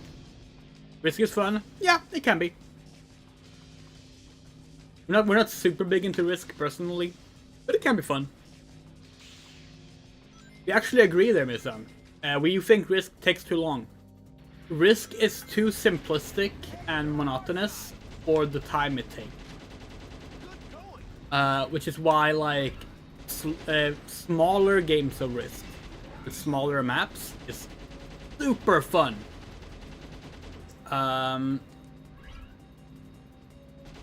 But the regular Risk kind of sucks because it's too big for how monotonous it is. There's a game called Farlander. It's basically Risk, but with an even smaller map. And the way you place out your starting units is different. That game is super fun. But like, a game of Farlander takes 15 minutes. like at most. That's like super simple. There's like 2 rules in the entire game, but because it's that simple and so short, it works. Whereas that simplicity over an entire hour would suck, you know?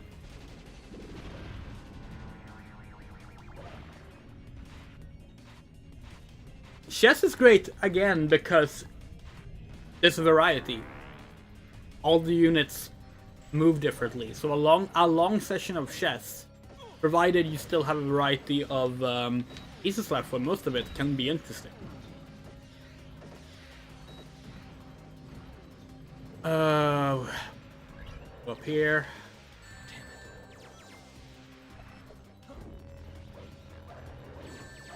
Come on!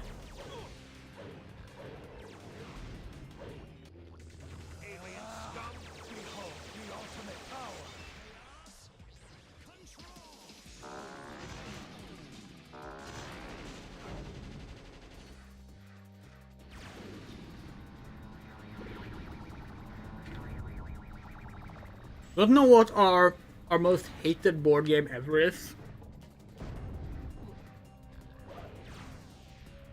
Our most hated board game, I don't know what it's called in English, but in Swedish it's called Fia med knuff.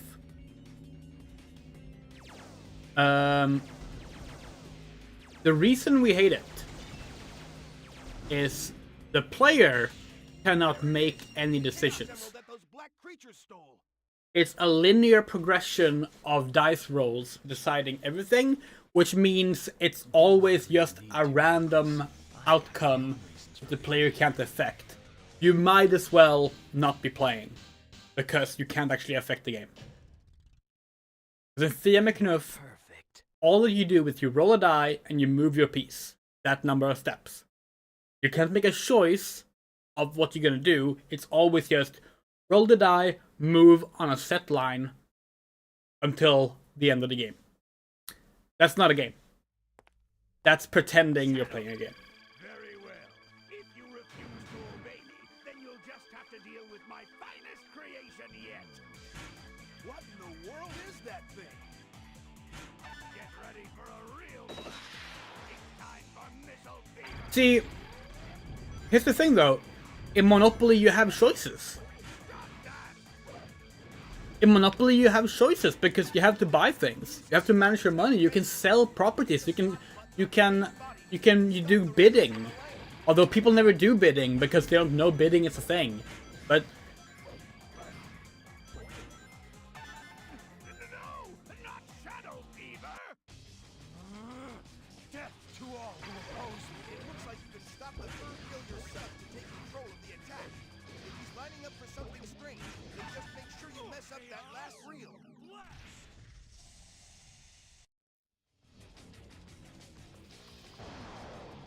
the problem with Monopoly is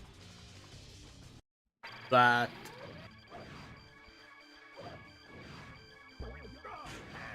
people don't like make use of all the options. Got a projectile weapon, you can attack the cockpit directly. Death to all. And yes, choosing not to buy the thing you need to win the game is a choice, because managing your money is just as important as buying the things to get to survive to the end. If you know you're likely to land on an expensive place later on where you can't afford things, you're gonna have to sell things off, then like you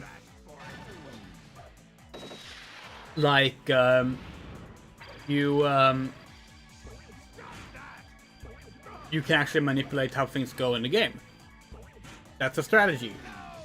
Fia med knuff, on the other hand, there's no such thing. Fia med knuff or Fia without knuff, the difference there is that you can remove the piece back to the start of the game if you hit it. They're the same game, because it's all decided just by the dice roll, not by an active decision. And that sucks. It's the worst game ever. There's a similar game. It's a kids game based on the comic book, the Swedish comic book Bamse. called Bamses Honungsjakt.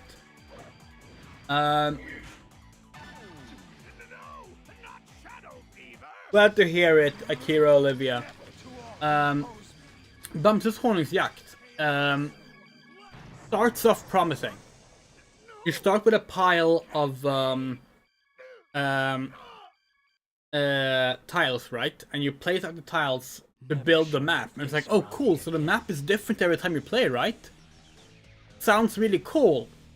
Here's the problem, when you're done with that, you have a linear path to the goal, and after that, it's just rolling your dice with no player input.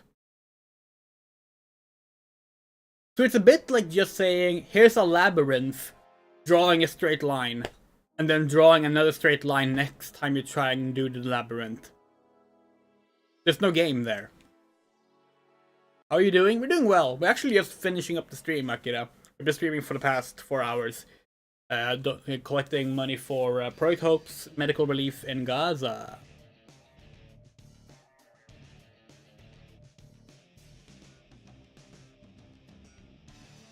Ooh. Yeah, if the player don't have any choices, it's not a game anymore in the board game sense.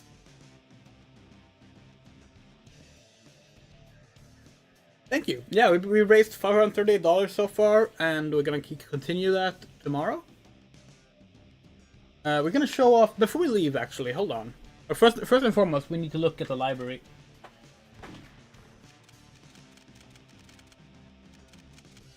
A solitary android. Nice. All right, we're gonna hop on over to the camera screen. Back in a sec.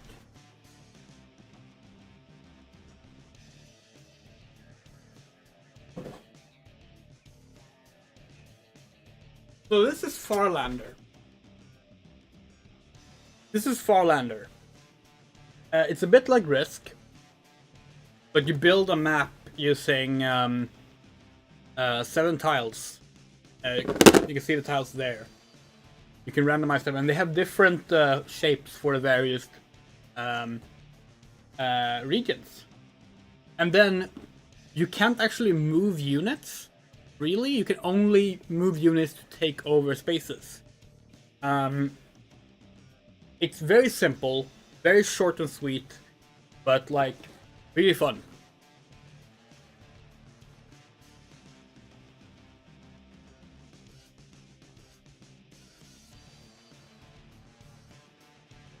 And our favorite board game is Carcassonne, which is a very, very, very vanilla pick, we know, but it's good. All right. Yeah, we should totally play board games together, Miss Song. We would love that.